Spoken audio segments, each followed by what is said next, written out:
Hello, welcome to the Fanfic Majesty. If you want more content, you can follow me on Patreon. I will be uploading more content on there that will be exclusive. The link is in the description. Please support me. 3TD. Chapter 17. Nami's sick in a raid on the ship. The three former bounty hunters stared into the chest in awe. Luffy stared back at his three new crew members with an amused look on his face before he closed the chest, snapping them out of their staring. As the lid of the chest came down and closed, everyone in the room heard a few clicks signaling that it was now locked. Now the three of you see what we are about to get ourselves into, Luffy said before he slid the chest back under his bed. Are you in? He asked while looking at the three of them. The three of them took a few seconds to finally get over their initial shock before they replied. Aye, sir. The three of them yelled out simultaneously. Good. I will go into more details once we got everything settled with the rest agents, Luffy said, causing the three of them to nod their heads. Jem was about to say something to Luffy, but before he could, the door to Luffy's quarters flung open, startling everyone inside.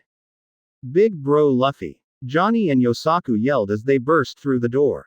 Come quick. It's big sis Nami. They yelled, causing Luffy to become worried slightly. Luffy quickly ran out of the room and started heading towards the girls' sleeping quarters with Johnny, Yosaku, and the three new crew members behind him. As Luffy entered the girls' room, he saw everyone was in there standing over Nami, who was laying on the bed. As Luffy walked into the room, everyone moved aside and allowed him to make his towards the bed. When he got there, he saw his navigator laying on the bed, breathing slightly harder than usual with her face red with sweat pouring off of it. What happened? He asked Nojiko, who was sitting on the bed beside her sister.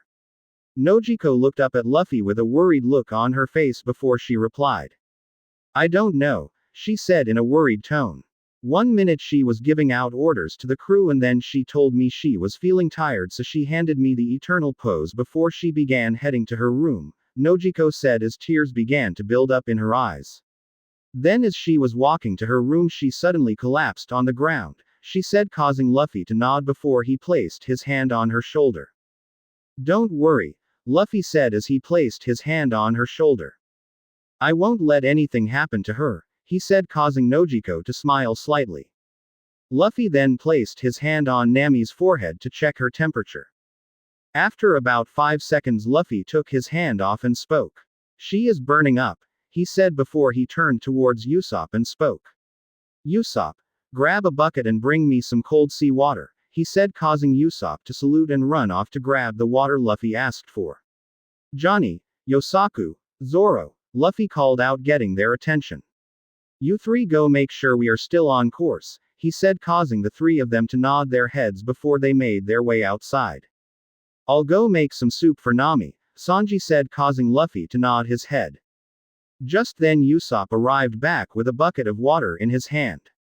He sat it down in front of Luffy before he took a few steps back, allowing Luffy to soak a cloth he got from Nami's room and place it on her forehead. After placing it on her forehead, he turned towards Vivi and Nojiko and spoke. You two keep an eye on her. If she gets worse, come get me, Luffy said, causing the two of them to nod him before the two of them went and sat on either side of her bed. Luffy along with his three new crew members exited the room and made their way to the upper deck where Luffy's throne was. As Luffy was walking up the stairs towards the upper deck, he heard Vivi screaming his name. Luffy. Vivi yelled, causing Luffy to stop mid-step and turn his body into lighting before he teleported back to Nami's room door. As he appeared there, he could hear the rest of the crew running towards the room as well. Not waiting for another second, Luffy opened the door and rushed into the room. As he entered, he saw Vivi holding a thermometer in her hand with a panicked look on her face. What's wrong? Luffy asked as he rushed towards the bed. Her temperature is over 102. Vivi said in panic, and just in time as everyone else arrived in time to hear what she said. This is bad, she shouldn't have such a high fever unless her body is fighting an infection, Luffy said with wide eyes as he took the thermometer from Vivi to check for himself. Whatever is wrong is possibly life-threatening, Luffy added, causing everyone's eyes to widen in fear of their crewmate dying. There are doctors and nurses in Alabasta, right? Usopp said in a hopeful voice. They can help, right? He asked while looking at Vivi. They could help, yes, But we are still a week away from reaching there, she said in a sad voice, causing everyone to panic. Luffy growled a bit, causing all of them to become quiet before he walked over to Nami and pulled the cover right off of her. Luffy, what are you doing? Vivi screamed. Luffy ignored her and began examining Nami's arms, legs, and neck. If she has an infection, I am looking for a rash or something that will tell me how she got infected, he said before he pulled up her shirt, exposing her stomach. Found it, he said, causing everyone to come over and look at what the case of all this was. When they all looked over, they all saw a purple rash or something that looked like a rash on Nami's stomach. I can't tell if that's a rash or a bug bite, Sanji said while looking the infected area. Luffy couldn't help but nod his head in agreement. He had never seen anything like it before. Whatever it is, it's not just any normal kind of infection, he stated, causing everyone to look at him, waiting for him to continue. It's something prehistoric, he said, causing a few of their eyes to widen while some of them looked at him in confusion.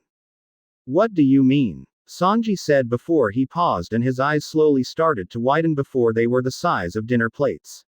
You don't mean? Sanji asked in a worried voice. That's right, Luffy said while nodding his head. Whatever it is came from Little Garden, he said, causing all of their eyes to widen in shock and fear. Nojiko couldn't take it anymore and broke down crying while hugging her sick sister. Nami, Nojiko sobbed. Please be okay, he said, continuing to cry. Everyone in the room looked onto the crying girl with a sad look on their face. For the first time in a long time, Luffy felt completely helpless. Here was a member of his crew extremely sick and there was nothing he could do to ease her suffering. We need to get her to a doctor ASAP, Luffy said, causing everyone to nod their heads in agreement. Just as Luffy was about to speak again, Nami spoke in a sickly whisper loud enough for everyone to hear. Relax, she whispered out, causing everyone to look at her as he tries to sit up.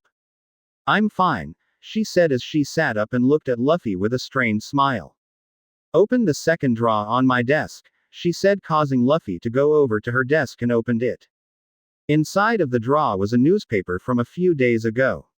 Opening the paper and browsing through to see what Nami wanted to show them, only to have his eyes widen as he reached the centerfold. Apparently, 300,000 royal soldiers have defected to rebels and the situation in Alabasta is now dire.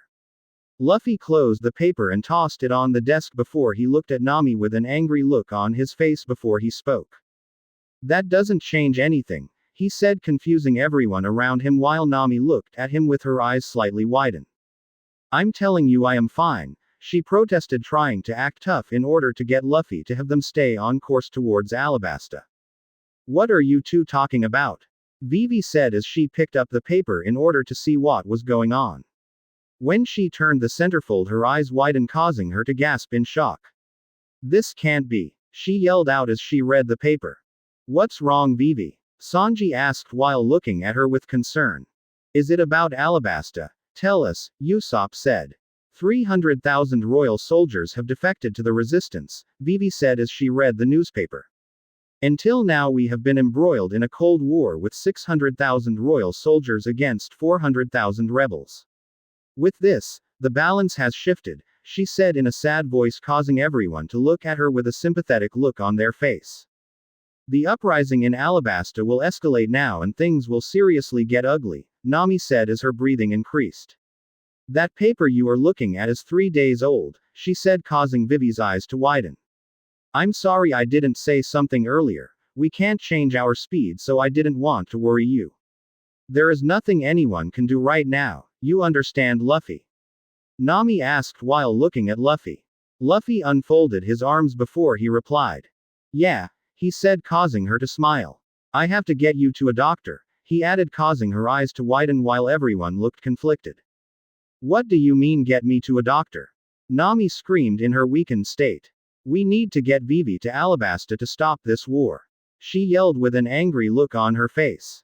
Luffy looked at her with his usual emotionless look on his face before he replied. The last time I checked I was the captain of this ship and it goes where I say it goes, and right now it is taking you to a doctor, no ifs, ands, or buts about it, Luffy said, ending all forms of protest from Nami. I'm sorry Vivi, but my crew takes precedence, he said while looking at Vivi. Vivi looked up at him and gave him a small smile. It's okay, Luffy, she said, surprising everyone. I wouldn't have let you jeopardize Nami's health just to get me home anyway, she said, causing Luffy and the others to smile. Luffy smiled and was about to reply, but before he spoke he noticed something among his crew. Wait a minute, Luffy said, getting all of their attention. If you're all here, who is making sure we stay on course? Luffy asked in a worried voice. Oh, big bro Zoro is taking care of it, Yosaku said, causing Luffy and Nami's eyes to widen. You idiots. The two of them screamed at the same time, causing Johnny and Yosaku to hug each other in fear. You left the man with the worst sense of direction to steer the ship. Luffy asked, yelled, causing Johnny and Yosaku to start shaking in their boots. All of you go fix this now. He yelled, causing everyone except Nojiko and Vivi to scramble outside. After a few minutes, they all felt the ship took a sharp right turn, causing the three of them to hold onto something to avoid falling over, or in Nojiko's case she held onto Nami to keep her from rolling off the bed. It seems we are back on course, Nojiko said as she walked over to Vivi and Luffy. You two keep an eye on her. I'll find an island with a doctor, Luffy said, causing the two girls to nod at him before he turned and headed outside. When Luffy got outside he saw that it was actually snowing, causing him to raise an eyebrow. We must be close to a winter island, he thought to himself as he stretched out his hand and caught one of the falling snowflakes. Hey, Captain! Zoro yelled, getting Luffy's attention. Luffy looked up to where he heard Zoro's voice come from and saw him standing in the crow's nest with a pair of binoculars. What do you think about people standing on water? Zoro asked, causing Luffy to look at him strangely. Are you asking me if it is possible? Luffy asked. What kind of dumb question is that? Usopp asked as he stood next to Luffy. Of course it is impossible for someone to stand on water, he added, causing Luffy to somewhat agree with him. Then what do you call that? Zoro said while pointing to the front of the ship. Luffy and Usopp turned around and squinted their eyes in order to see a bit further, only to see a man dressed like a jester standing on the water with a bow and arrow strapped to his back. The three of them stared at the man for a few minutes, blinking owlishly, too surprised to saying anything. Hey guys, Johnny and Yosaku said as they walked towards the duo. What are you staring at? Yosaku asked. Luffy and Usopp didn't say anything, instead them simply pointed forward at the strange man standing on the water. The bounty hunting duo turned and looked at where they were pointing and saw a man standing on the water. They blinked a few times before they wiped both of their eyes to make sure it wasn't a trick. Hello there. Sure is chilly today, he said from his position on the water, causing the five pirates to look at each other for a few seconds before turning their attention back to the man. Yeah, it is chilly today, Yosaku said, causing Luffy to look over at him. It is definitely chilly today. In fact, I would say it is freezing, Usopp added, causing Luffy to bonk the two of them on their head. Would you two focus? Luffy yelled as he hit them. Luffy then turned his attention back to the man on the water and was about to speak, but before he could, his observation Haki alerted him of danger coming from underwater where the man was standing. Before he could warn his crew, something extremely big came up from underwater. Ah, what the hell is going on? Usopp yelled, asked as he tumbled back. Luffy used his lightning to anchor him in place as he looked on as whatever that thing was continuing to rise up from under the water. Is that a ship? Luffy said to himself. As he said that, giant metal plates from around the structure began to lower themselves by some sort of mechanics from inside the structure. As the plates completely lowered themselves, a pirate flag was raised on what appears to be the main mast. The Jolly Roger was a skull with a round, metallic jaw licking its own lips and wearing a large crown, as well as the standard crossbones located behind it. In Luffy's opinion, it was kinda goofy looking if he was being honest. It's pirates, Yosaku yelled when he saw the skull and crossbones. That ship is huge, Johnny added. Every other member of the crew ran to the main deck to see what was going on, including Vivi and Nojiko. They were all left speechless at the sheer size of the ship that was in front of them. Even though Luffy had seen bigger ships, he could help but be impressed that a pirate group from Paradise could afford something like this. Ha ha ha ha ha. What's the matter? Asked someone from aboard the giant ship. Don't tell me our underwater ship, the Tin Tyrant, surprised you. Ha ha ha ha. The voice asked sarcastically, causing Luffy to raise an eyebrow. Zoro jumped down from the crow's nest and stood to the right of Luffy while Sanji stood on his right. The three of them stared at the ship with an emotionless expression on their faces. Johnny, Yosaku, and Jem joined them and stood behind them. Luffy then turned to Usopp and gave out an order. Usopp, Luffy said, getting his attention. Get up to the crow's nest and get ready to snipe them out, he said, causing Usopp to salute him before he began climbing up to the crow's nest. Luffy then turned towards Vivi and spoke. Vivi, you, Johnny, and Marianne go back inside and protect Nami, he said, causing the three of them to nod and head inside. Nojiko, you and Makita stay out here and keep anyone from heading into where Nami is, he said, causing Nojiko to pull out her 3-section staff while Makita got ready to use her devil fruit powers before the two of them nod their heads at Luffy. You all consider yourselves a band of pirates? The man asked rhetorically, getting Luffy's attention. That's a damn shame. When Luffy turned around, he found himself, Sanji, Zoro, and Yosaku all surrounded by soldiers with rifles aimed at them. Well, they sure move fast, he said as he looked behind him and saw his entire ship was filled with soldiers. I only count 13 of you. Sorta strange that your group will only have so few members, the man said, causing Luffy to look over in order to see who the captain of these soldiers was. When he looked over, he saw an overweight man with a cylinder-shaped jaw made up of tin plates, wearing a tin plate armor and a hooded cape, eating a sword. It was truly a bizarre sight seeing someone eating a sword. Everyone was staring at the man as though he was some sort of freak of nature when they saw him toss the hand of the sword in his mouth, chewed it up, and swallowed it. Okay, this is weird. What kind of guy likes to eat knives? Yosaku said with a disgusted look on his face. My gums are bleeding from just watching. Usopp yelled from the crow's nest. Alright, I'll keep this really simple, the man said, causing Luffy to look at him. Mr. Men and I wish to travel to the Drum Kingdom. You wouldn't happen to have an eternal pose or a log pose, would ya? He asked the crew. Nope, can't help, Sanji said as he finished his cigarette. I've never even heard of this Drum Kingdom, he added.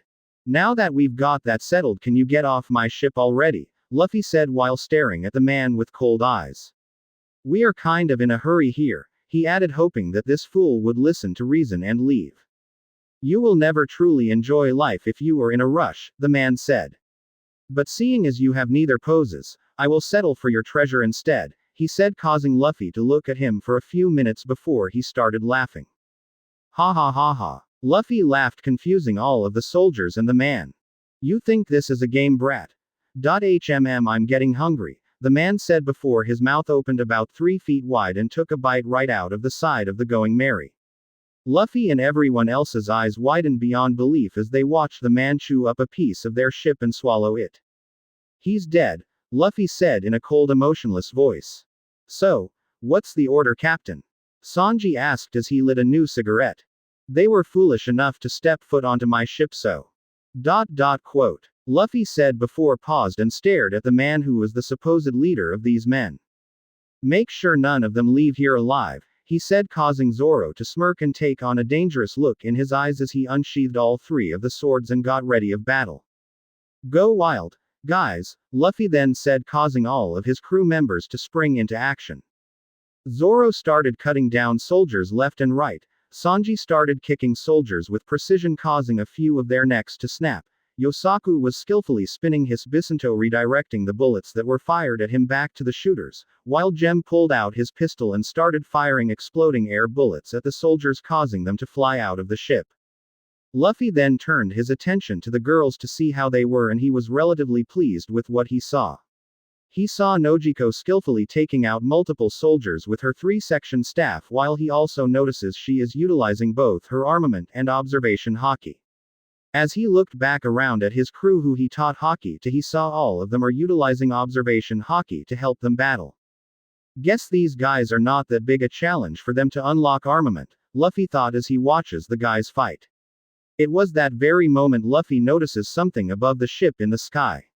When he looked up, he saw Makita floating above, getting ready to drop down with her devil fruit powers. Before she could begin her descent, Luffy yelled at her. Don't you ever think about it, Makita? Luffy yelled, getting her attention. Huh, but why? She whined as he spun her opened umbrella, blocking the bullets fired at her. Well, how about because I don't want a hole in the bottom of my ship, he said, causing her to realize what he meant. Find another way of using your devil fruit, Luffy said, causing her to gently land back on the deck before she thought for a few seconds. I got it, he yelled, causing Luffy to look at her with a raised eyebrow. Makita then stood in front of one of the soldiers and reared back her fist before she punched the soldier while yelling out, 10,000 kilograms punch. She yelled as her connection with the soldier's face causing a sickening crunch to be heard from the soldier before he went flying off the ship. She then turned the other soldiers, causing all of them to drop their gun and ran off the ship. She reminds me of Grandpa, Luffy thought as he unconsciously rubbed his head. Luffy's observation haki then alerted him of a soldier behind him with a gun getting ready to fire. Of course, Luffy paid him no mind because the bullet would just pass right through him. However, just as the soldier was about to shoot Luffy, he heard someone yelled from above the ship, "Exploding star!" Luffy and the soldier heard before a small pellet flew past Luffy's head and hit the soldier behind him, exploding on contact. Luffy looked behind him and saw the soldier laying on the ground badly burnt before he looked up at the crow nest and spoke. Nice shooting there, Usopp, he said, causing Usopp to smile and gave Luffy the thumbs up. It was then Luffy heard something snap as though someone was breaking wood, causing him to look over to find the source and saw the leader of these soldiers taking another bite out of Luffy's ship. Your ship? Don't taste half bad, the man said between bites. Luffy growled before he turned his body into lightning and appeared to the left of the man with his entire right foot covered in lightning. Stop eating my ship, Luffy yelled before he kicked the man in his face with a lightning speed kick, sending him flying off of the ship. Wapple. The men back on the ship yelled as they watching their boss flying away. This is bad, Wapple can't swim, said the man dressed as a jester. There is no choice, recall the troops. Have to rescue him before he sinks to the bottom. He yelled to the soldiers both on board Luffy's ship and theirs. When he noticed no one of returning aboard their ship, he looked down onto the Going Merry and saw not one of the soldiers that they sent over was standing and only a few of them were still alive. Monsters. We will get you for this, he yelled before the ship sailed off in the direction that Luffy sent the man now named Wapple flying off to. Well, that was entertaining, Luffy said as he walked over to the rest of his crew. You guys did good, you made up for your mistake back in Little Garden, he said, causing his crew to smile. Does that mean we won't get punished? Asked a very hopeful Usopp. Luffy chuckled a bit before he replied. Not even in your wildest dream, he said, causing Usopp's head to drop. However, I do think you earned a less cruel punishment from the one I was going to give you, Luffy said before he walked to the entrance to Nami's room. Toss these trash off my ship and keep going straight ahead for now. When it is nightfall, drop anchor. I don't want to risk navigating at night without Nami, Luffy said before he walked into Nami's room with his thundercloud following behind him. As soon as he entered, he found himself face-to-face with Johnny's Bisanto.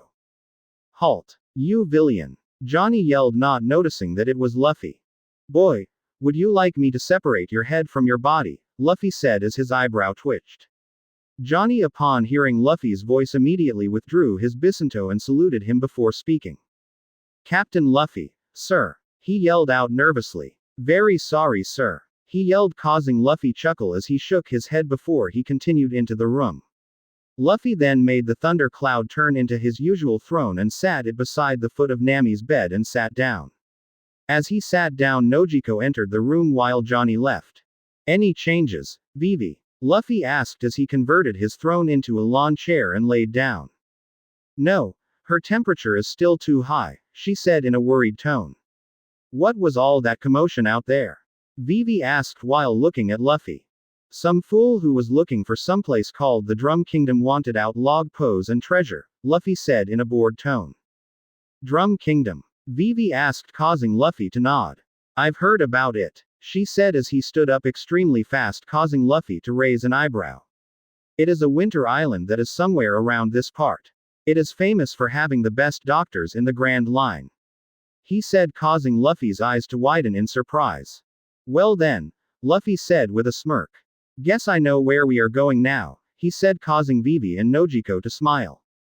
Chapter 18. Drum Island and a Fallen King. It was currently nightfall and almost everyone was currently sleeping in the same room as Nami. The only people who were up keeping watch were Sanji, Jem, and Yosaku. The crew had dropped anchor for the night because Luffy did not want to risk navigating the seas at night without Nami. Even though he himself was good at navigating, he was not as good as Nami. She seems to have a sixth sense when it comes to predicting the weather and small changes in the wind. As for Luffy, he was currently laying on a lawn chair made out of his thundercloud peacefully sleeping.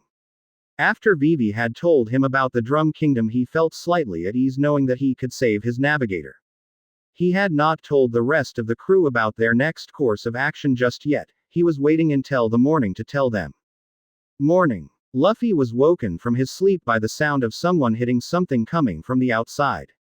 He groggily got up to the sitting position on his cloud and rubbed his eyes before looking out an window and saw that the sun wasn't up yet. Who the hell is up this early? He asked himself as he placed his feet up on the cloud before it started to float up from the ground. When the cloud was good distance off the ground, Luffy willed it to head towards the door. He didn't want to walk towards the door at the risk of waking anyone else up and he was feeling a bit lazy. When the cloud got to the door, Luffy reached out and quietly opened the door before he and the cloud made their way outside. As soon as they floated onto the deck, he was hit the cold morning air of a winter climate. He immediately shivered and for the first time placed his hand into the sleeves of his captain's coat before buttoning it up all the way. Who the fuck turned down the temperature?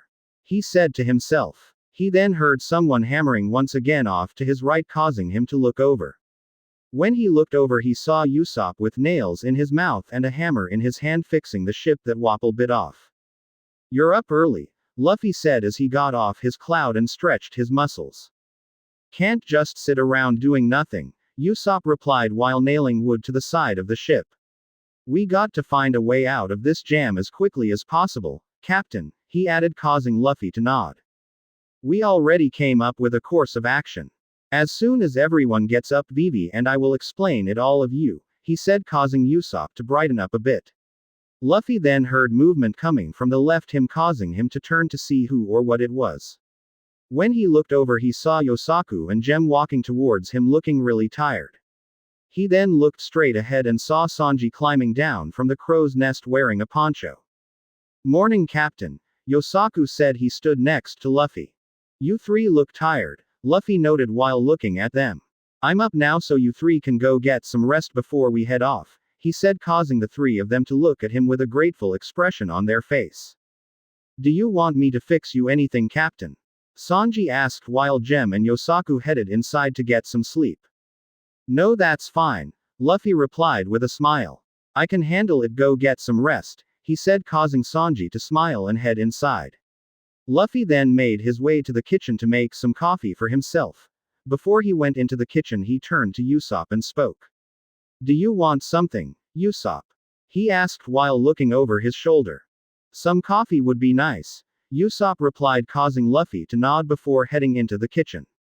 Just before he walked through the door, he gave a mental command to his thundercloud to go up into the sky for now. As Luffy entered the kitchen, he placed the kettle of water onto the stove and turned it on. He then grabbed 2 coffee cups and placed coffee in both of them before he sat them down on the counter and folded his arms as he waited for the water to boil.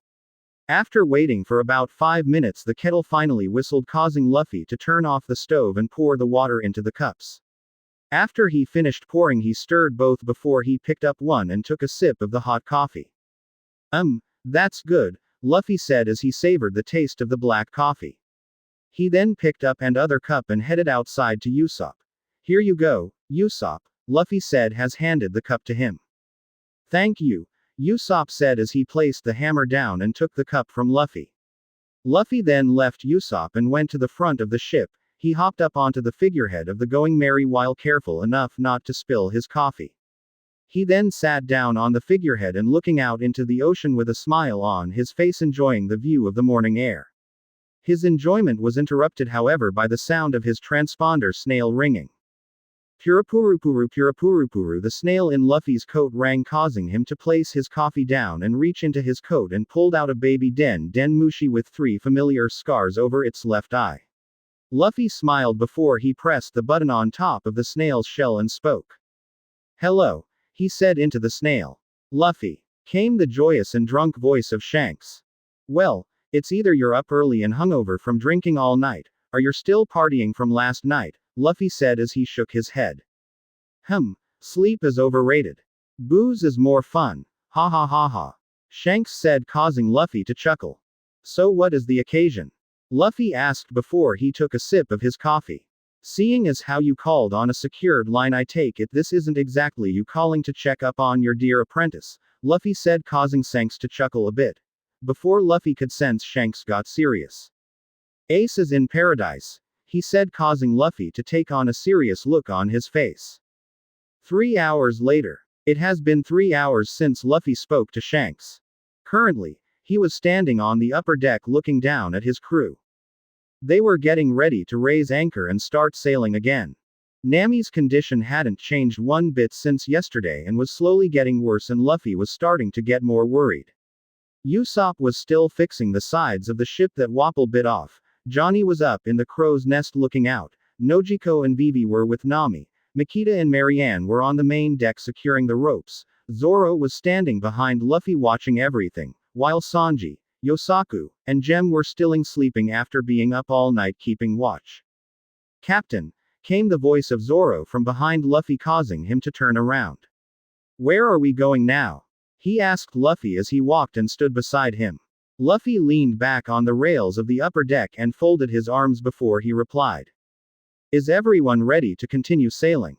He asked while looking over at Zoro. Yeah, everyone is up and ready go, Zoro replied, causing Luffy to nod before he turned and looked down at his crew before he spoke. Guess I should let everyone know our next course of action, he said to Zoro. Alright, listen up, Luffy said, getting everyone's attention and causing Vivi and Nojiko to come outside to see what Luffy wanted to say. Vivi told me something really interesting about that island Wapol was looking for, he said, causing everyone except Vivi and Nojiko look at him with a confused look on their face. Wapol? Usopp asked while holding on to his hammer. Wasn't he looking for someplace called Drum Kingdom? Marianne asked, causing Luffy to nod his head before he replied. Yeah, apparently this Drum Kingdom is a winter island famous of having the best doctors in the Grand Line, he said, causing all of them to look at him with a surprised look on their face. Wait, what's a winter island? Asked Johnny from up in the crow's nest. Scattered within the Grand Line there are 4 basic types of islands made distinct by their varying climates, Luffy asked, causing all them to pay attention. You've got Summer Islands, Spring Island, Autumn Islands, and Winter Islands, he said, causing those who were from the East Blue to be surprised and awed by the type of islands that existed in the Grand Line. Wow, came the astonished voice of Usopp. Each one these island has their own 4 independent seasons, came the voice of Vivi, causing everyone to look at her. When traveling the Grand Line there are at least 16 different types of weather patterns you must be prepared to endure, ranging from Summer Islands summer to Winter Islands winter, and everything in between, she causing their eyes to widen. Even the former Baroque Works agents were slightly surprised by that information. They had all know that the Grand Line had strange weather patterns, but they never knew why. There can always be an exception to this, and you can encounter unknown climates at any given moment, Luffy added to what Vivi said. I think I get it, said Usopp, causing Luffy to look at him with an amused look on his face. The Grand Line has these different islands one after the other, and that's the reason why the seas between them have such crazy weather patterns, he said.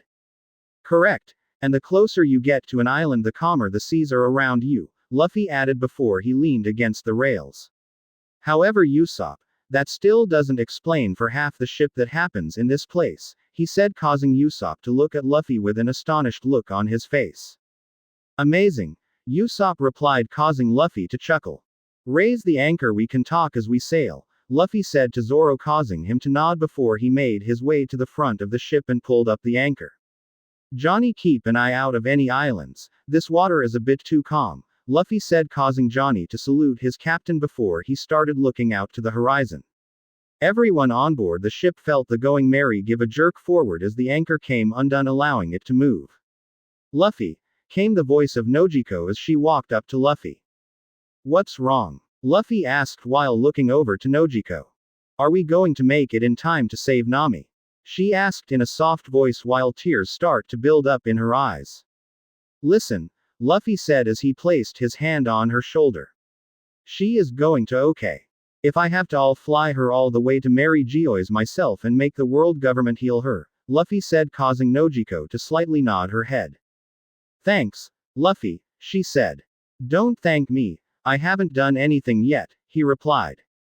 Nojiko was about to reply, but Zoro's voice came from Luffy's right, interrupting them. Captain, where is that shitty cook? Zoro asked as he walked towards them. I'm starving, he said, causing Luffy to sigh. Sanji, Yosaku, and Gem are sleeping. They were up all night keeping watch, so let them get their rest, Luffy replied, causing Zoro to fold his arms and speak. Peesh. A real man can do without a little sleep, he said, causing Nojiko to Luffy to look at him with a huge sweat drop. This is coming from the man who sleeps every chance he gets, Luffy and Nojiko thought. Why don't I make you something, Mr. Bushido, came the voice of Vivi from their left. You know how to cook, princess? Luffy asked in a surprised voice. Of course I know how to cook. Vivi yelled as he folded her arms and pouted. A princess who is a spy and can cook, the Grand Line sure is a strange place, Zoro said, causing Vivi to see red. Nojiko and Luffy safely took a step away from the angry princess, allowing her to make her way towards the vice captain of the Straw Hat Pirates and proceed to beat the crap out of him. You women can be scary sometimes, Luffy whispered to Nojiko, causing her to chuckle. After Vivi was done with Zoro, she huffed and began making her way towards the kitchen, leaving Zoro lying on the floor with two rather large bumps on his head. I'll be in the kitchen for those who are hungry, the princess said as she walked by Luffy and Nojiko. Luffy and Nojiko looked at Zoro, then looked at each other before they shrugged their shoulders and headed to the kitchen. When they entered the kitchen, they sat down on the table and looked at Vivi, who was standing behind the stove looking at them. So, what do you guys want to eat? She asked while tying the apron around her waist. Whatever you make will be fine, princess, Luffy said while Nojiko nodded in agreement. You should make something for Nami as well, he added, causing her to nod. Vivi then began moving around the kitchen, grabbing ingredients and chopping up meat and vegetables, causing Luffy to be surprised at the fact that she actually knows how to cook. It was then Zoro walked into the kitchen holding his head in pain. Vivi paused what she was doing and took one look at Zoro before she huffed and went back to work. As Zoro sat down, Luffy passed him a glass and poured some whiskey for him. Here, this will help with the pain, Luffy said as he poured the drink. Thanks, Captain, Zoro replied before he picked up the drink and downed it. By the way, Cap, he said, getting Luffy's attention. What were you and those new guys talking about? Zoro asked, causing Nojiko to look at Luffy with interest. I am creating an organization, so to speak, Luffy said, surprising them. It will be an entire fleet of ships buying and selling stuff on the black market, he said as he poured himself a drink. Everyone, including Vivi, looking at Luffy with a surprised look on their face. Black market? Zoro asked, causing Luffy to nod. What's that? He asked again, causing everyone to look at him like he was stupid. You've never heard of the black market? Nojiko asked in a surprised voice. The fact that he never heard about the black market was just as surprising as Luffy being involved with the black market. The black market, or better known as the underworld, is a whole system of connections, smuggling, and shady dealings, Luffy said before he took a sip of his drink. It is mainly set in the New World. I plan to take control here in Paradise before I go into the New World and topple Joker's empire, Luffy said, causing Zoro to nod his head, not really caring. Nojiko took a few seconds to think things through before she too nodded her head. Vivi, on the other hand, looked absolutely furious. Luffy, how could you think about doing something like that? She screamed, causing Luffy to look at her with a raised eyebrow. What do you mean? Luffy asked, not seeing why she was so angry. You are talking about smuggling weapons and drugs. How is that okay? She yelled, causing Luffy to sigh. Princess, I think you keep on forgetting that we are pirates, not saints, Luffy said before he took another sip of his drink. We rob, pillage, and plunder to get our treasure. Sure, we may not be the most ruthless bunch of pirates that go around and kill random innocent people, but that by no means mean that we are saints in this world, he said calmly while Zoro and Nojiko nodded their heads in agreement. Are you two okay with this? Vivi asked while looking at Zoro and Nojiko. Well, at first it sounded a bit scary, you know, dealing with the whole underworld and all, Nojiko said as she leaned back in her chair. But I know Luffy and he would never do anything that would put his crew in danger, and he never does anything without a reason. So if this underworld, this is his idea, the payoff that comes with it must be sweet, she said, causing Luffy to nod.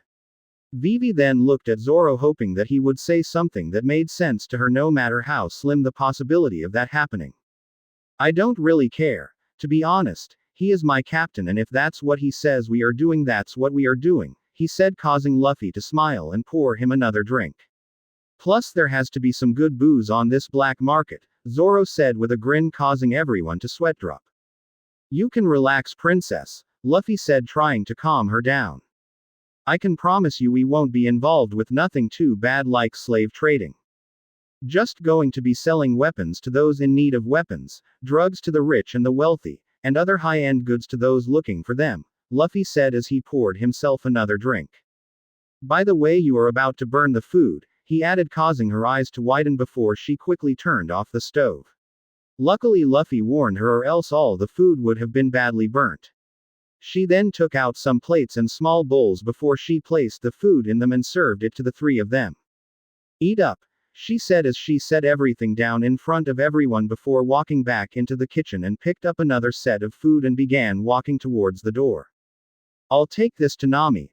On second thought, why don't we all go eat with her in there, she said while looking at the four of them. Luffy looked around to see if anyone protested the idea before shrugging his shoulder. They all then got up with their plates and made their way towards Nami's room. When they got there, they saw Vivi's duck Karoo sleeping in Nami's room. Luffy then called his Thunder Cloud and had it transformed into a small table on the floor for them to eat on. Luffy and Zoro sat down in front of the cloud with their food in front of them while Nojiko and Vivi were helping Nami get up to eat.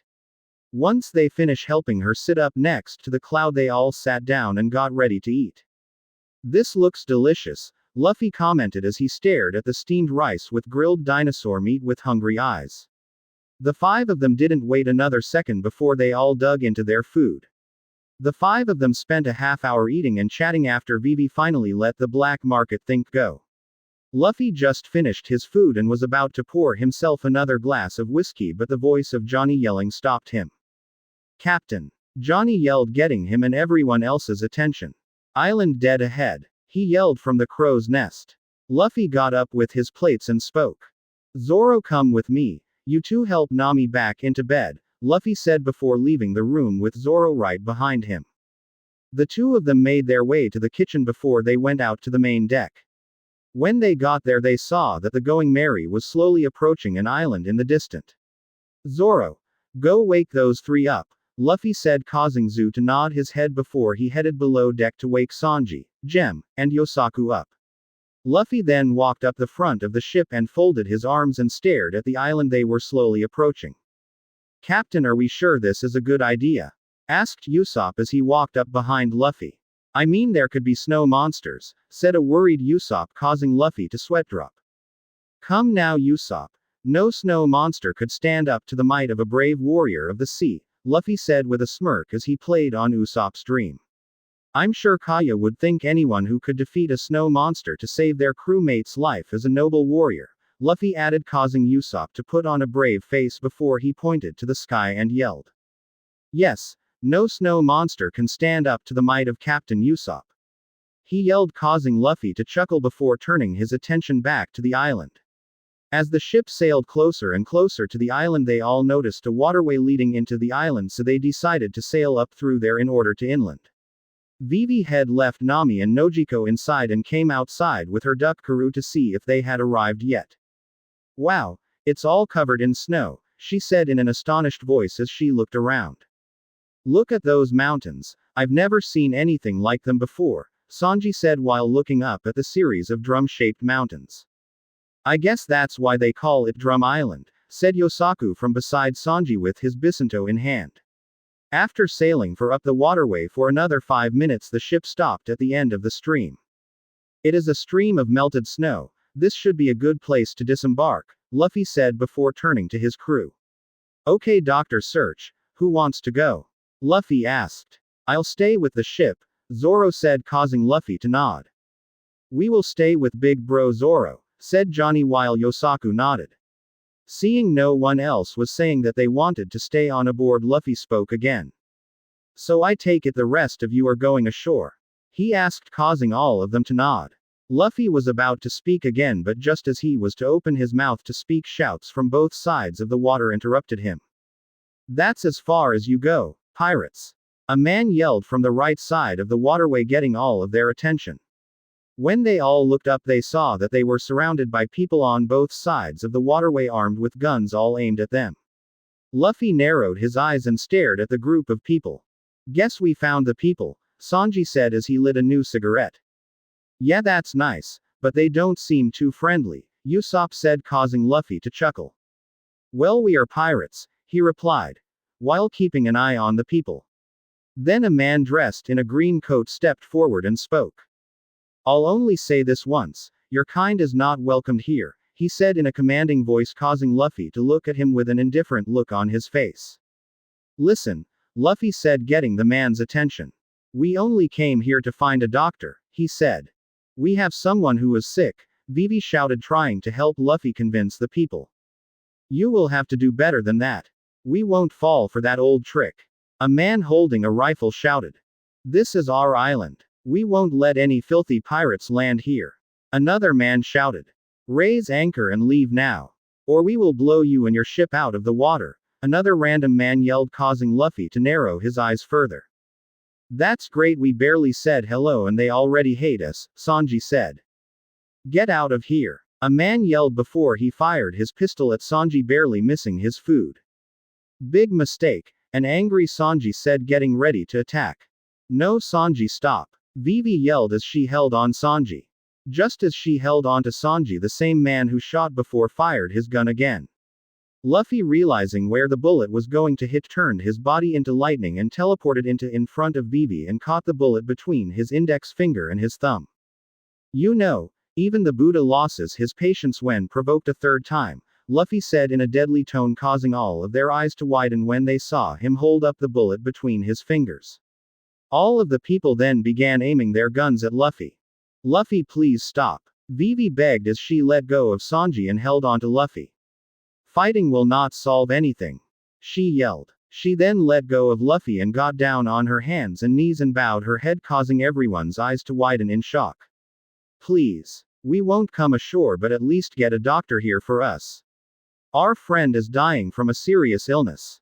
Please, I am begging you, Vivi begged. Princess, Luffy whispered in surprise. You are not fit to be the captain of this ship, Luffy, Vivi said, causing Luffy's crew's eyes to widen in shock. Luffy clenched his fist and gritted his teeth while using every fiber of his being to stop himself from delivering a lightning speed kick to the princess's head. Not everything can be solved by fighting, Vivi added, not noticing Luffy or the thunderclouds that are forming in the sky. We cannot fight here. What about Nami? Think about her, Vivi said, causing Luffy to take a deep breath and exhaled out before he spoke.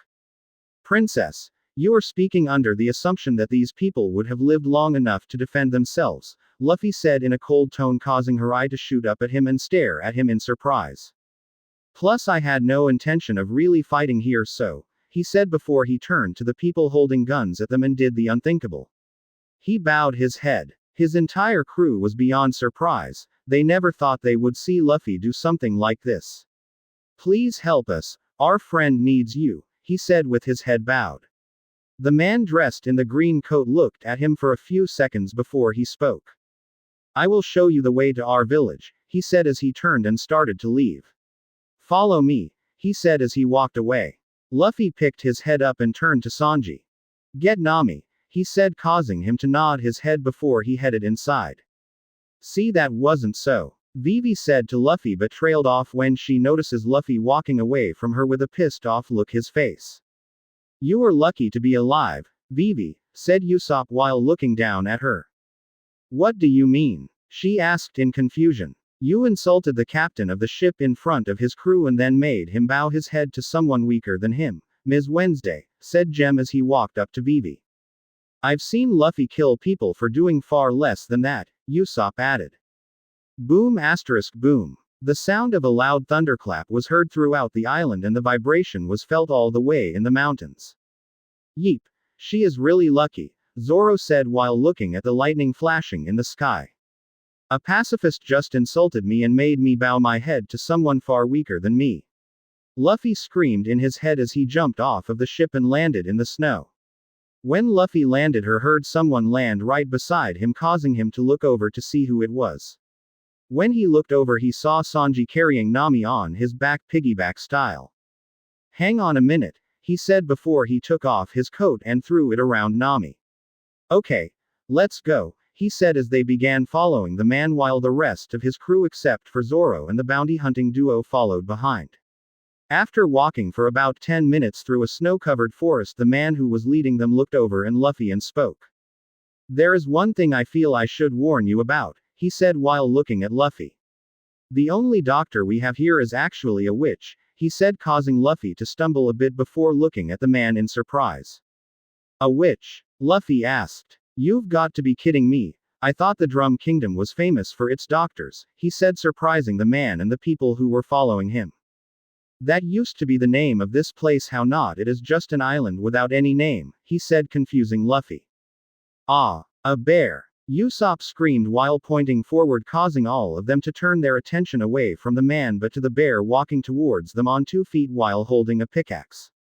A hiking bear, the man said calmly. He poses no threat, he said as they walked by each other.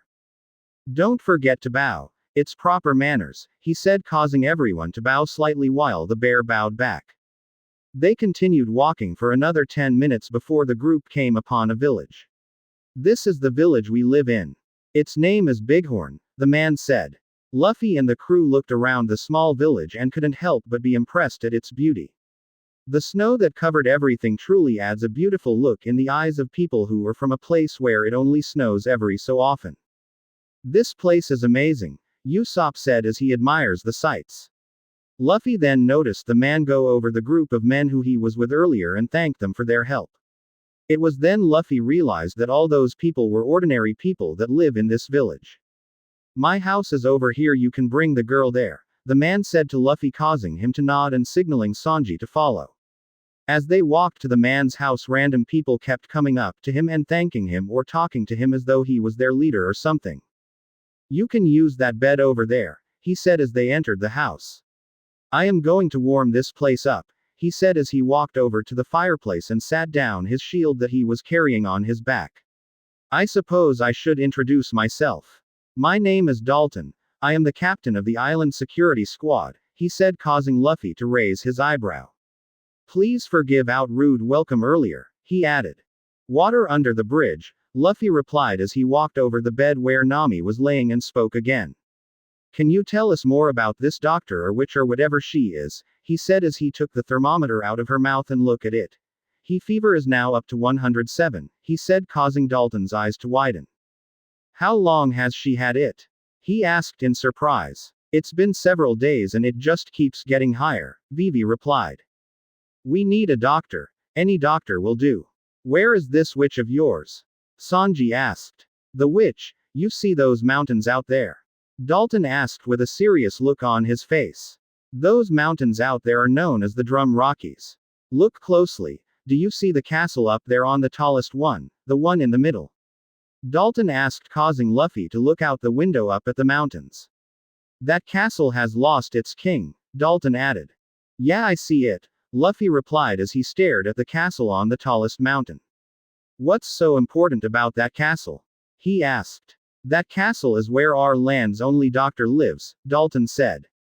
Dr. Kurha. She is the one the people here call the witch, he added. Of all places, why does she have to live all the way up there? Sanji screamed, asked. We need to call her here now. Nami needs her help, he said. I am sorry, but there is no way to contact her, Dalton said, surprising everyone. You can't be serious, Luffy said as he leaned against the wall. Just what kind of a doctor is she? He added. Her skills as a doctor is quite impressive actually. However, she is an eccentric old woman. She is nearly 140 years old, he said, causing all of their eyes to widen. So what happens when people here get sick and injured? Doesn't she help them? Vivi asked while looking at Dalton. She comes down from the mountains every once in a while and looks for patients and treats them. Before she leaves, she takes whatever she wants from their houses as payment, Dalton said, causing Luffy to chuckle. Sounds more like a pirate, he said to himself. Dr. Kurha is the only doctor we have, but she is a woman I would stay away from, Dalton added as he looks at the crew with sympathetic eyes before he continued. All we can do is wait until she decides to come down the mountain, he said. That's not going to cut it, Sanji said as he bit down on his cigarette. Nami is getting sicker by the minute, we cannot afford to wait that long, he said in frustration. Luffy then pushed off the wall and walked towards Nami's bed. When he got there, he started poking her cheek as he tried to wake her up. Hey Nami, wake up, he said as he poked her. Nami, time to get up. Luffy, what are you doing? Vivi, Sanji, and Usopp screamed. Just then Nami started to stir and eyes slowly started to open. She's up, Luffy said before he looked at her with a serious look on his face. Listen, we cannot wait here for a doctor to come down the mountain, so we are going to have to climb the mountain, Luffy said, causing a of the crew members' eyes to widen.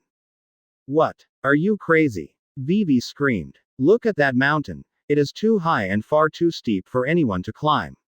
She yelled, trying to get Luffy to listen to reason. And Nami can't move handles something like that in her condition, she added, causing Luffy's eyebrow to twitch slightly before he took a deep breath.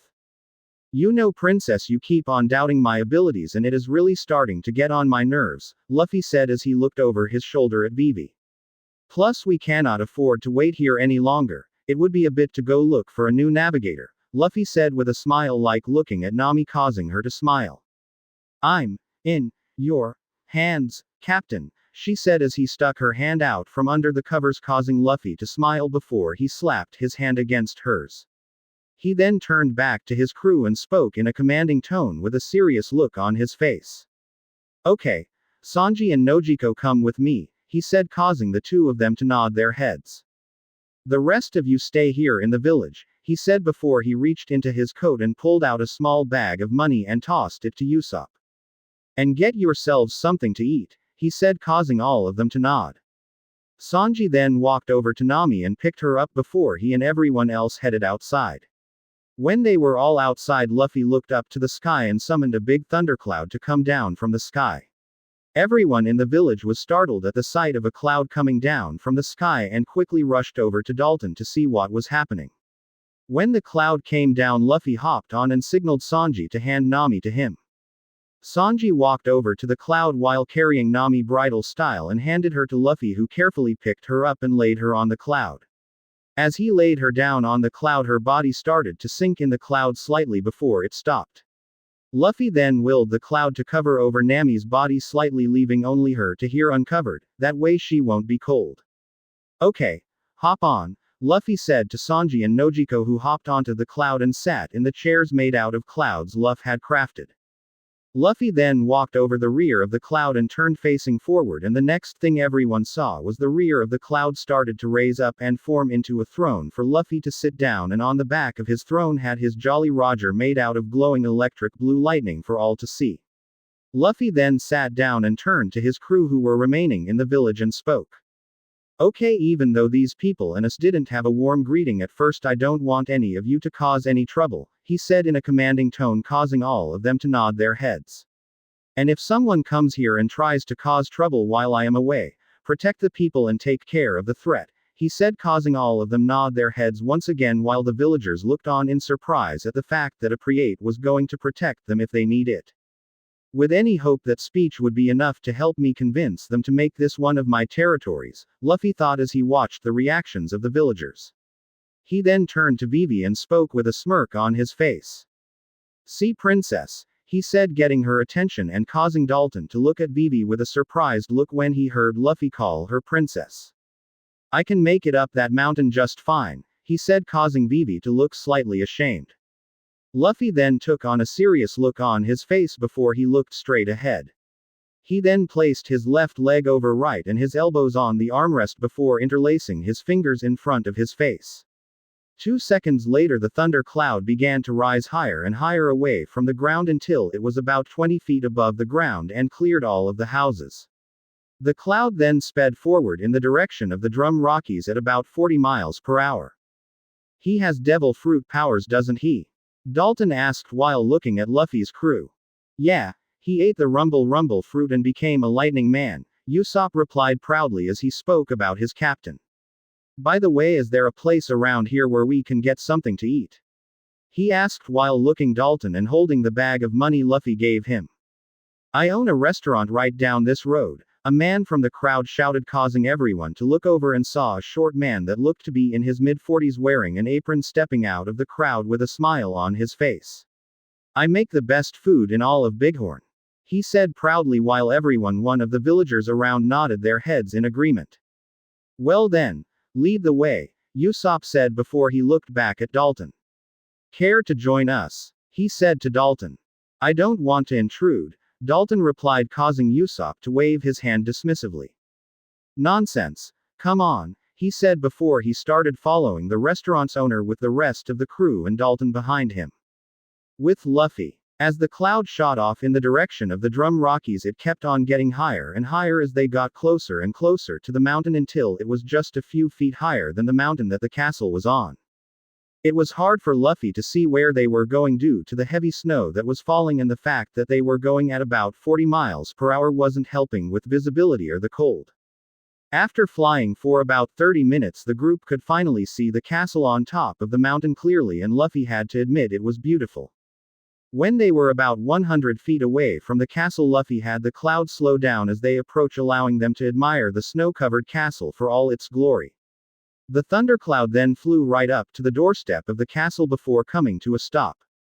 Luffy was the first to hop off and dusted off the snow from his body and his straw hat before he turned to the side of the cloud and spoke.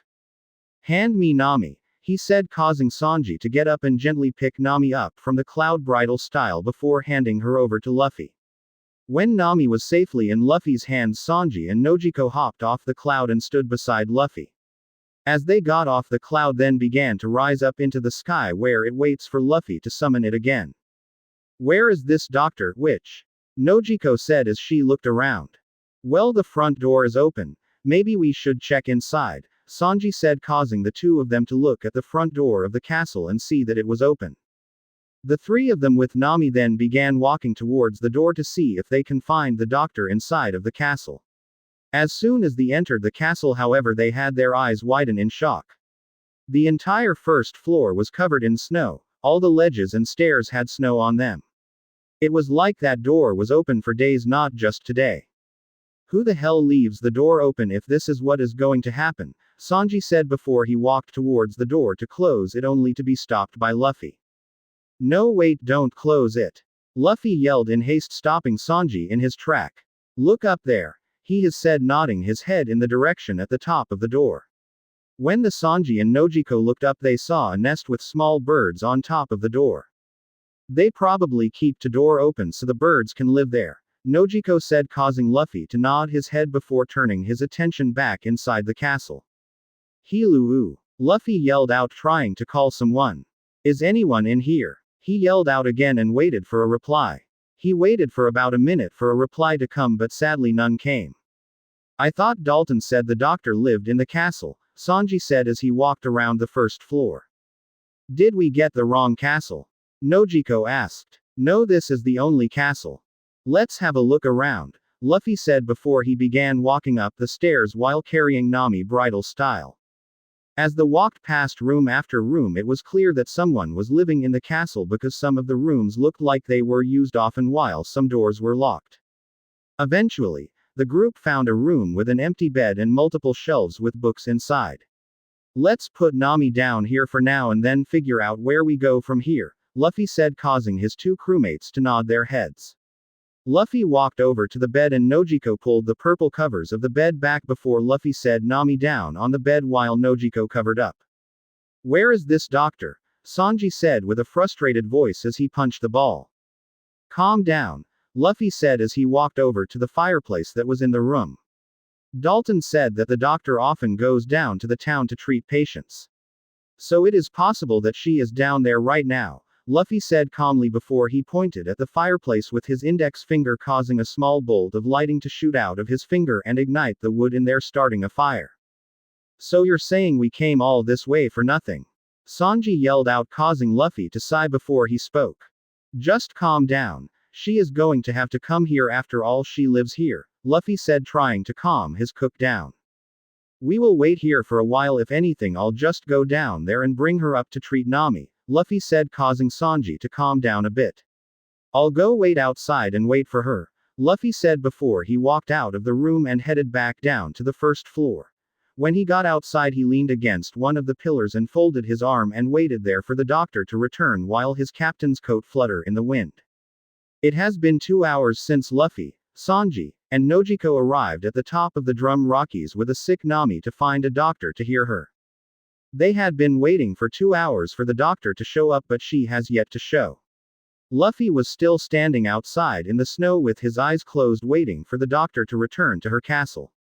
He was using his observation haki to try and sense if anyone was approaching the castle for the past 2 hours. He hadn't been able to sense anyone coming to the castle, only the multiple Arctic creatures that lived in the forest below the mountain. Finally, Luffy said as he opens his eyes and looked off to his left with narrowed eyes. Luffy stared off to the left of him for about 5 minutes before 2 figures could be seen walking through the snow towards him. One of the figures looked human while the other was some sort of creature walking on all fours. As they got closer, Luffy could see the figures more clearly. One was a woman with a bottle of wine in her hand, and the other was a reindeer with a blue nose and red top hat. Oh my chopper, it would seem we have a guest, the woman said. The reindeer looked at Luffy with narrowed eyes and growled at him, causing Luffy to raise an eyebrow at him before he ignores it and turned his attention to the woman. Are you Drive Kurha? Luffy asked as he pushed off the pillar and dusted the snow off of himself.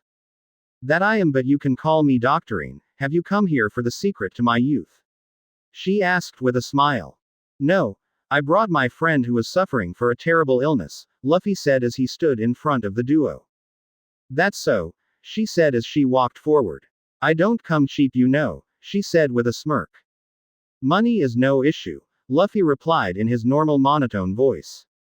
Just save my friend, he said, causing her smile slightly. Well then, lead the way, young man, she said with her arms stretched out. Luffy nodded before turning around and leading them inside the castle. Judging by that Jolly Roger on your coat, I take it that you are a pirate?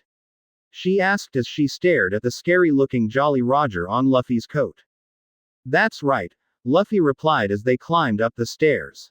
When they reached the room that Nami was in, Luffy opened the door and led them inside. When they got in there, they saw Sanji leaned against a wall smoking a cigarette while Nojiko was reapplying a wet rag to her sister's forehead.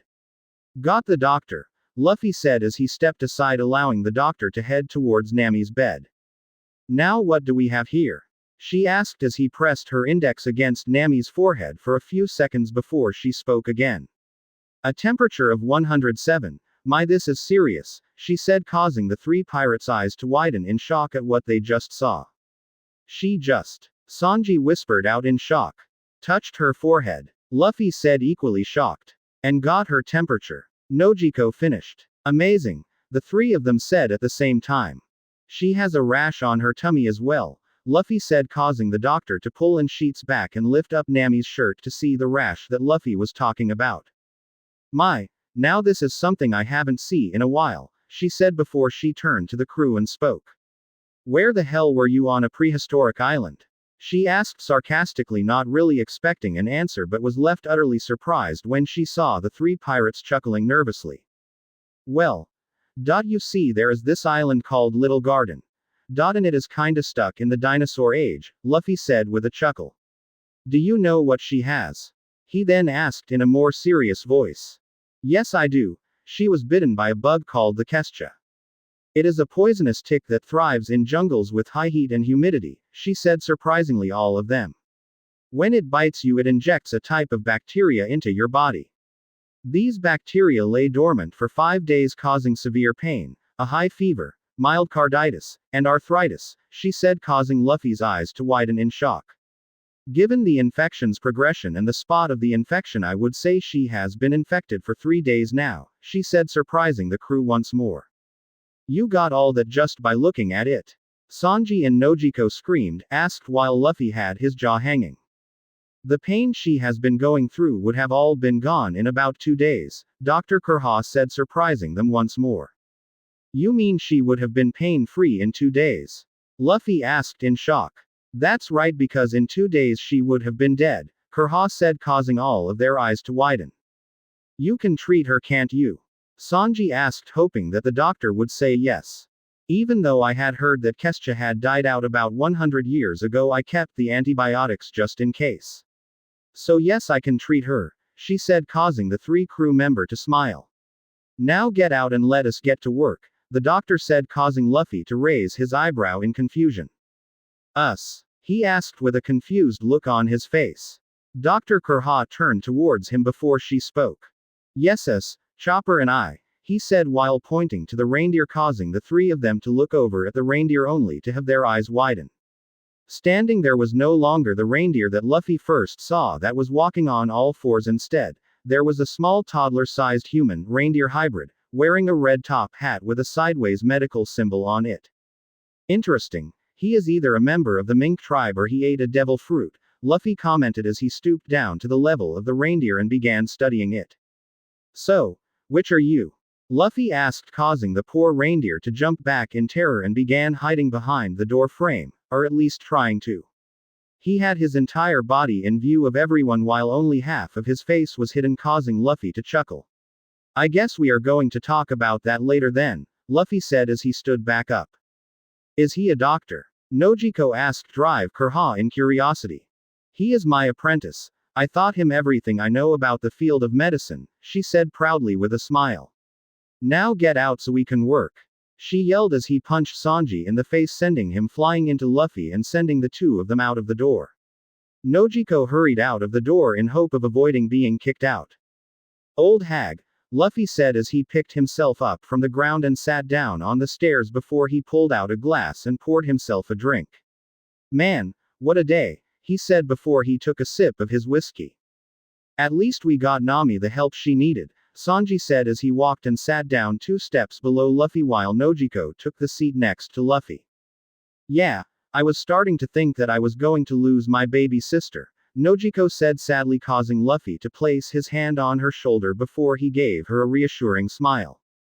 By the way, Captain, Sanji said, getting Luffy's attention.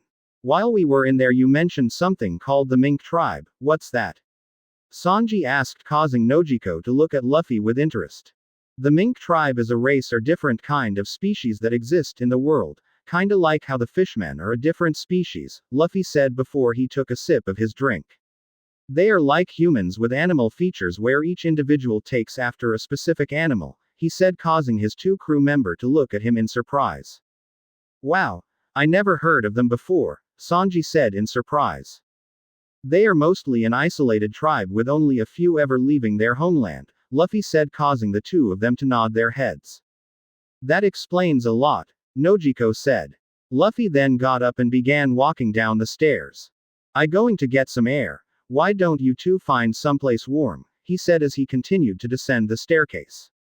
He walked out the front entrance and stood in the snow before he looked up to the sky and took a deep breath in. He then began looking around the exterior of the castle, admiring the sheer scale and beauty of it when something caught his eyes. Flying on the top of one of the towers was a pirate flag. It was a skull and crossbones with pink cherry blossom petals around it. Luffy saw it and smiled to himself. He then headed back inside to check and see if the doctor was done with Nami. As he was walking up the staircase, he saw standing at the top of the staircase the small reindeer looking at him with a look of pure terror. As Luffy got closer, the reindeer began to slowly back away in fear, which confused Luffy to no end. When he reached the top of the staircase, he sat down with his back facing the reindeer. If he is too scared to take, might be best not to try and force him, Luffy thought as he sat there on the snow-covered steps by himself with a scared reindeer behind him. After sitting there in silence for about 5 minutes, Chopper finally spoke. Are you really a pirate? He asked in a cautious voice, causing Luffy to look over at him with a smile before he replied. That I am, he replied with a warm smile. Nothing is better than the life of a pirate. No rules, no care, just the open seas, and the never-ending adventure, Luffy said happily, causing Chopper to step forward a bit with a look of pure awe on his face. Wow, pirates really go on adventures? Chopper asked in an astonished tone. Yeah, you get to see the most amazing thing and meet the most amazing people. It is truly the best life to live, Luffy replied with a smile as he looked up to the ceiling. Is that your flag? He asked while pointing at the Jolly Roger on Luffy's coat. That it is, Luffy replied with a smile. It looks different from the rest, Chopper said while looking at the Jolly Roger. I know, I designed it myself, Luffy replied before he stretched his arm forward towards the little reindeer and spoke again. Hi, I'm Luffy, he said as he waited for the reindeer to say something. Chopper looked at Luffy's hand for a few minutes before he inched closer and closer in the most cautious way possible and touched his hand before he quickly backed up in fear. I'm Chopper, he said shyly, causing Luffy to chuckle. So, you're a doctor? Luffy asked while looking at Chopper, causing him to nod his head. Can you tell me if my friend is going to be okay? Luffy asked. The treatment was administered. All she needs now is rest for it to work properly, he said from his position against the wall. It will take at least 3 days for the bacteria to leave her body, he added, causing Luffy to nod his head slowly, knowing very well that they couldn't stay there for 3 days. So judging by the way you are scared of humans, I take it you are not a mink, but you ate a devil fruit, Luffy said while looking at the little reindeer. That's right, I ate the human fruit, he said sadly, confirming Luffy's hypothesis and confusing him as well. Why do you sound so sad about it? Luffy asked in a curious voice. The little reindeer looked at Luffy for a while but didn't say anything, causing Luffy to believe that it was a sensitive subject. Luffy then got up and leaned his elbows against the rails of the second floor before he spoke. I ate a devil fruit. Luffy said, surprising Chopper. Really? Chopper asked in surprise. Yeah, I ate the rumble fruit, he said before he turned around and held his right arm out, all of his fingers pointing down. I'm a lightning man, he said before small ropes of lighting came out of all 5 of his fingers and formed an exact copy of Chopper made completely out of lightning. Wow, Chopper said as he stared at his copy in awe. I wish I could do something like that, he said as he stared at his lightning clone. Sure, it is flashy and all, but this power isn't all that it seems to be, Luffy said as the lightning chopper disappeared into blue sparks. What do you mean? Chopper asked while he tilted his head to the side and looked up at Luffy. I mean, there are good things about it and bad things about it, he said with a sigh. I'm sure there are some things about your powers that are bad, he said as he saw a pained look flash across Chopper's face before he looked down and nodded. Don't let it get you down, Luffy said as he stood next to Chopper. People tend to fear that which they don't understand, he said, causing Chopper's head to shot up and look at him with eyes the size of dinner plates. How did you know? Chopper asked shakily. Luffy sighed and took off his straw hat and ran his fingers through his hair before he replied. Let's just say we have more in common than you think, Luffy said as he closed his eyes, took a deep breath in. Flashback. Catch him. A man yelled with a machete in his hand while running after a small boy wearing an all too familiar straw hat. He is a demon. A woman yelled while chasing the boy with a stick. Kill him or else he will kill us. Another man yelled. Demon. Monster. Freak. They yelled as they chased the boy through the streets of the village. The small boy was running for his life with tears in his eyes, screaming at the top of his lungs. He knew that all he needed to do was get back to their camp and he would be safe, but he was starting to believe he wouldn't make it. Looking straight ahead of him, he saw his mentor and his crew racing towards him. Upon recognizing his mentor, the little boy screamed out his name. Shanks. He yelled before he made one big leap into the arms on none other than red-haired Shanks. Luffy. Shanks yelled out in panic as he caught his apprentice. Luffy then began crying into Shanks' chest as he held on for dear life. Shanks held him tightly before looking at the crowd that was chasing Luffy with a cold and emotionless glare, stopping them cold in their tracks before he turned to his crew and spoke. Take care of this, he said coldly before he turned and walked away. Aye, Captain, Ben Beckman replied before turning to the people that were chasing Luffy. The last thing Luffy heard before falling to sleep was the sounds of gunshots and screams hat filled the air. Flashback end. Luffy then opened his eyes and poured himself a drink before he looked at Chopper and spoke. So, have you ever thought about being a pirate? Luffy asked before he downed a full glass of whiskey. Did you slip and hit your head on the ice or something? Chopper asked as he backed away from Luffy. Look, I don't want to be a pirate, he said. Oh come on, you will be a great pirate. We can go on a lot of adventure and you get to see the world on the open sea, Luffy said, trying to convince the little reindeer. We will be great friends and my crew will love you, he said as he took a few steps forward towards Chopper, causing him to take off running. Why would I want to be friends with you? Chopper screamed, asked as he ran away from Luffy, causing him to smile before he took off chasing the poor reindeer. Ha ha ha. Come back here. Let's be friends, Luffy said while he chased the reindeer through the castle. Ah, Doctorine, save me for this lunatic. Chopper yelled as he ran into the room where Nami was resting, Luffy right behind him chasing him around. Come on, let's be friends and go on lots of adventure, Luffy said as he chased Hopper around the room. Nojiko and Sanji heard the commotion and came in the room with a plate of food to see what was up, only to see their captain acting very childishly chasing a chibi reindeer around the room with a huge smile on his face. What a shat's going on? Nojiko asked with a confused look on her face. This little guy is going to join our crew and be our doctor, he said, causing the two of them to look at the little reindeer. I didn't say that, he is lying, Chopper screamed. Yes you did, Luffy teased, lied, causing the reindeer to run out of the room. You know I don't appreciate you trying to steal my apprentice, Dr. Kurha said, causing Luffy to chuckle before he stood up straight and take off his captain's coat and placing it in front of the fireplace to warm. I didn't know I need your permission to recruit someone to join my crew, Luffy said as he sat down on the side of the Nami's bed. I guess you don't, but it won't an easy thing to do, she said before he put the bottle of plum sake to her mouth and drank it. I know, Luffy said, surprising her. How is she doing? He asked while looking at Nami. Her temperature went down several degrees and she out of any danger for now, but she still needs at least 3 days of rest before the bacteria leaves her body, she said, causing Luffy and the others to smile and nod. That's great news, Sanji said before he walked up to Luffy and handed him a plate of food. Here you go, Captain, he said, causing Luffy to take the plate. Thanks, he said as he sat down and began eating. Why is that reindeer so scared of us? Nojiko asked while looking at Dr. Kurha, causing her to take a big gulp of her plum sake before he began to tell them all the story of Chopper.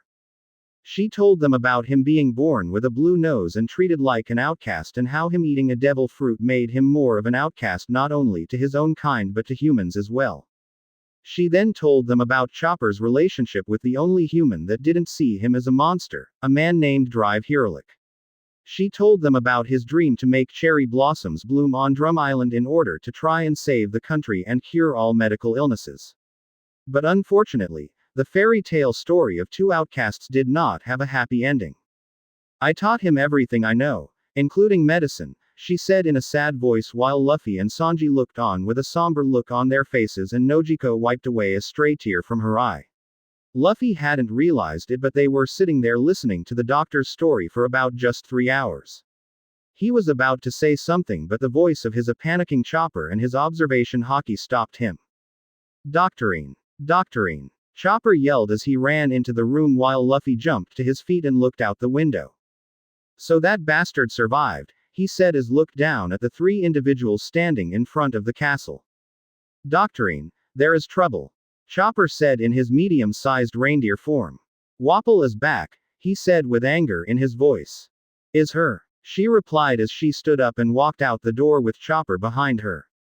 Luffy took on a serious look on his face before he walked over to the fireplace and picked up his coat and threw it on before he began walking to the door.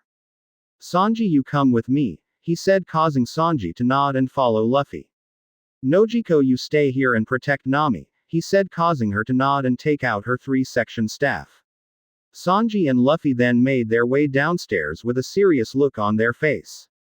When they arrived outside, they saw Chopper and Dr. Kurha talking to Wapol and his 2 goons. Luffy, deciding not to waste time and beat around the bush, interrupted the conversion. Now, I don't mean to interrupt, but Wapol is mine, he said as he walked between Kurha and Chopper with an emotionless look on his face and his captain's coat billowing in the wind. I owe him an ass-kicking for hearing my ship, he said as thunder clouds began to form in the sky and electric blue sparks of lightning started to appear around his body. How dare you? The man dressed like a jester yelled. How dare you speak to Wapol like he is some lowly commoner? He is a king. He yelled, causing Luffy to chuckle before he walked towards them. My apologies, Luffy said critically.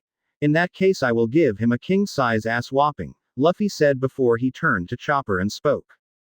Chopper, Luffy said, getting his attention. You're no monster.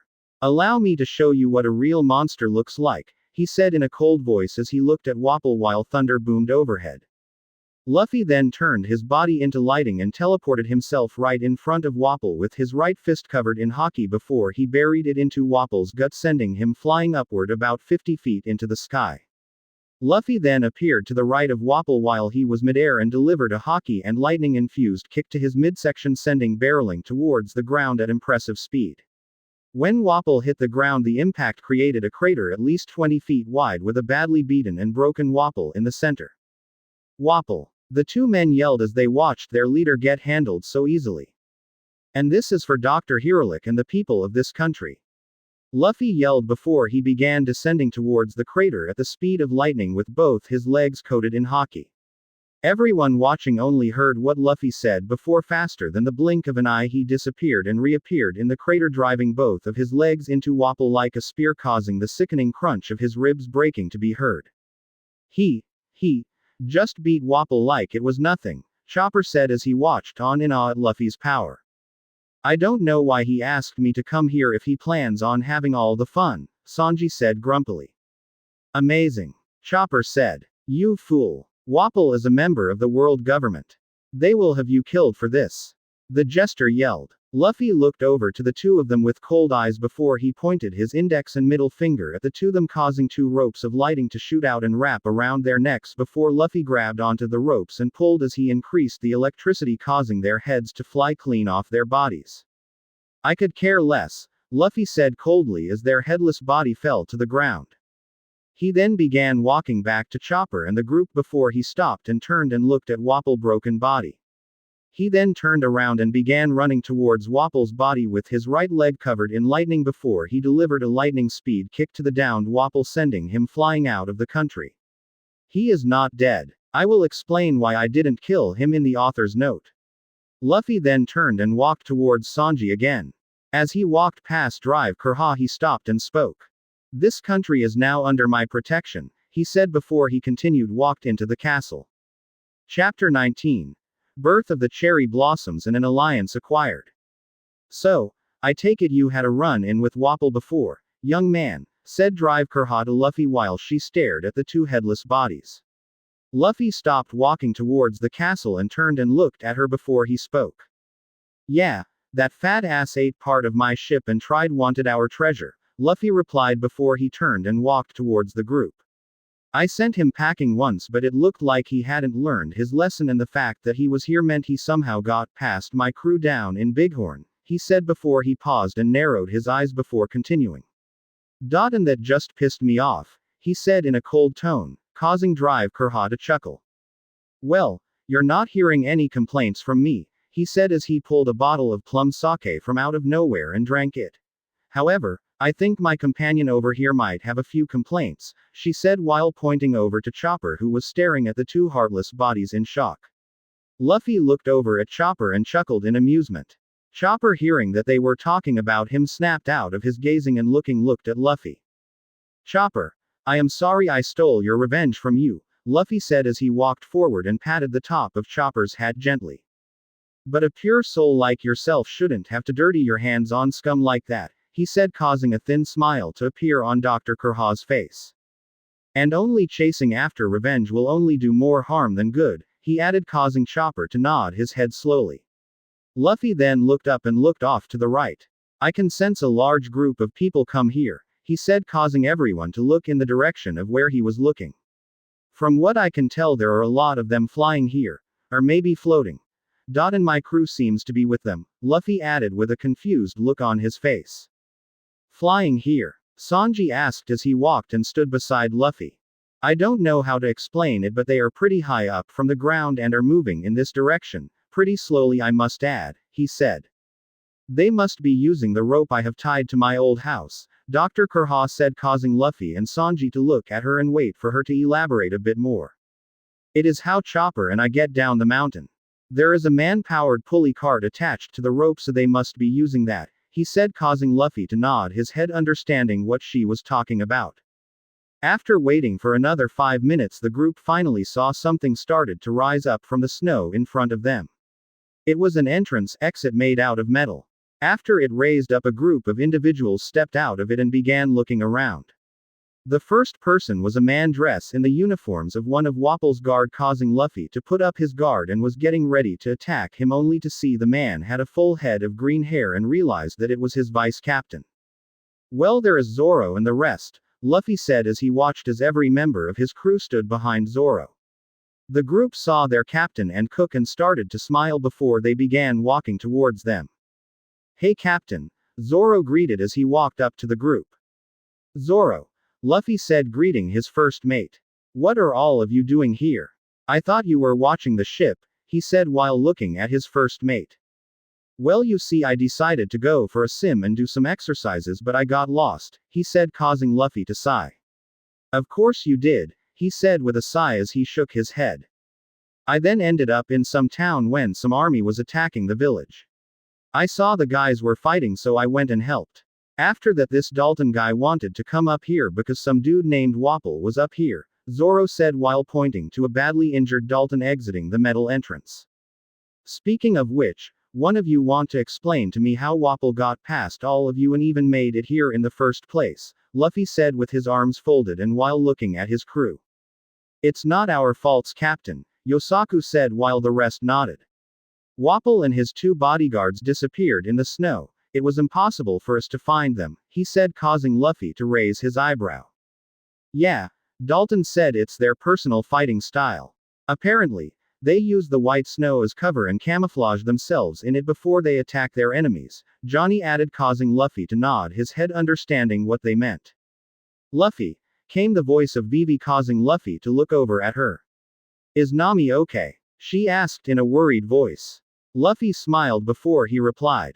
She is fine, he said, causing all of them to smile. The good doctor over here, he said while indicating to Dr. Kurha, treated her and she is in the castle resting now, he said, causing Vivi to nod before she and Sanji headed into the castle with Marianne following behind. By the way, Captain, Zoro said, getting his attention. On our way up here we saw something fly off the mountain. What was that? He asked. Oh, that just the king of this country, Luffy replied in a casual tone. Oh, okay, Zoro replied. Dalton, who was within hearing distance, heard what Luffy said and had his eyes widen in shock. You beat Wapple? He asked as he limped towards the group. That I did. In fact, I don't think he is even alive, Luffy said, causing Dalton and the group of villagers who exited out of the metal entrance to have their eyes widen in shocks. I do know that his 2 lackeys are dead for sure, Luffy said while pointing at the 2 headless bodies. That's Chess and Kuromarimo. One of the villagers screamed out in shock. Hey Usopp, I made us a new friend, Luffy said, piquing Usopp's interest. He's a reindeer, Luffy added while he turned and pointed at the spot where Chopper was, causing everyone to look there and see nothing there. Luffy, Usopp said. There is nothing there, he said, causing Luffy to look at where Chopper was, only him not there anymore. Where did he got? Luffy yelled, asked. He was just here, he said as he began looking around. You should know by now Chopper isn't good with crowds, Dr. Kurha said before she downed her sake. Suddenly someone screamed out from the crowd of villagers. Hey, look over there. There is something hiding behind that tree. A man with a musket yelled. What is that? Is that a reindeer? Another man asked. No. That's a monster. Another man yelled out, causing Luffy's eyes to widen. It's a Yeti. Shoot him. Usopp yelled as they aimed their guns at Chopper. No. Luffy yelled out, trying to stop the villagers. Seeing that they were not paying attention to him, he quickly turned his body into lightning and teleported himself in front of the tree where Chopper out and spread his arms out wide, protecting him with his back facing the villagers. As Luffy appeared in front of Chopper, the villagers fired, causing everyone's eyes, including those who fired their guns, to widen in horror when they saw Luffy appear there. Luffy, not waiting to die, quickly covered his back in armament haki and took on all of their bullets. "Why?" Chopper stuttered out with tears in his eyes. Luffy simply smiles at him before he replied. "Because you are my friend. And I always protect my friends," he said, causing Chopper to start crying before he ran towards Luffy and hugged onto his legs. "Come on, let's go meet my friends," Luffy said to a crying Chopper. He was a bit hesitant, but he eventually nodded his head and took Luffy's hand before they began walking back to the group. While they were walking towards the group, Luffy kept giving the villagers a glare that promised a slow and painful death if they tried anything. "Guys, this is Chopper," Luffy said to his crew. "And he is not only a doctor but super cool fighting and transforming reindeer," Luffy said, causing Usopp and Johnny to have stars in their eyes. "Really?" they said in awe as they bent down to Chopper level and began telling him how awesome he was, causing the poor reindeer to blush uncontrollably. Just then and there, Dalton collapsed to his knees, causing everyone to rush over to him.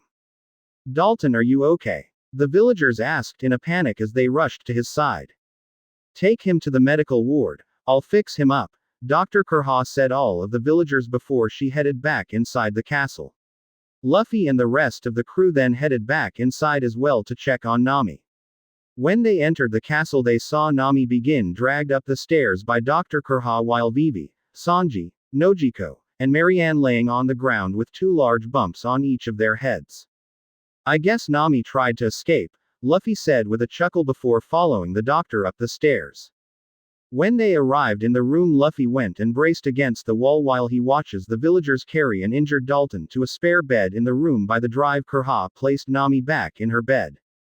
The doctor then proceeded to treat Dalton's wounds while Luffy walked over to the nearby window and opened it. He then summoned his usual thundercloud, confusing everyone including his crew members. Luffy reached into the cloud and felt around for a second before he pulled out a bag that doesn't appear to be that heavy. He then reached in the bag and pulled out a bunch of black cloths, confusing everyone more.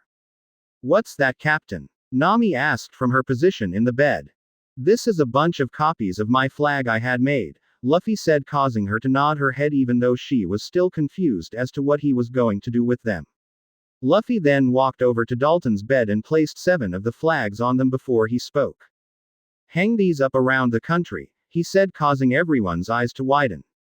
"This will let other pirates know that this island and country is under my protection and is part of my territory," he added while everyone looked on in shock.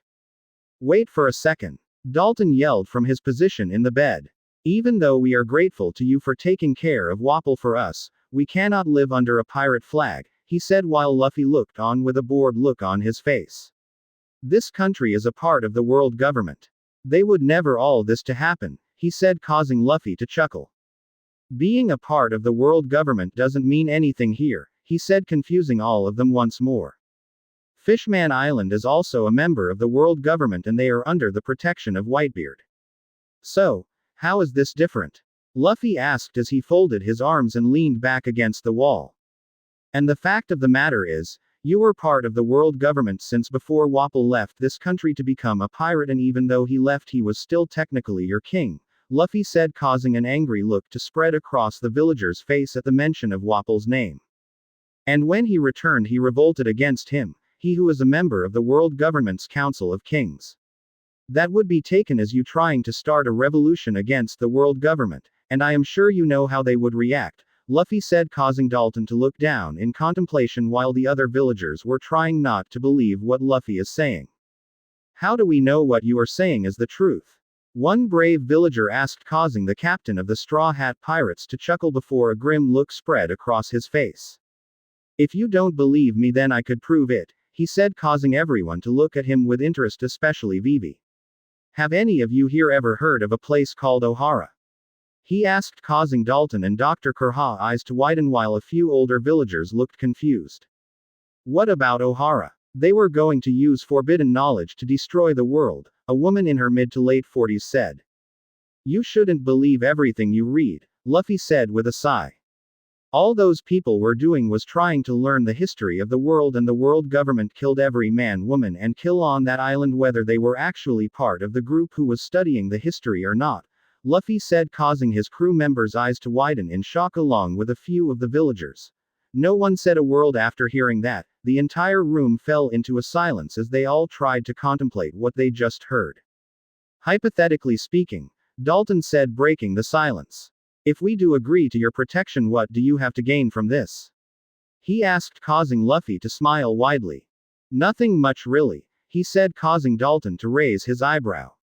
Just when any of my ships dock on the island, they get their stocks refilled for free, and this island will be one of the hubs of the organization that I will be building, Luffy said, causing some of his crew members to look at him with a puzzled look on their face at the mention of the organization. What is this organization? One of the villagers asked.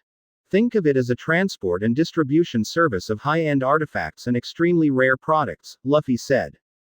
As he said that, he noticed Nami was practically foaming at the mouth at the thought of all the money.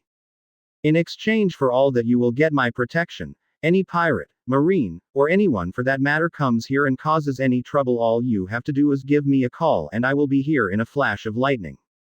Literally, he said, causing a few of the villagers to look around and nod slightly, liking the idea of someone as strong as Luffy protecting them.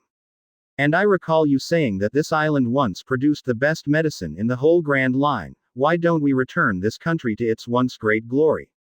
Luffy said, sweetening the deal a bit, giving the villagers the once finally push they needed. And how exactly are you going to do that? Dr. Kurha asked, getting interested in the idea. Well, this organization will be spread out throughout all 4 blues and the Grand Line. I am sure there are some herbs, equipment, and other medicines that you guys need that are hard to come by, and I'm talking about both the legal and illegal kind, he said, causing her smirk to nod her head. Well, I can get them and bring them to you. Another plus of all this is the medicine you produce here. I can distribute them all over the world for you, he said, causing the villagers to talk among themselves about multiple benefits to their country. I see, the doctor said, so you are going to be involved with the everyday normal market and the black market, she said, causing Luffy, Jem, Makita, and Marianne to smirk. That's right, he replied. While some of the villagers didn't like the fact that there was going to be some illegal dealings, they couldn't deny the fact that it would benefit their country greatly. I may not like the whole black market thing, I have to agree with Luffy that this will benefit your country greatly, Vivi added, causing Luffy to look over her and smile. Nice of you to come around, princess, he said, causing Dalton to look at Vivi with interest. Now, Luffy spoke in a commanding tone, getting everyone's attention. With there being no king here in this country, that gives me some form of authority and power here, Luffy said, causing the villagers and Dalton to narrow their eyes. Dalton was about to speak, but before he could, Luffy spoke again. And with that power, I appoint you, Dalton, as the new king of this kingdom, Luffy said, causing Dalton's eyes to widen and his jaw to drop. What? Me? Dalton stammered out in shock. No, I cannot be the king. I am. He was cut off from speaking Luffy once again. Does anyone object to this ruling? Luffy asked, looking to the villagers while ignoring Dalton. No one of the villagers objected, instead they all smiled. Well then, Dalton, it looks like the people agree with me, he said with a chuckle, causing Dalton to stare at Luffy with his mouth left hanging open. Just hang those flags up at the port and in the towns around the country, he added, causing Dalton to reluctantly nod his head. Fine, we will hang them up, he replied, causing Luffy to smile and nod his head. Hopefully this may help us prevent another attack, he said, causing Luffy to look at him with a confused look on his face. Another attack? Luffy asked as he tilted his head to the side and looked at the newly named king with a puzzled look on his face. Oh right, Luffy, you guys had already left to bring Nami to the doctor. So, you don't know why Wapol left and became a pirate, Usopp said from his position on the floor near Nami's bed. Yeah, apparently a powerful pirate by the name of Blackbeard attacked this country with his crew, and instead of defending his country, Wapol took his army and left after seeing Blackbeard's power, Jem said coolly as he leaned against the frame of the door. Blackbeard? Luffy asked with a confused look on his face. Never heard of a pirate by that name, he added before he began to think. Blackbeard, With a name like that, it makes it sound like they are the opposing the old man, Luffy thought to himself. Wonder if that's why Ace is in paradise, he added in his head. Dalton said that there were only 5 members, but all 5 of them were extremely powerful, said a scared Usopp. Don't worry about them. If they try something again, I'll take care of them, Luffy said, calming everyone down. Luffy then looked over at Nami and spoke to her. How are you feeling? He asked. Nami looked up at him and smiled before she replied. I'm feeling better, Captain, she said in her usual voice, not sounding sick whatsoever. We really need to leave and get Vivi home, she said, causing Luffy to nod his head before he replied. That's true. But the very young doctor over here, he said while pointing at Dr. Kurha, scares the crap out of me, he said, causing Sai and pull the covers over her head. Young doctor? Usopp asked, causing Luffy to shake his head. Where? He asked. As he asked the question, he received a kick to the back of his head by the good doctor herself, causing everyone to chuckle lightly. Brat, the doctor said before she turned to Dalton and speak. Dalton, surely you would know where the key to the arsenal is, he said, causing Dalton to look at her with a surprised look on his face before he replied. The arsenal? Why do you need to get in there? He asked from in position on the bed. That's really none of your business now, is it? She said before drinking some more of her plum sake. Wapol always carried that key with him, to keep it secured, he said, Dalton replied, and in this case, the key was likely blown into the sky with his body, he added, causing Luffy to chuckle nervously before he spoke. Oops, Luffy said with a slight smile. Well, that's a shame, Dr. Kurha said. Zoro, go cut down the door, Luffy said to his vice captain. Captain, Zoro said, causing Luffy to look at him. I don't have my swords, he said, causing Luffy to sigh before he spoke. Of course you don't, Luffy said before he turned to Jem and spoke. Jem, blow the door down, he said, causing him to nod and look to the doctor, waiting for her to lead him to the door. Good, the doctor replied before she turned to the group of villagers and spoke. You guys come with me, I have something I need you to do, she said, scaring the villagers at first before they reluctantly agreed and followed her and Jem out the door of the room towards the arsenal. As the group exited the room, Luffy turned to Nami and spoke. Nami, get ready to go, he said in a commanding tone, getting everyone's attention. Luffy, we can't just leave now.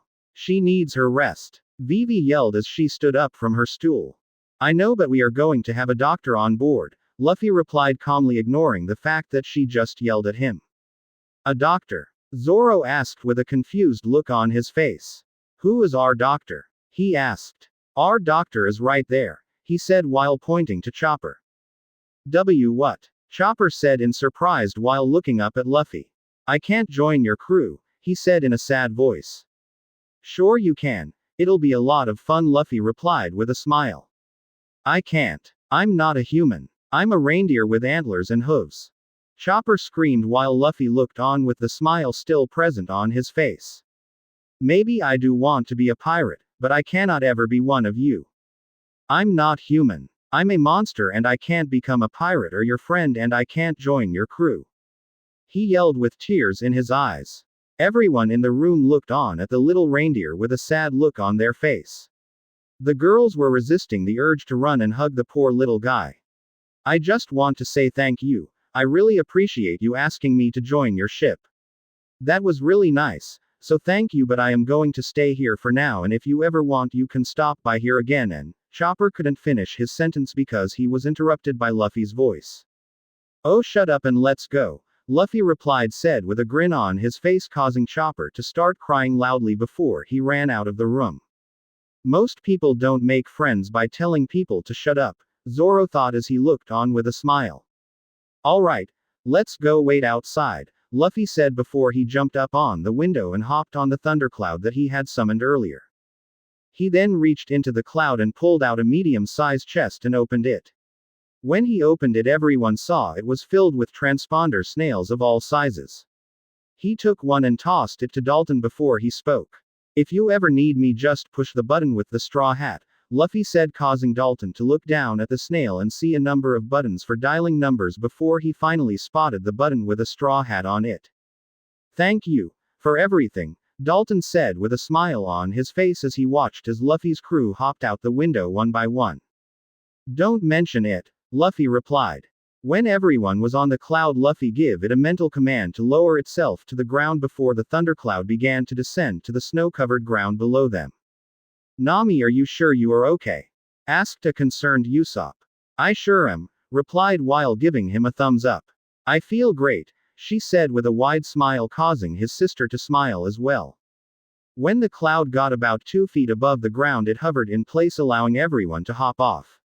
Once everyone was off waiting on their little reindeer, Dr. Luffy kept the cloud hovering near them to take the crew back to the ship when they were ready.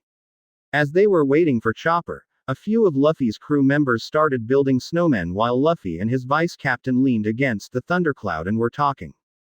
Are you sure it is a good idea to get this place involved in the underworld? Zoro asked with his arms folded as he leaned against the cloud. Yeah, Luffy said as he looked to the sky. If anything, this place may be the most profitable, he added, causing Zoro to look over at him with a confused look. How? He asked. It's simple really. The medicine produced here could be sold and distributed in both the regular market and the black market, Luffy replied. But we are pirates, Zoro said while looking at Luffy.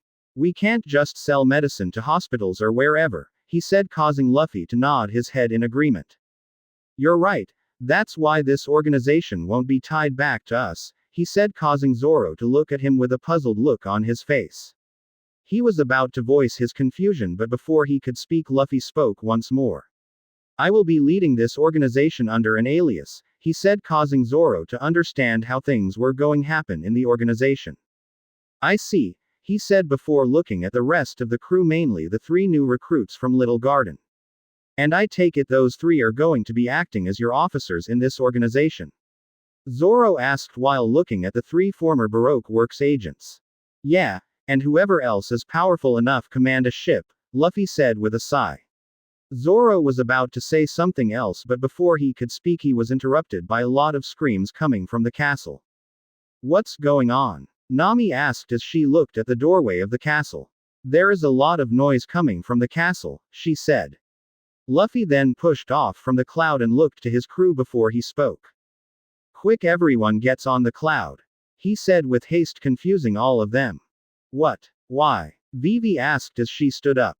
We have a very angry doctor heading our way, Luffy said, causing everyone to run and hop onto the thunder cloud. Luffy then stayed on the ground before he commanded the Cloud to hover a bit higher in the air. Luffy, aren't you getting on? Marianne asked in a worried voice. Don't worry, I'm just waiting on Chopper, he said as he looked up to the little girl with a smile.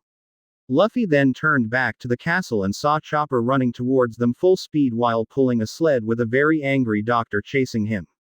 Everyone hurry, and Chopper trailed off when he saw everyone standing on a cloud.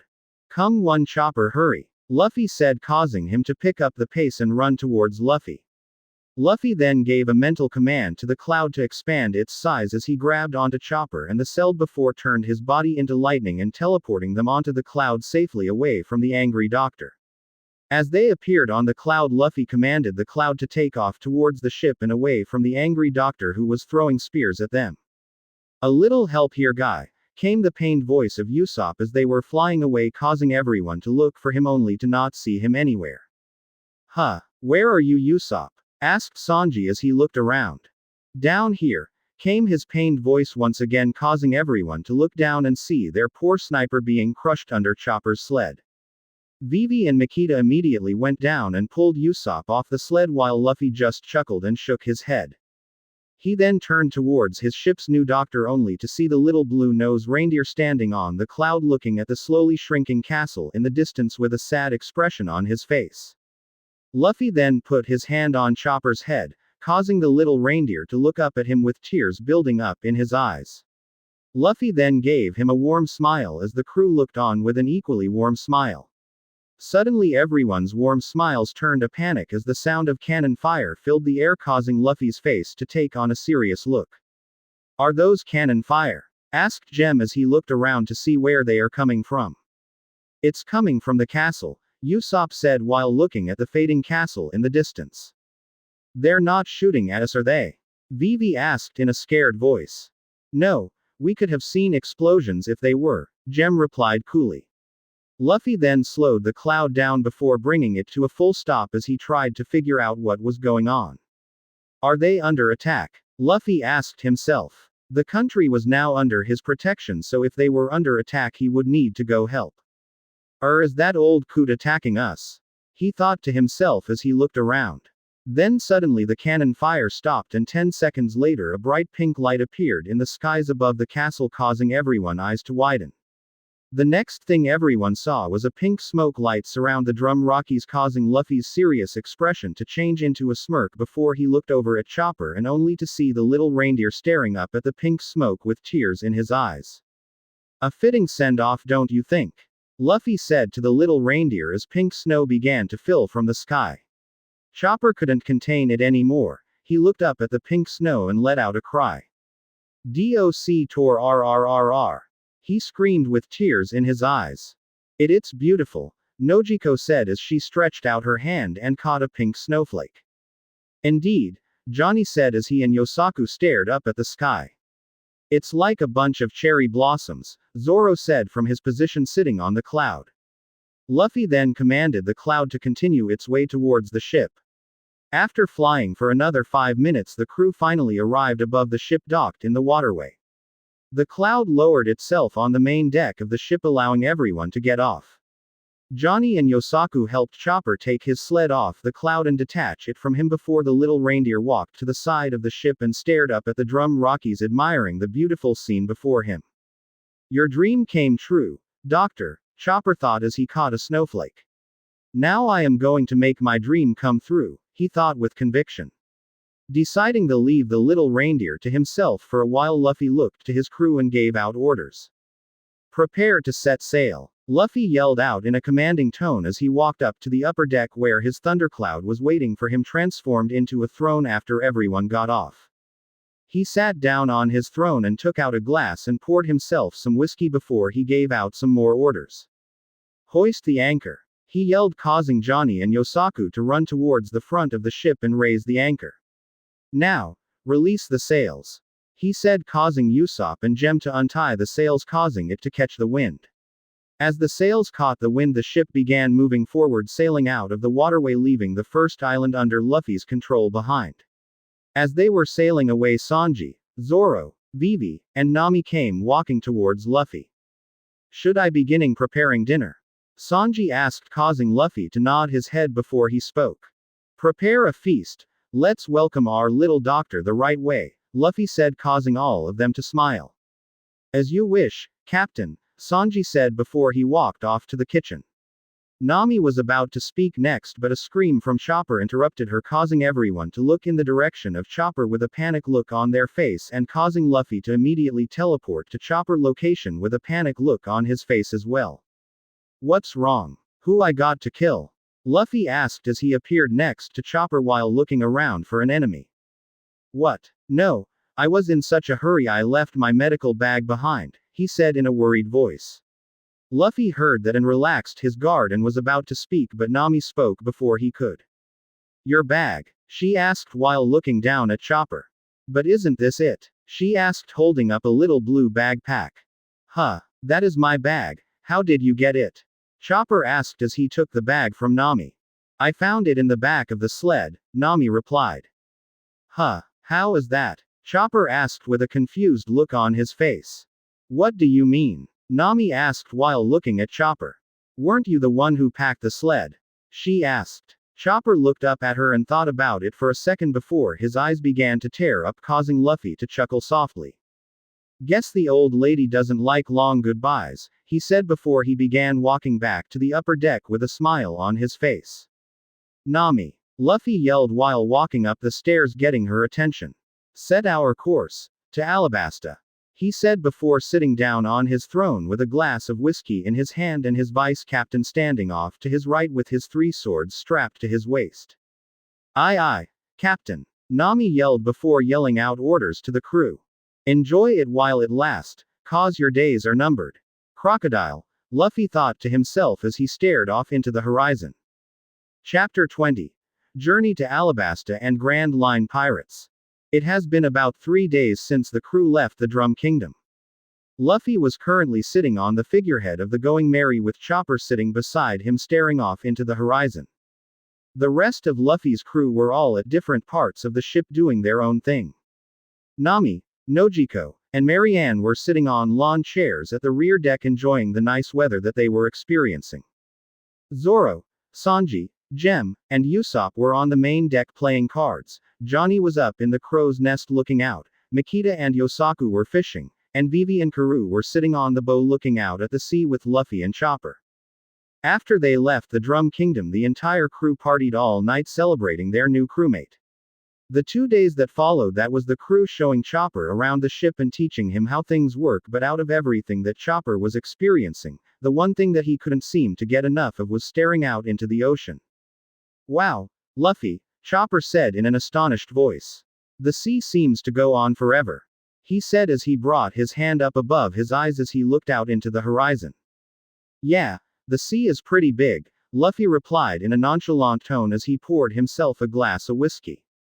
And only pirates are the ones who get to have great adventures on it all the time, Luffy added with a small smile.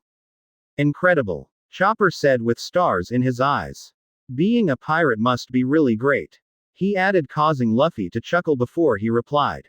Indeed it is, Chopper, he said before he took a sip of his drink. Indeed it is, he added once again.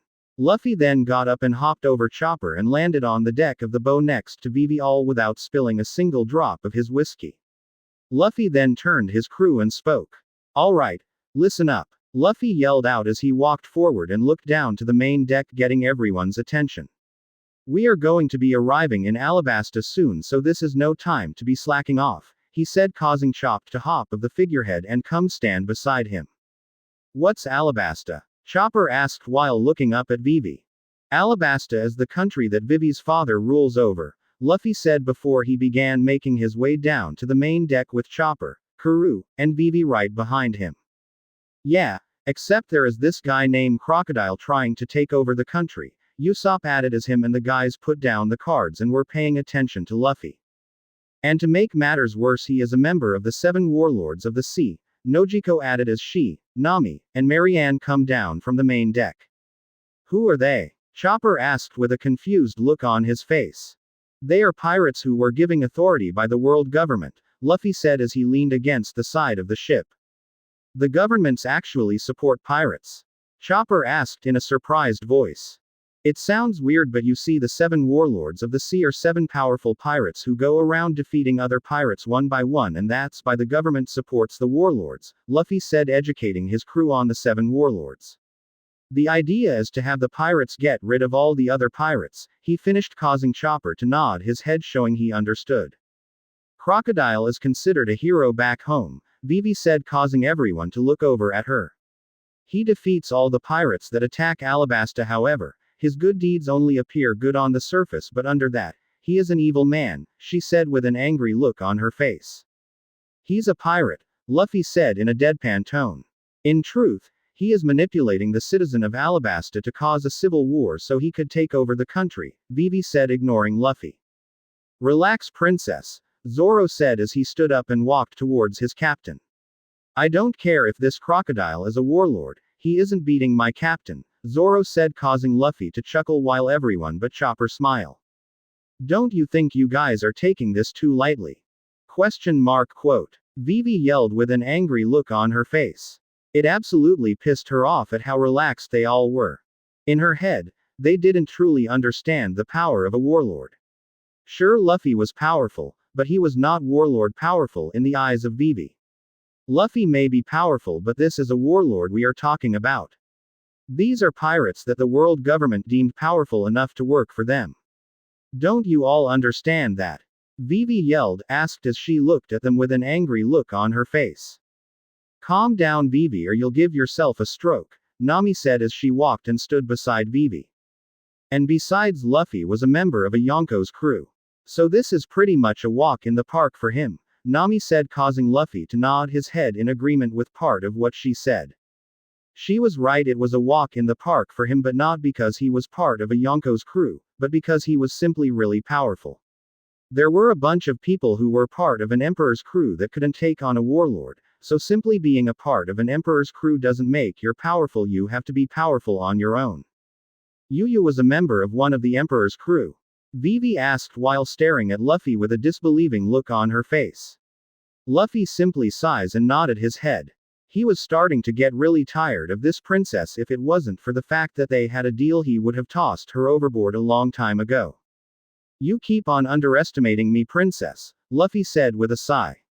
He was about to say something else, but before he could, Chopper spoke up. What's a Yonko? He asked while looking up at everyone. No one answered him. Instead, they all looked to Luffy for him to explain it to him. The Yonko, or better known as the Four Emperors, are the four most notorious and powerful pirate captains in the world, Luffy said, causing Chopper's eyes to widen. These four individually reside within the second half of the Grand Line known as the New World, exerting impressive influence and control over dozens of other pirate crews and self-governing islands, he said, causing Chopper to look on in awe while some of his crew also looked on with a surprised look on their face. Luffy then smirked and decided to blow their minds a bit further. One thing that all four of these pirates have in common is, they all have a bounty that is over 1 billion berries, Luffy said with a satisfied smirk on his face. Oh, over 1 billion berries. They all screamed in unison, causing Luffy to chuckle. That's crazy, Sanji said while the others just nodded their heads in agreement.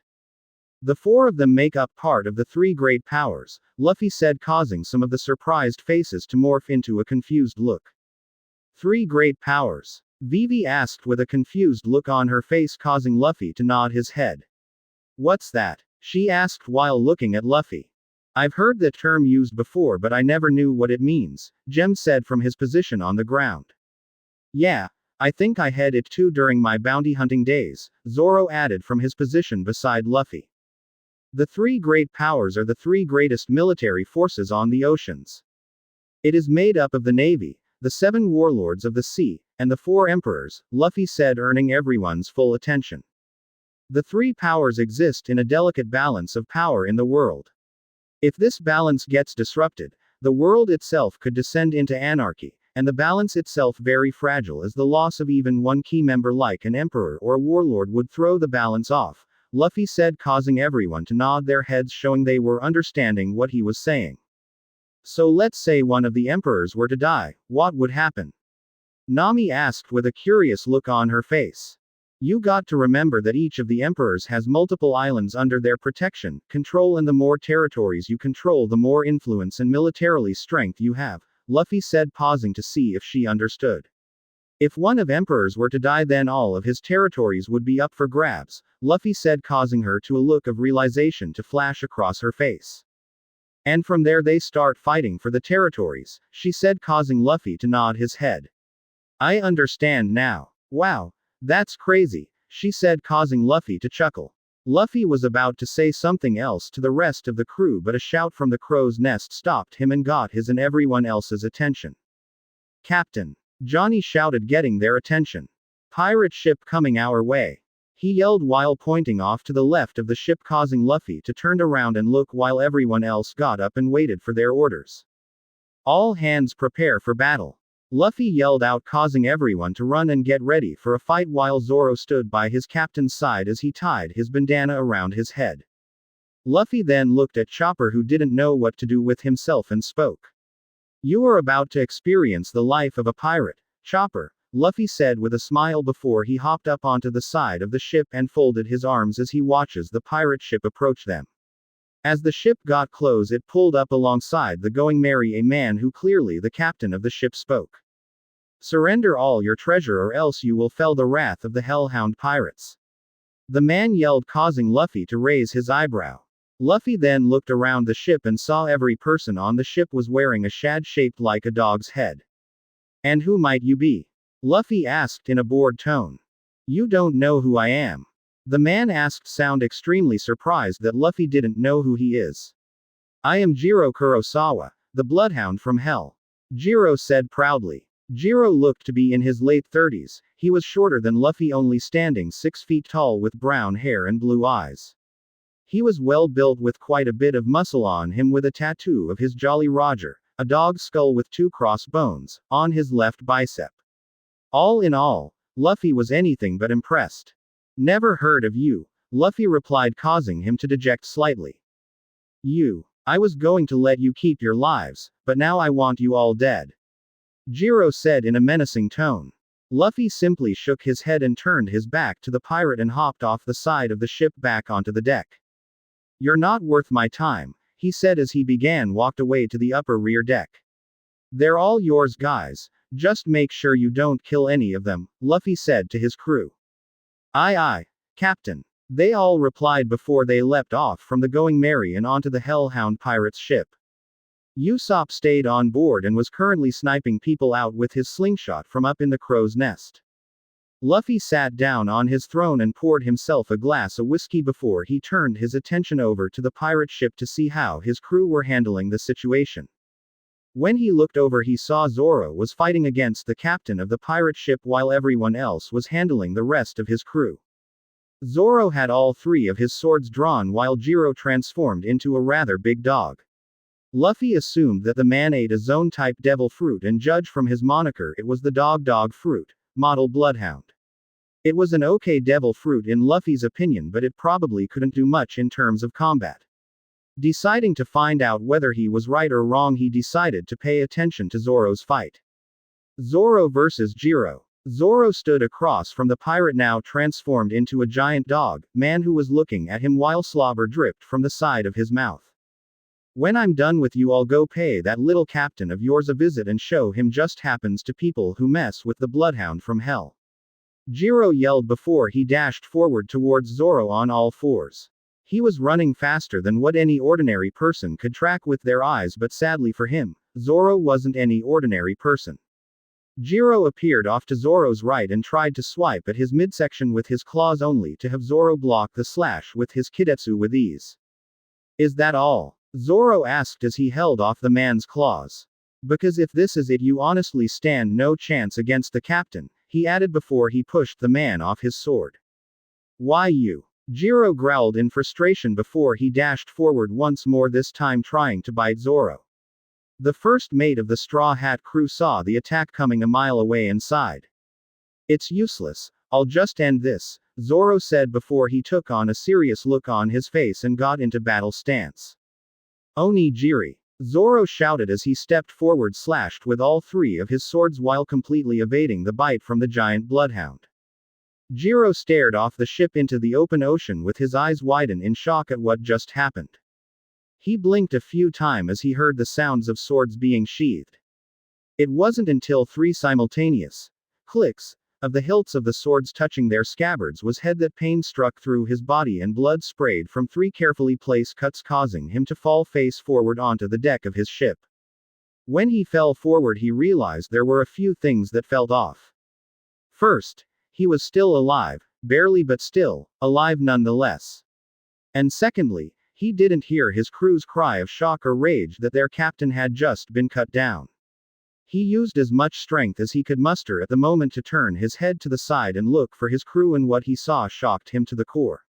His entire crew was being decimated by the Straw Hat crew. Majority of his men were lying unconscious on the ground, and the ones who were still standing weren't doing so good. What the hell is going on here? He yelled, asked in a hoarse voice, but no one answered. The Straw Hat crew didn't as much as look in his direction, even though they heard him. His own crew didn't look in his direction, they were too scared that they would die if they took their eyes off their enemy. The thing Jiro heard was a chuckle coming from behind him, causing him to strain his eyes off to the side in order to try and see who it was. He couldn't see the person clearly, but from their outline and the blurry colors, he assumed it to be the man who defeated him. A bunch of fools of think because they have a boat with a flag that they are pirates, Zoro said with a chuckle. And Grand Line pirates no less. He said before he started laughing, causing Jiro to growl. Zoro then looked behind him and saw his captain still sitting on his throne looking at what was going on with Luffy. Luffy was quite pleased with the way how Zoro handled his fight. In fact, he was quite pleased with the way his entire crew handled themselves in the situation. The one thing surprised Luffy, however, was how easily this pirate crew was disposed of.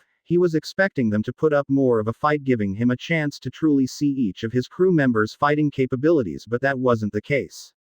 Every member of his crew easily took down multiple enemies, with Usopp covering them from the crow's nest. I'm not even sure if these pirates can survive in the East Blue, much less the Grand Line, Luffy thought to himself as he watched Nojiko dispose of the remaining pirates. As he was watching her skillfully wield her 3-section staff, his eyes caught brief moments when the staff would turn pitch black for a few seconds before it disappears. Luffy narrowed his eyes as he watched Nojiko slam her staff on the last of the enemy before he began thinking to himself. Nojiko seems to be the only one who has awakened both observation and armament haki, while the others only have their observation, Luffy thought before he sighed and took a sip of his drink. Guess they need some tougher opponents, he said with a sigh as he turned his attention away from the crew and looked up to the sky. Hey, Captain! Zoro shouted, getting his attention. What should we do with these guys? He asked from over on the pirate ship. Bring their captain here, Luffy said while looking at Zoro. And have Chopper come as well, he added, causing the little reindeer to hop over back to the Going Merry and make his way towards Luffy.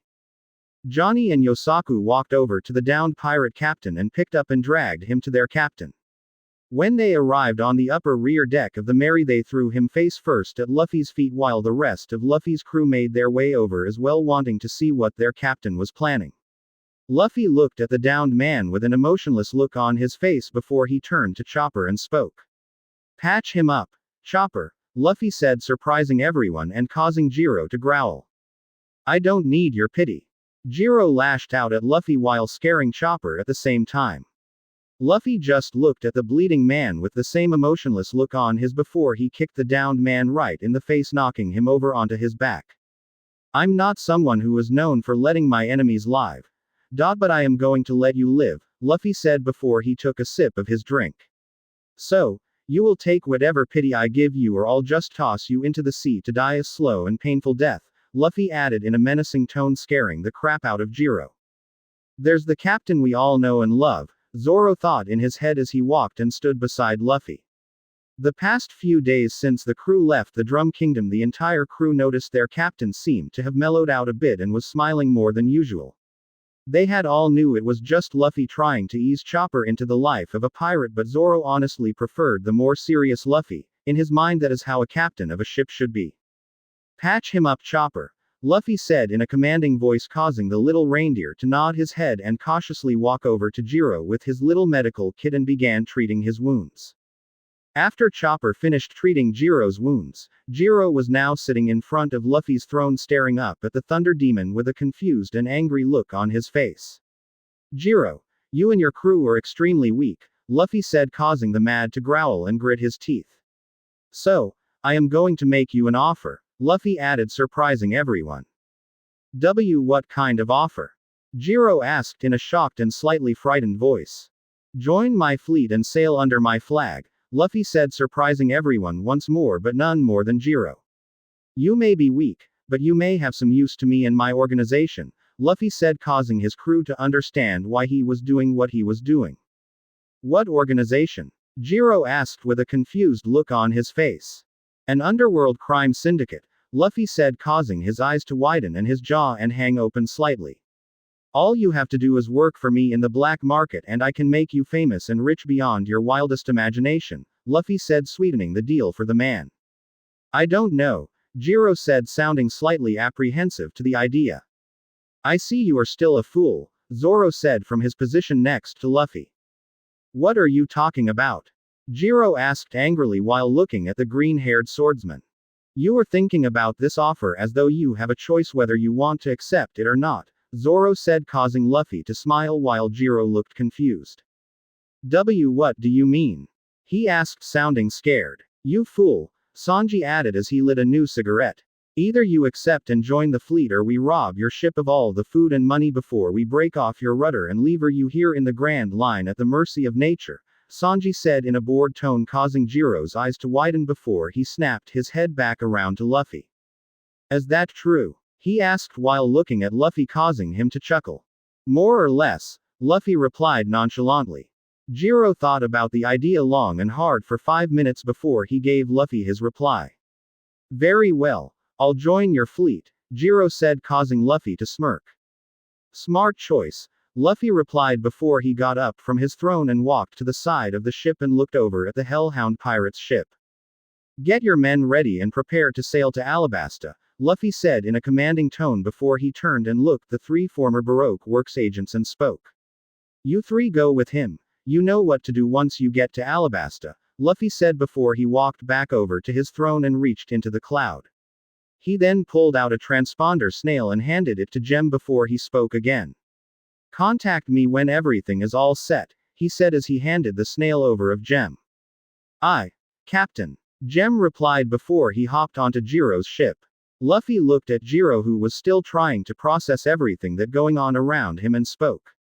Jiro, you are still in command of your ship, however, you take order from them for now, Luffy said, causing the man to nod his head slowly, still trying to process everything.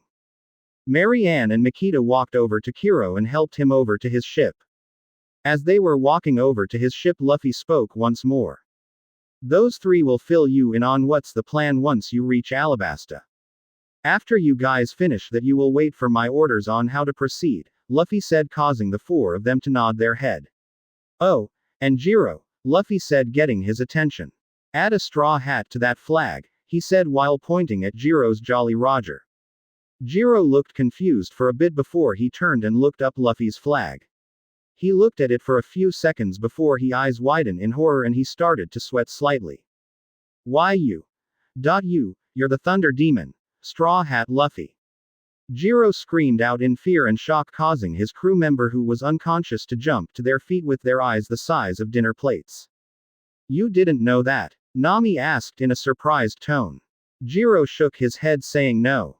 What a fool, Zoro said as he started laughing, causing a tick mark to appear on Jiro's forehead. Enough, Luffy said, causing everyone to go silent. You four have your orders, carry them out, he said before he turned and walked back to his throne with his coat billowing in the wind. Are we waiting for them to get ready and follow us? Nojiko asked Luffy as she watched him sit down on his throne. Or are we leaving them here? She added. Luffy thought about it for a few seconds before he looked over at Jiro's pirate ship and spoke. Hey, Jiro, Luffy called out, getting his attention. Do you know how to get to Alabasta? He asked the first captain under his command. Jiro looked at Luffy before he spoke. Yeah, we left there a few hours ago, Jiro said, causing Vivi's eyes to widen. Good, we will go on ahead, you guys get your stuff together and start making your way there, Luffy replied before Vivi had a chance to start blurting out questions. Jiro didn't reply, he simply nodded his head. Luffy then looked to his navigator and spoke. Nami, resume course to Alabasta, he said, causing Nami to nod her head before she looked at Luffy with a confused look on her face. Luffy, she said, getting his attention. If those guys just left Alabasta, how are they going to get back there? I thought the log pose only points to the next island whose magnetic field it needs to record. She asked, causing Luffy to chuckle slightly. You're right, that is how it works. However, the log pose points in two directions, Luffy said, surprising her. It points to the next island we need to go to, ND to the previous island we visited whose magnetic field is recorded, Luffy said, causing her to look at her log pose strapped to her wrist, trying to understand what Luffy was talking about. After studying it for a few minutes, a look of realization flashed across her face. I get it, she said in a cheerful voice. The red half points to the next island while the bottom white half points to the previous island, she said while looking at the log pose. Bingo, Luffy replied as he took a sip of his drink. Now, get to work, Luffy shouted, causing all of his crew members to scramble to get the ship moving again. Are you sure we can trust them? Came the voice of Zoro off to Luffy's right, causing Luffy to look over his shoulder at him and see him staring at Jiro and his crew. No, I don't, Luffy replied in a serious voice as he looked at Jiro with narrowed eyes. So why did you have him join the fleet? Zoro asked as he turned and looked at Luffy. They are extremely weak and won't last a minute in this business that you are going to be involved in, Zoro added. You may be right, but he has some use to me, Luffy said with a sigh. It's not like he is going to be one of the high-ranking commanders in the organization. He is just an ordinary foot soldier, Luffy said, causing Zoro to nod his head. Makes sense, Zoro said as he walked over to the side and take a seat on the deck. As the ship began sailing away from Jiro and his crew and was heading full speed ahead to Alabasta, Luffy got up from his throne and began making his way to the main deck. Come on, Luffy said to Zoro, who just got comfortable on the ground. Now ain't the time to relax, he said, causing Zoro to grumble under his breath about not being able to sleep. When Luffy got to the main deck, he saw every member of his crew was gathered there. Okay Vivi, I want to know the exact structure of Baroque Works and just how many people Crocodile has worked for him, Luffy said as he walked towards the group. Vivi took on a serious look on her face before she replied to Luffy. The layout is quite simple actually, she said as she petted her duck. First, at the very top of the organization is the boss, Crocodile. He's known as Mr. Zero, she said, causing everyone to nod their heads. There are a total of 12 agents and one animal who receive orders from the boss directly. For the most part, these 12 male agents operate in a pair with a female agent, she said before going through and listing all of the agents and their partners. The agents with code names 1 through 5 are known as officers' agents. They each possess one of the devil fruit powers or only sent on the most important missions, she said, causing Luffy to nod his head, understanding what she was saying. I'll need to recruit some of these officer agents, Luffy thought to himself. But there is more, she said, knocking Luffy out of his thought. Under the officer agents are 200 men called billions, and there are another 1800 men under them who are known as millions, she said, causing Luffy to smile. He was already aware of those guys and had given Gem, Makita, and Marianne the task of recruiting them. Let's see, 200 plus 1800 equals Usopp said as he began calculating in his head. There 2,000 of them. Chopper screamed out in shock. 2,000 of them. Usopp screamed when he heard what Chopper said. Luffy started chuckling, causing everyone to look at him with a confused look on their face. Calm down, he said with a chuckle. Don't worry about those guys, she said, confusing them more. Gem and the girls are going to handle them, Luffy said, causing his crew to finally understand what the order Luffy to those three. I see, so you were thinking ahead all this time, Captain, Nojiko said with a smile. Why of course, Luffy replied with a smirk. I like to be one step ahead of my enemy, Luffy added as he leaned against the railing of the stairs. He was about to say something else, but before he could, a shout from Vivi interrupted him. Luffy, she shouted, getting everyone's attention. What's that? She asked, yelled while pointing to the front of the ship. Everyone turned and looked at where she was pointing and saw green smoke rising up from out of the ocean. What is that? Nojiko asked as she stared at the smoke. Oh, don't worry about that, Nami said calmly while Luffy nodded his head, agreeing with her. It's just steam from an underwater volcano, she said, causing Usopp and Chopper's eyes to widen. There's volcanoes underwater? Chopper asked in an astonished voice. Yeah, it is said that there are more volcanoes underwater than above the surface, Nami said, causing Chopper to stare at the smoke in awe. I would try and hold your breath if I were you, Luffy said as he stared at the steam cloud they were approaching pretty fast. That thing stinks, he added, causing everyone including himself to take a deep breath just before the ship sailed into the green steam. At the speed at which they were traveling, it didn't take them long to come out of the other side of the steam cloud. When they exited the cloud, Luffy looked at Sanji and spoke. Hey Sanji, Luffy said, getting his attention. Yay, Captain, Sanji asked as he released his breath and looked at Luffy. Why don't you go bring up some of that nice dinosaur meat that we got from Little Garden and get lunch started, Luffy said as he began walking towards the front of the ship to sit on the figurehead. You got it, Captain, Sanji replied with a salute before he began making his way down below deck. As Sanji began making his way down to the storage area, Luffy was making his way to the figurehead of the Going Merry, but before he could reach there, the voice of Zoro stopped him in his track. Hey Captain, there is a man on the side of the ship, Zoro said calmly as he leaned over the side of the ship and watched a strangely dressed man holding on to the side of the ship. What do you mean there is a man on the side of the ship? Luffy asked as he stopped and began walking back towards where Zoro and everyone else was standing.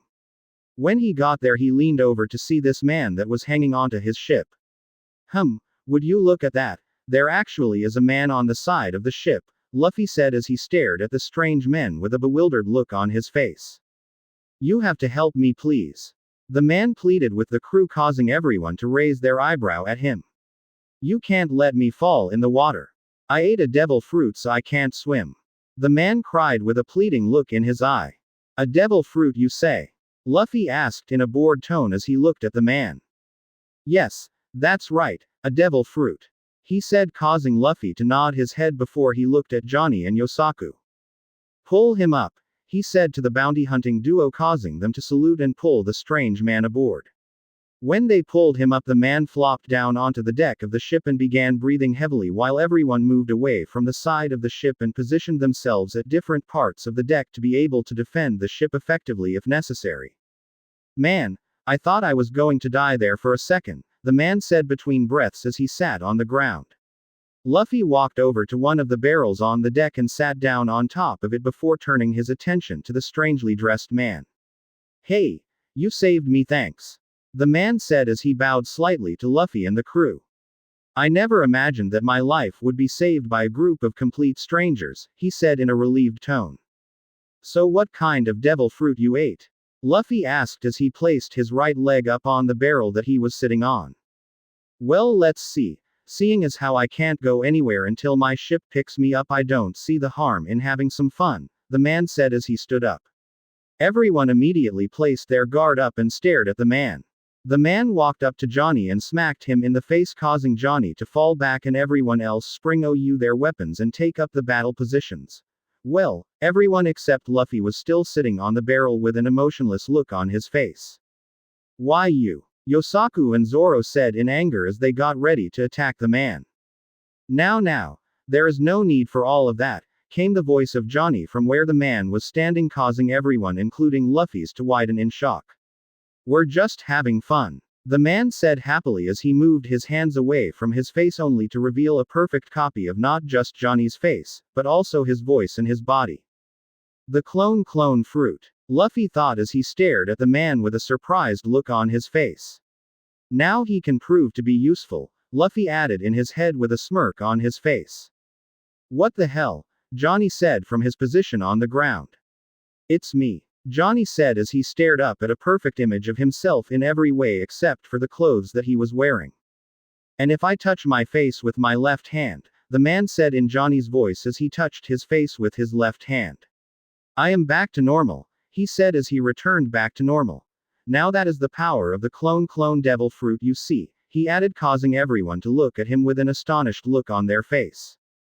Interesting devil fruit you got there, mister, Luffy said as he trailed off waiting for the man to say his name. Oh, forgive me, where is my manners, the man said as he bowed slightly. My name is Bon Clay, he introduced himself. Well then, you have an interesting power there, Mr. Bon Clay, Luffy said as he watched the man go around and touch the side of each of his crew members' face one by one. Yes, I am quite proud of it, Bon Clay said as he walked up and touched the side of Luffy's face. Honestly, Luffy still didn't trust the man, but he didn't see any harm in the man being able to impersonate him. It wasn't like he could clone his devil fruit or his strength. Bon Clay then took a few steps back and began changing into each of Luffy's crew member, even Luffy himself, but when he reached Nami he stopped and spoke. That's not all, I can change bodies too, the man said as he pulled open his clothes, showing everyone the very naked body of Luffy's navigator. All the men on the ship except for Luffy and Zoro had their eyes widen and their jaws on the floor while Luffy just looked on with an unimpressed look on his face. I've seen better, Luffy said with a shrug, causing Nojiko to chuckle while Nami punched Bon Clay right in the head. Stop that, Nami yelled as she punched him before she turned to Luffy. And what do you mean you've seen better? She asked. Luffy just shrugged his shoulder with the same unimpressed look on his face, causing her to grumble under her breath. I am terribly sorry, but I shouldn't demonstrate my powers anymore, the man said as he got up from the ground and nursed his head. No, do more, Usopp and Chopper cheered while Luffy looked on with a small smile. Well, if you insist, the man said before he started changing into a bunch of random people one after another as he twirled himself around in circles while Usopp, Chopper, and Johnny cheered on. After Bon Clay was finished further demonstrating his powers, he began dancing around with Usopp and Chopper on the deck. It was then Luffy and Nami noticed a ship quickly approaching from the starboard side of the Going Merry. When Bon Clay saw the ship, he stopped dancing and hopped up onto the side of the ship and turned his back towards the crew before he spoke. "It's time to say goodbye already. What a shame," Bon Clay said in a sad voice, causing Usopp and Chopper to become sad as well. "No, you can't leave just yet," Usopp said with some tears in his eyes. "Try not to be sad. Journeys must always include farewells," Bon Clay said while Luffy nodded his head in agreement.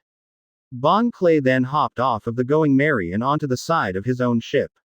"Now then, let's get going," Bon Clay said to his crew. "Yes sir, Mr. Bon Clay, sir." His crew members replied with a salute, using the Straw Hat's eyes to widen in shock and causing Luffy to spring off the barrel and onto his feet. "Did he just say?" Luffy asked as he watches the paddle ship sail away at an impressive speed. "Mr. 2. Zoro added to Luffy's question. "That guy was Mr. 2. Vivi asked in a shocked tone. "So, not only does our enemy knows what we look like, but he can also turn into us," Luffy said with a sigh. "That's not all," came the distressed voice of Vivi. "I saw something in his memory of all the faces he had copied," she said, causing Luffy to narrow his eyes. "One of them was my father," she said, causing their eyes to widen in shock. "Crocodile may be a bastard, but I have to give it to the man, he knows how to take over a country," Luffy said as he folded his arms and leaned against the side of the ship. "Yeah, having the ability to impersonate a king that easily can cause a whole lot of trouble for a country," Zoro said with a serious look on his face. "We sure let a bad one get away, huh?" Usopp said as he shook his head. "To make matters worse, when he finds out that we are the ones Baroque works as after, he can transform into any one of us and we won't even be able to trust our own friends," Nami said with a serious voice as she walked to the middle of the deck. Luffy couldn't help but agree with Nami. Sure, he trusts his crew, but they have only been together a couple of weeks now, and so far someone already committed treason on his ship. The last thing this crew need is someone impersonating one of them and causing even more trouble from the inside. "That's true. However, this may be a good thing for us as well," Luffy said, causing everyone to look at him with a puzzled look on his face. "With us knowing his ability, we can beat him at his own game," Luffy added with a smirk on his face. "Okay everyone, gather round. Johnny, go get Sanji," Luffy said, causing everyone to step forward in a circle with him in the center while Johnny raced into the kitchen to find Sanji. While Johnny was getting Sanji, Luffy began rummaging around his coat looking for something. After about a minute, Luffy found what he was looking for and pulled it out for everyone to see. In Luffy's hands was a plain old black marker. When everyone saw what it was, they all sweat dropped. "How are we going to beat Mr. 2 with a marker?" they all thought in a deadpan tone. Just then Sanji and Johnny joined them on the deck and took a place in the circle around Luffy. Naturally, Sanji positioned himself between Nami and Vivi. "Okay, stick out our left arm. Dot and wing," Luffy said, adding the last part when he saw Vivi's duck Karoo in the circle as well. He then went to each of his crew members one by one and drew an X on their left hand just above their wrist. "From this point on, no matter what happens, this left arm is proof that you are members of my crew, and more importantly, we're all friends," Luffy said as he drew the mark on his own hand and stuck it out. "Aye, Captain," they all replied with a smile on their face. "Oh, and find something to hide the mark," Luffy said, causing them to nod their heads. Zoro was about to say something to his captain, but before he could, the entire boat started to rock back and forth violently and the water around the boat began to get extremely rough. Suddenly something extremely big began to rise up from the water off the right side of the ship, causing everyone to panic. "What the hell is going on?" Yosaku screamed as he and Johnny pulled out their Bisanto. "Something is coming out of the water." Nojiko screamed as she took out her 3-section staff and got ready for a fight. "It's a sea cat," Vivi yelled as the creature became more visible. Out of the water came a giant cat-like sea monster staring down at the ship. "It's a sea monster," Chopper and Usopp screamed as they hugged each other. "It looks like food to me," Zoro yelled as he unsheathed all 3 of his swords, getting ready to attack the thing. No, can't eat it. Vivi yelled at Zoro, causing him to stop. Sea cats are sacred animals in Alabasta. I cannot allow you to eat it, Vivi said with conviction, causing Zoro to sigh and sheath his sword. Fine, we will just have to scare it away, Luffy said in a bored tone. As he said that, a loud thunderclap came from the clear blue sky, scaring the giant sea cat away. We must be getting close to Alabasta, Vivi said with a smile as she watched the sea cat swim away after being scared by the thunder Luffy caused. Yeah, well, those things you see behind us over there is all the proof I need that we are getting close, Nojiko said with a smirk as he stared out the back of the ship, causing everyone to look at where she was looking. That's a lot of ships, Luffy said as he stared at about 50 ships. Yeah, and they are all flying the Baroque Works symbol, Usopp said as he looked through a telescope. It would seem all the agents have begun to gather, Luffy said in an excited tone. These must be the Billions, they are the subordinates directly under the officer agents, Vivi said as she stared at the ship. Ignore them for now, Luffy said in a serious voice. We've got to keep our eyes on the prize, Luffy said. Plus, I don't want to be killing my future employees, he thought as he stared at the ships with a smirk. Hey, I see the island, Johnny yelled, causing all of them to stare at the front of the ship and see the desert island of Alabasta. Let's dock in the town of Nanohana. We need to hide the ship, Vivi said, causing Luffy to nod his head in agreement. The entire crew began running around and getting ready to dock the ship while Vivi and Luffy made their way to the upper deck to oversee everything. You must be happy to be home, Luffy said to Vivi, who was standing to his right. Do you have any plans on how to deal with the rebellion? Luffy asked. Yeah, I do have a plan, but I don't know how well it is going to work, Vivi said as she stared at the desert island. Luffy didn't bother saying anything to her. He knew whatever plan she had in mind involved her trying to save lives on both sides. Luffy been around the world and saw multiple conflicts. He knew that there was no way of ending this thing with no bloodshed. It took them another 15 minutes before the ship docked at the safe location near the town of Nanohana. When the ship was safely docked, Luffy went down to the main deck and spoke to his crew. Okay, remember from this point on the mark that is under here, he said as he held up his left arm, showing a white bandage wrapped around his wrist. Is what separates us from our enemy, Luffy said, causing them to nod their heads. He then reached into his coat and pulled out a small sack of money and tossed it to Sanji before he spoke again. Use that to restock the kitchen with whatever you need, he said as he tossed him the bag. Sure thing, Captain, Sanji replied. And the rest of you keep your guard up, he said, causing them to nod their heads before they all hopped off the Going Merry and made their way into the town. They all made their way through a small desert area before they arrived at the town.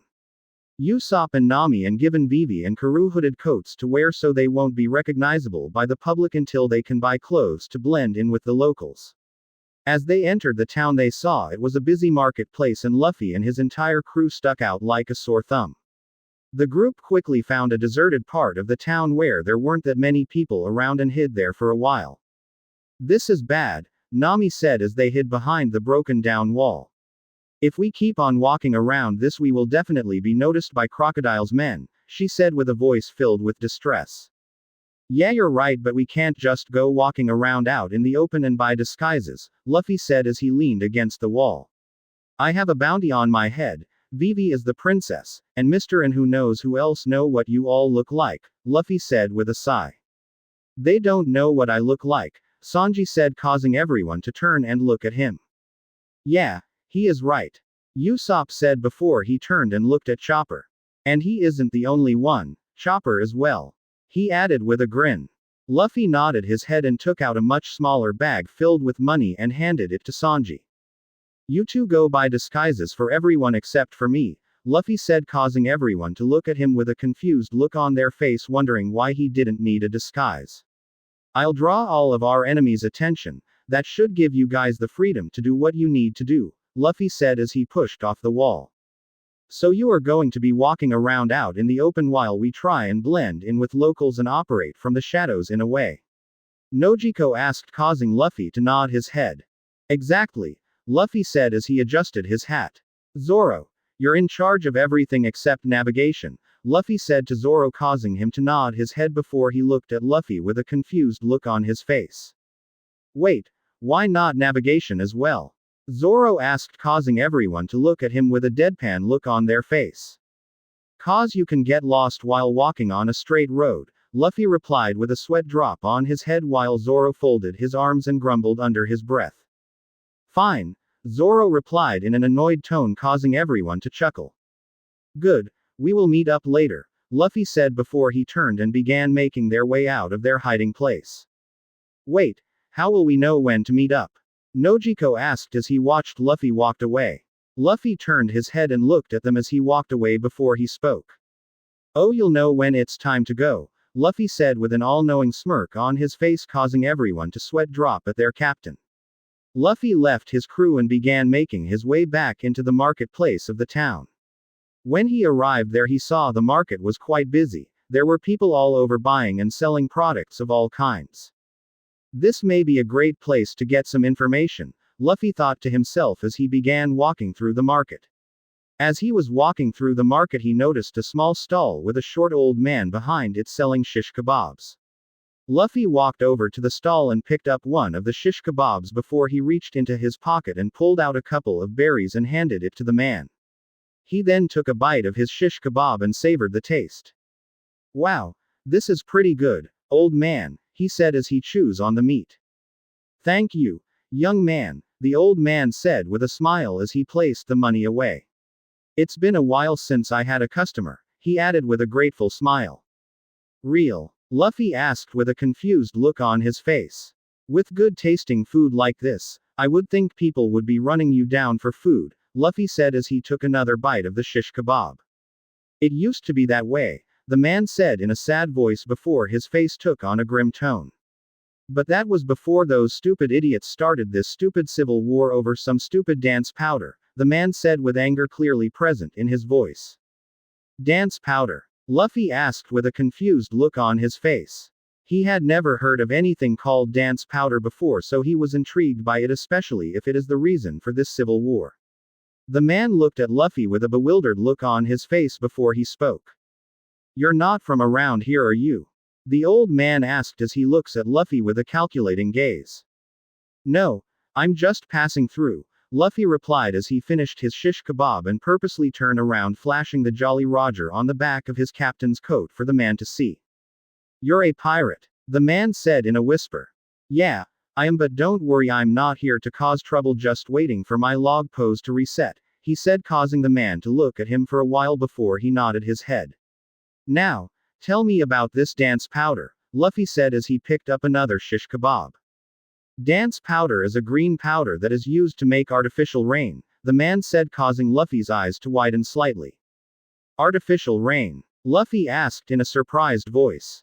He had never heard of something like that before in all the years he's been in the Grand Line. Yes, the dance powder when burnt emit a mist-like vapor that would rise up in the air. It speeds up the creation of ice particles in sub-freezing temperature clouds and causes rainfall, the man explained, amazing Luffy. However, the powder, unfortunately, caused long periods of drought in other countries, the man said, causing Luffy to understand what was going on. I see, he said, taking a bite of his second shish kebab. And I take it the rebels wanted the king to use the dance power to create rain, but the king refused due to the risk of starting a war with another country, Luffy said between bites. Exactly, the old man said as he nodded his head. These young people today have no patience whatsoever, the man said, causing Luffy to chuckle. It's not all bad though, Luffy said as he looked around. This town seems to be doing pretty good, he noted as he watched people happily go about their day in the market. That may be true, but not everything is as it seems, the man said to Luffy. People may look happy, but deep down they're all terrified of the war.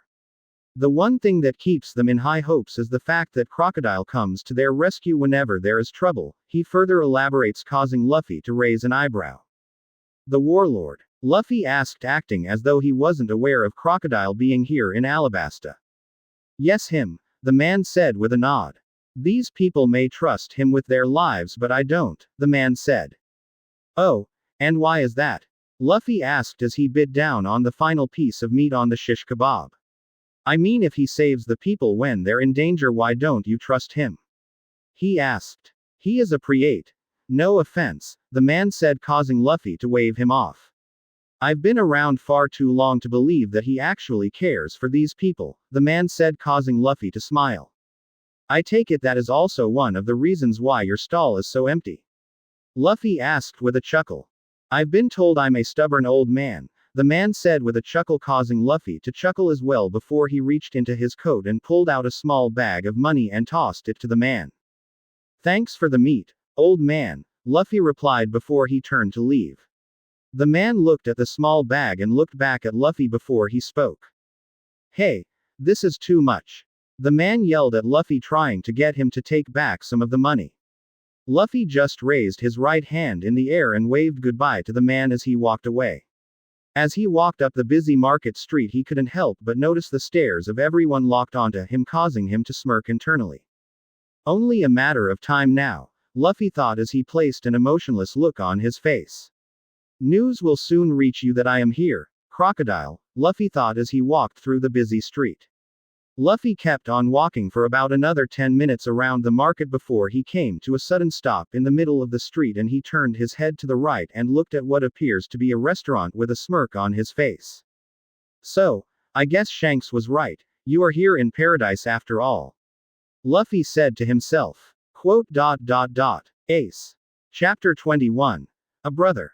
Luffy changed his direction and began walking towards the restaurant with a small smile on his face. As he got closer to the restaurant, a puzzled look appeared on his face because he could sense that there was some sort of confrontation going on in the restaurant. It puzzled him because he knew Ace wasn't the type to start trouble, especially in a public place like this. He was also sensing another familiar presence, but he couldn't remember who or what it was. As he entered the restaurant, he saw a Marine officer standing in the center of the restaurant looking at Ace, while everyone else in the restaurant was off to the left trying to keep clear of the two powerhouses. Luffy looked at the Marine for a few seconds before he recognized him as the Marine captain from Log Town, Smoker. Luffy got an evil idea in his head and smirked before he quickly replied the smirk with an emotionless look and began walking towards Smoker. As he got closer, Luffy spoke. Hey, Smokey, Luffy said, getting Smoker's attention before he grabbed onto the collar of Smoker's shirt. Bye, Smokey, he causing Smoker's eyes to widen just before Luffy took a big step forward and threw Smoker through the wall behind the bar, leaving a giant hole in its place. Everyone stared at the scene before them with eyes the size of dinner plates as they watched a kid just threw a Marine captain through the wall. Luffy ignored the looks he was getting and began making his way to the bar, where a shirtless man wearing a hat was sitting staring at Luffy with a large grin on his face. Luffy, Ace said happily as he stood up from his seat. Luffy smiled and walked towards the bar. Yo, Luffy replied as he high-fived Ace before sitting at the bar. One glass of whiskey please, he said to the bartender, who was trying to get over his shock at what he just witnessed. Is that all you have to say to your big brother? Ace said, faking hurting. Luffy sighed before he spoke. You really are milking this big brother thing, aren't you? Luffy asked as the bartender placed a glass half filled with whiskey. Just as Luffy was about to grab the whiskey, Ace grabbed it and downed it before he replied. That's right, he said as he slammed the glass down on the bar. Hey, that was my whiskey, Luffy yelled out. Oh, be quiet, Ace said, waving Luffy off. You drink too much anyway, he added, causing Luffy's head to drop before he looks back up at the bartender and signaled him to refill the glass, which he did. So, where is Sabo? Luffy asked while looking at Ace. You two are always together, he added. Ace nodded his head and smiled before he replied. Sabo left the crew. And joined the Revolutionary Army, he said, causing Luffy's head to snap around to him and looked at him with a surprised look on his face. When was that? Luffy asked in a surprised voice. About a month after you left, he replied in a somber tone. He said he wanted to do some good on this planet before he dies, he added before he took a spoonful of the food in front of him and ate it. And he thinks the only way to do the good that he has in mind is to join the Revolutionary Army, he finished, causing Luffy to nod his head. Well, when you think about it, it's not all that surprising, Luffy said before he took a sip of his whiskey. Considering his background and his history with those people, he makes a lot of sense he would join my dad, he said with a lot of disgust present in his voice when he mentioned those people. I'll ask my dad to look out for him, he added, causing Ace to laugh. I wouldn't get my hopes up, Ace said while laughing. We got a couple to deadbeat dads, he said. Luffy didn't say anything or showed any reaction, he simply took another sip of his whiskey before he got up. Are you coming? Luffy asked as he stood up. Or are you going to fall asleep in your plate of food again? He asked while looking over his shoulder at Ace. I'm coming, just give me a sec, Ace said with a sigh as he got up and began gulping down the food on his plate. Luffy then reached into his coat and pulled out a small sack of money and tossed it at the bartender. That should cover everything, he said before he began to walk out of the restaurant, leaving Ace behind. Hey! Ace shouted with a mouthful of food. Wait for me! He yelled before chasing after Luffy. As he stepped out of the restaurant and looked for Luffy, he couldn't find him anywhere. Where the hell did he go? Ace yelled out in frustration. Luffy, calmly walking down the busy streets of Alubarna, suddenly stopped and looking behind him and spoke. Where the hell is he? Luffy asked himself as he saw there was no Ace standing behind him. Luffy then sighed before he continued walking. He'll have to catch up, he said as he walked away. He walked for about 5 minutes before he was suddenly stopped by the sound of his navigator yelling his name. Luffy! Nami yelled, getting his attention. Luffy looked over in the direction of where the voice came from with a raised eyebrow and saw his entire crew along with the princess and her duck running towards him with a panicked look on their face. Where's the fire? Luffy asked the group in a voice laced with curiosity. Luffy, we have a big problem, Nami said while breathing heavily. That marine captain from Luge Town, Usopp said before Luffy interrupted him. As here, I know, Luffy said calmly while nodding. That's not all, Vivi said, getting his attention. There is a pirate from the Whitebeard Pirates. Here looking for me, I know, Luffy interrupted her. His entire crew looked at him strangely for a while before Nami finally spoke. How can you be this calm? She yelled, asked. Well, you see, the thing is, Luffy said, but was interrupted by someone else yelling for him. Straw Hat! Smoker yelled as he ran towards Luffy and the crew with a small group of Marines. I got you now, he yelled before he stopped about 10 feet away from Luffy. Luffy turned around and looked at the Marine captain with a smirk on his face before he spoke. Hey there, Smokey, Luffy said with a smirk. Long time no see, he said mockingly, causing Smoker to growl. This is the end of the line for you, Straw Hat, he said while pointing at Luffy while small amounts of smoke began to expel from his body. Really? Luffy asked as he took a step forward while small amounts of lightning began to surround his body. How did that go for you the last time? Luffy asked, causing Smoker to growl once more. Smoker, deciding to make the first move, turned his left hand into smoke and sent his fist forward towards Luffy. Just as Luffy was about to launch his own attack, everyone present heard someone shout out. Fire Fist! The voice shouted out before a large vortex of fire came down from the sky and intercepted Smoker's fist. The large vortex of fire caught everyone except Luffy by surprise. When the fire died down, everyone saw Ace standing in the middle of the two groups with flames lacing his arms and shoulders. Luffy's crew and the Marines had their eyes widen at what they were seeing. The Straw Hats recognized the man in the middle of all the flames at the Whitebeard pirate they saw earlier and were beginning to get worried. It's about time you showed up, Luffy said with a sigh. You're the one who ran off without me, Ace yelled back at Luffy, ignoring Smoker.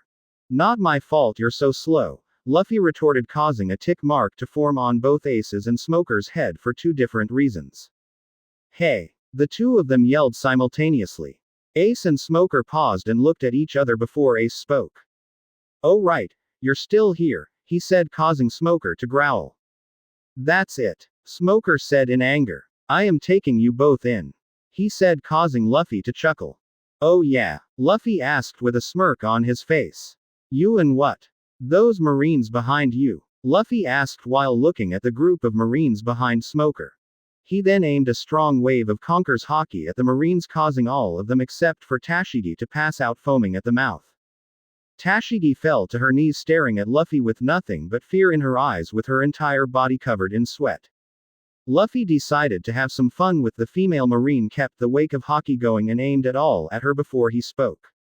"Look at them, they can't even stay on their feet," Luffy said as he took one step forward, causing Tashigi's breath to hitch in her throat and her heart rate to increase as she struggled to breathe. "You should run along, little girl," he said while staring at her. "This is a fight for the grown-ups and I don't exactly have the time of day to teach an infant how to breathe," Luffy said coldly as he increased the strength of his Haki slightly, causing the poor girl to pass out, not from the Haki but from fear. As she passed out, Luffy cut the Haki off and chuckled. "That was mean, Lou," Ace said with a chuckle. "Yeah, but it was fun," Luffy replied before he turned to leave. "I'm sure you can handle this?" he asked, causing Ace to chuckle before he replied. "Why, of course," he said before he turned and looked at Smoker with narrowed eyes. "Come on," Luffy said to his stunned crew before he began walking towards the spot where they docked the ship. His crew came out of their shock and began walking behind their captain. "Luffy, who was that?" Nojiko asked while walking. "That was my big brother," Luffy replied nonchalantly as they were walking. "You have a brother?" everyone yelled out in surprise. "And by the looks of it, Luffy's brother is really strong too," Johnny said, causing Luffy to chuckle before he replied. "You have no idea," he said with a chuckle. As they were walking, the entire crew suddenly stopped and looked behind them and saw a large tornado of smoke and fire rising to the sky. "So, I take it your brother ate the flame fruit, Luffy?" Sanji asked while looking up at the tower of fire and smoke. "I guess so," Luffy replied as he stared at the two clashing elements. "He didn't have it when I last saw him," Luffy commented. "Oh, and when was that?" Nojiko asked Luffy. "About 5 or 6 years ago," Luffy replied before he turned and continued walking towards the ship. The entire crew along with their captain walked for about 5 minutes before they reached the area where they docked the Going Merry. Everyone climbed on board the ship and raised the anchor before they started to sail away from the island. As they were sailing away, Luffy finally noticed his crew new attire. They were all dressed like locals from Alabasta, well except for the girls. "Sanji," Luffy called out from the upper deck looking out at the crew. "Aye, Captain," Sanji replied while looking up at Luffy. "Were you the one who picked out the girls' outfits?" Luffy asked while staring at Nami, Vivi, and Nojiko. "Yes, sir," Sanji replied with a salute. Luffy smirked before he replied. "Nice job," Luffy said while nodding and staring at the 3 girls, causing them to blush and look away. Just then, a shirtless man landed on the side of the ship in the crouched position. "Took you long enough," Luffy said to the man, who then looked up at Luffy and smiled before he spoke. "Well, forgive me for not having lightning speed," he said, causing Luffy to smile and began making his way down to the main deck. "Everyone, I would like to introduce you all to Portgas D. Ace," Luffy said as he put his arm around Ace. "My quote-unquote big brother," he said with a rare smile. "Ace, this is my crew," he added while waving at his crew. "It is a pleasure to meet all of you," Ace said with a bow. "And thank you for taking care of my little brother. I know he can be a handful," Ace added, earning a growl from Luffy. No problem," Luffy's crew replied with a smile. "Wow, I can't believe Luffy has a brother," Usopp said while at Luffy and Ace. "Well, we are not biological brothers," Ace said while Luffy nodded.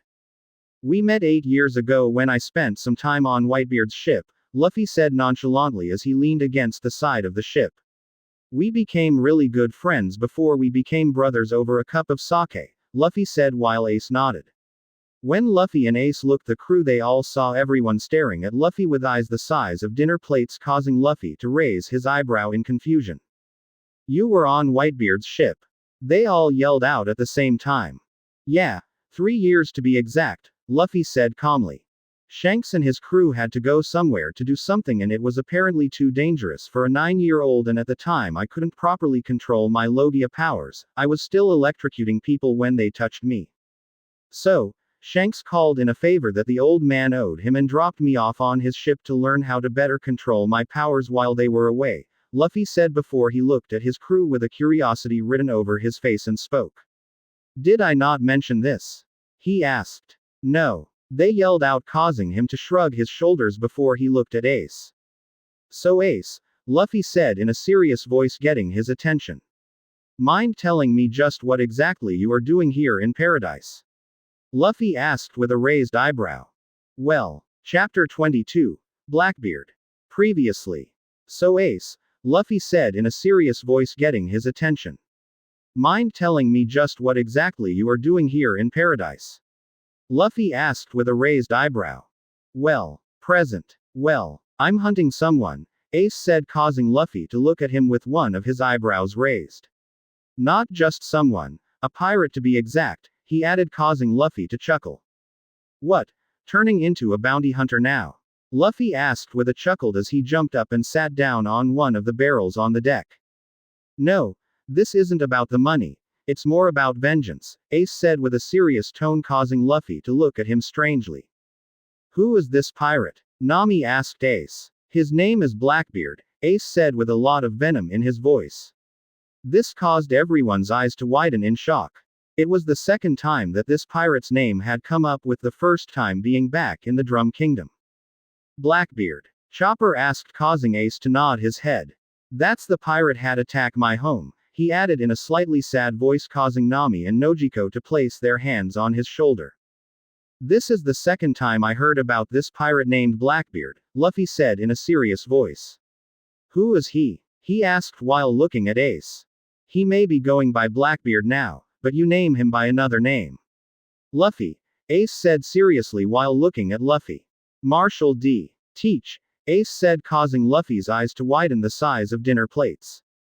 Marshall D. Teach? Vivi asked in a confused voice. Who is he? He is a member of the Whitebeard Pirates, Luffy said in a disbelieving voice.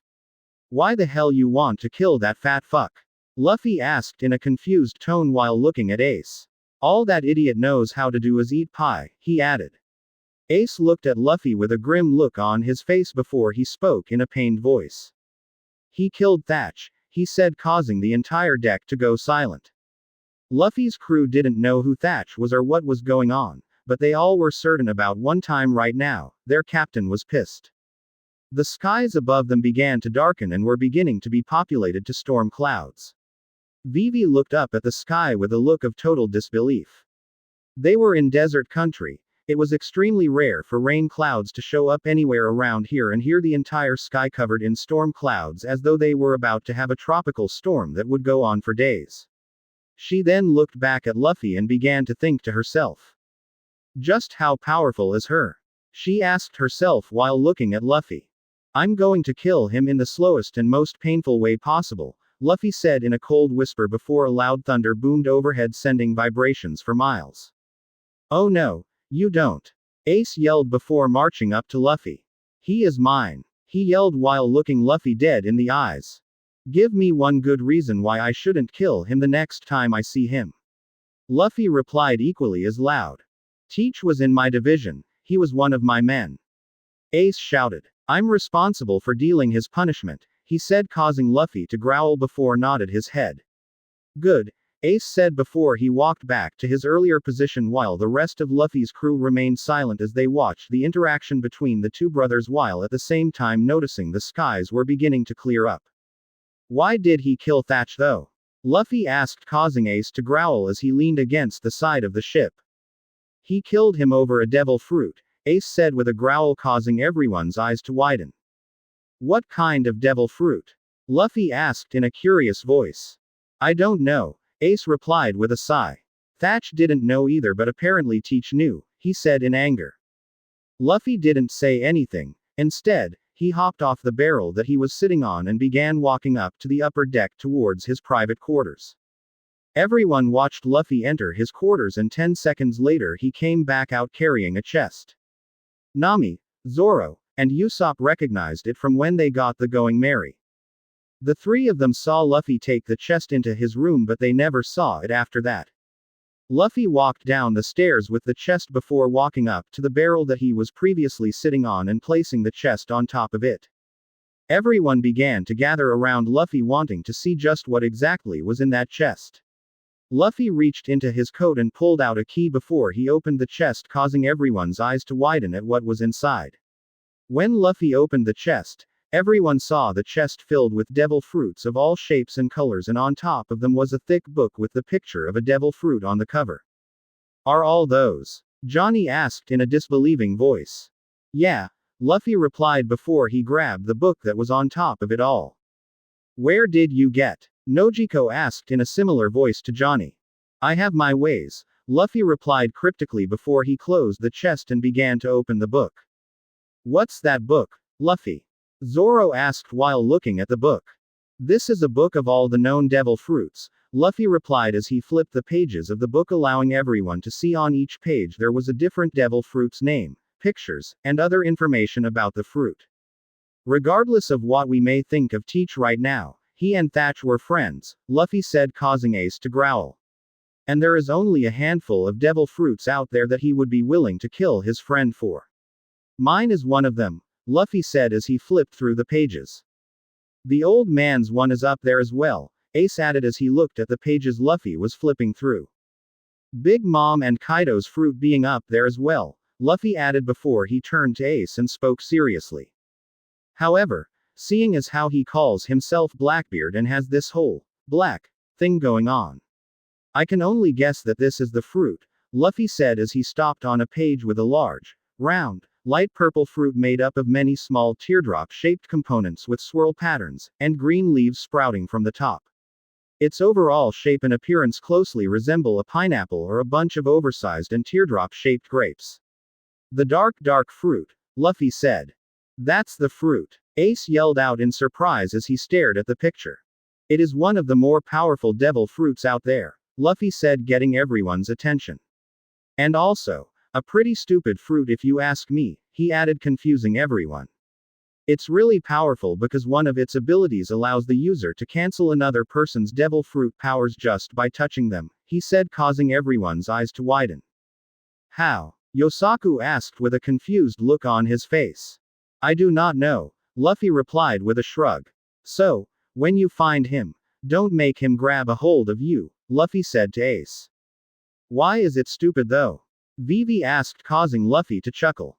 It is stupid because of his weakness, he said vaguely. The dark fruit is a Logia-class devil fruit. All Logia-class devil fruit allows their user to turn into a certain element, and their bodies in a sense can become that element anytime the user wishes. Likewise, every element has a weakness, and that weakness becomes the devil fruit user's weakness, understand? Luffy asked while looking at his crew and brother, trying to see if they are following what he was saying. They all nodded their heads slowly, letting Luffy know that they understood some of what he was saying. Okay, let me give you an example. My element is lightning, or in other words electricity. Rubber is an insulator, meaning that it cannot conduct electricity, making it my weakness. Meaning if you take a rubber bat and hit me with it, instead of it passing through me like everything else, it will hit me, he said, causing a look of realization to flash across all of their faces. So, in Ace's case, anything covered in water can do damage to him. Usopp asked with a questioning look on his face. Correct, Luffy replied. I still don't get how that makes the dark fruit a stupid fruit to have, Nojiko said while looking at Luffy. It is stupid because its element is darkness, making its weakness light, Luffy said, causing Sanji and Usopp to smile, finally understanding what Luffy was getting at. Meaning if Teach ate that fruit, he can't turn himself intangible like other Logia users during the day because of the sunlight, Luffy said with a chuckling, thinking about how stupid Teach was. Hell, I doubt he could even do it at night due to the moonlight, he said. So, wait, let me get this straight, Ace said, getting everyone's attention. The only way for him to utilize that devil fruit to its full potential is by being in a pitch-dark room. He asked, causing Luffy to chuckle and nod his head. You're right, that is stupid, Sanji said as he took a puff of his cigarette. Well, that's that, Luffy said as he placed the book back into the chest before closing it and turning to Zoro. Can you put this back in my private quarters for me? He asked while looking at Zoro. Zoro nodded his head before walking up to the chest and picked it up before he began making his way to Luffy's quarters. I'm going to get, Sanji said but was interrupted by Luffy. Shish. I heard something, Luffy said as he held his index finger up in front of him. Everyone became silent to try and listen for what Luffy heard. They could all hear something but couldn't make out what it was. What is that? Vivi asked, trying to make out what the sounds were. They were interrupted from their listening by Zoro's voice. Guys, Zoro said, getting all their attention. We've got company, he said while pointed to the front of the ship. Everyone snapped their heads around in the direction of where Zoro was pointing and saw about 7 ships with the Baroque Works symbol on it headed their way. Luffy narrowed his eyes and used his observation haki to try and sense for something on the ships. Those are the Baroque Works Billions ship, Vivi said in a panicked voice as she looked on at the incoming ships with fear written all over her face. I'll take care of them, Ace said with a smirk. Just as he was about to hop off the Going Merry, Luffy's voice stopped him. No, leave it, he said, causing everyone to look at him with a puzzled look on their face. Huh, why? Vivi yelled. Ask. Just trust me, Luffy said as he walked to the left side of the deck. Nojiko, take the helm and hold her steady, Luffy said, causing her to nod before making her way to the rudder. Luffy's entire crew was on guard and was ready to defend against any attack, while Luffy was relaxed and not all that worried about a threat. As they sailed closer, they all began to recognize a ship in between all the Baroque Works ships that did not have their symbol on it. Instead, it had a dog's skull with 2 crossbones on it. Hey, isn't that Jiro? Johnny asked when he saw the ship. That it is, Luffy replied with a smirk. But wasn't he with? Oh. Yosaku said as realization flashed across his face. The Going Merry sailed in between 2 of the Baroque Works ships and everyone saw all the ships were filled with bounty hunters.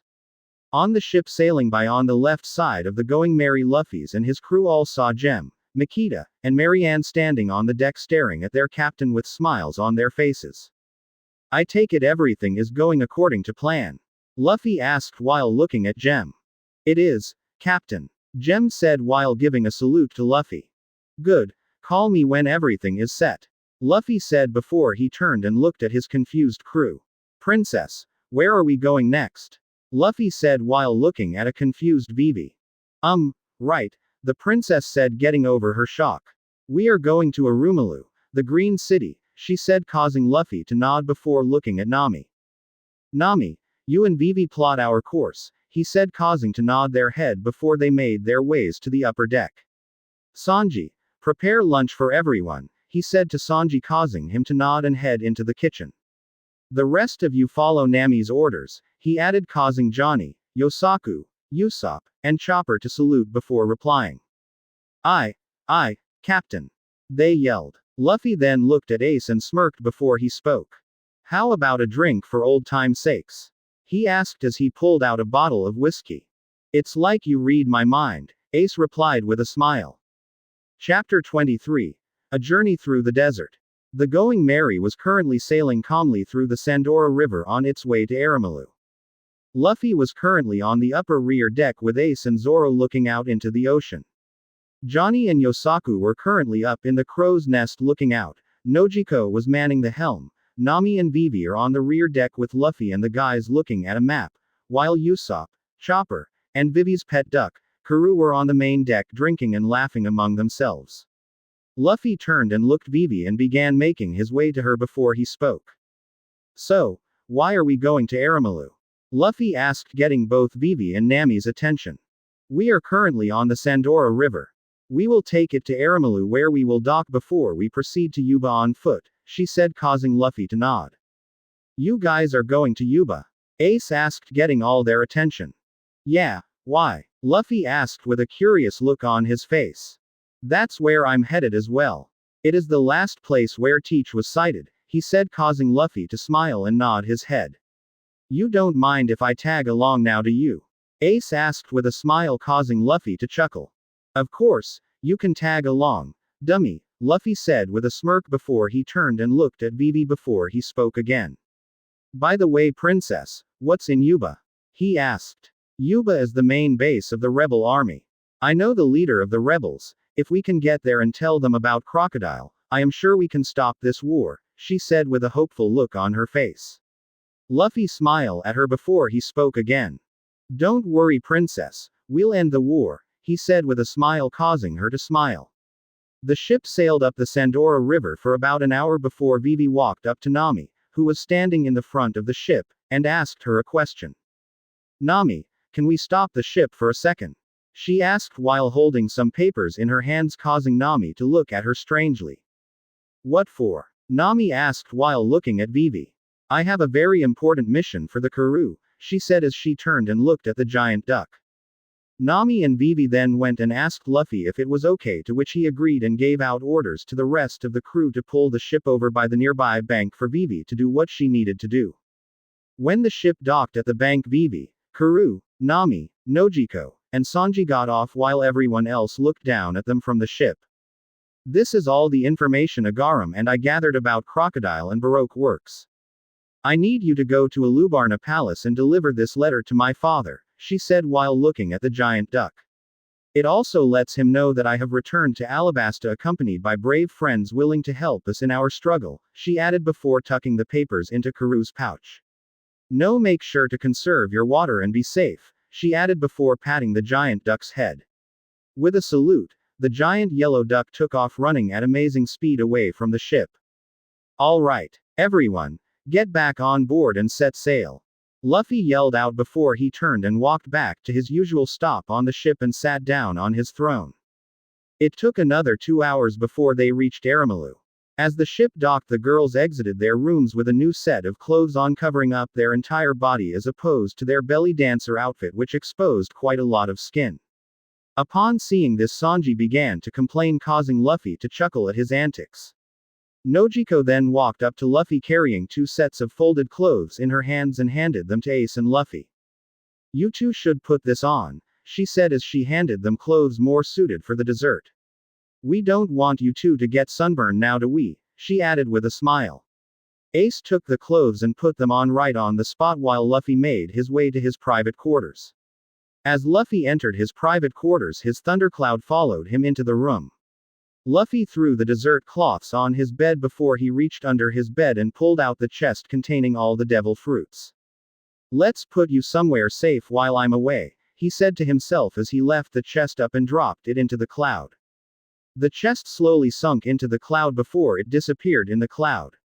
He then took off his captain's coat and placed it in the clouds as well before he threw on the clothes Nojiko gave to him over his already existing clothes.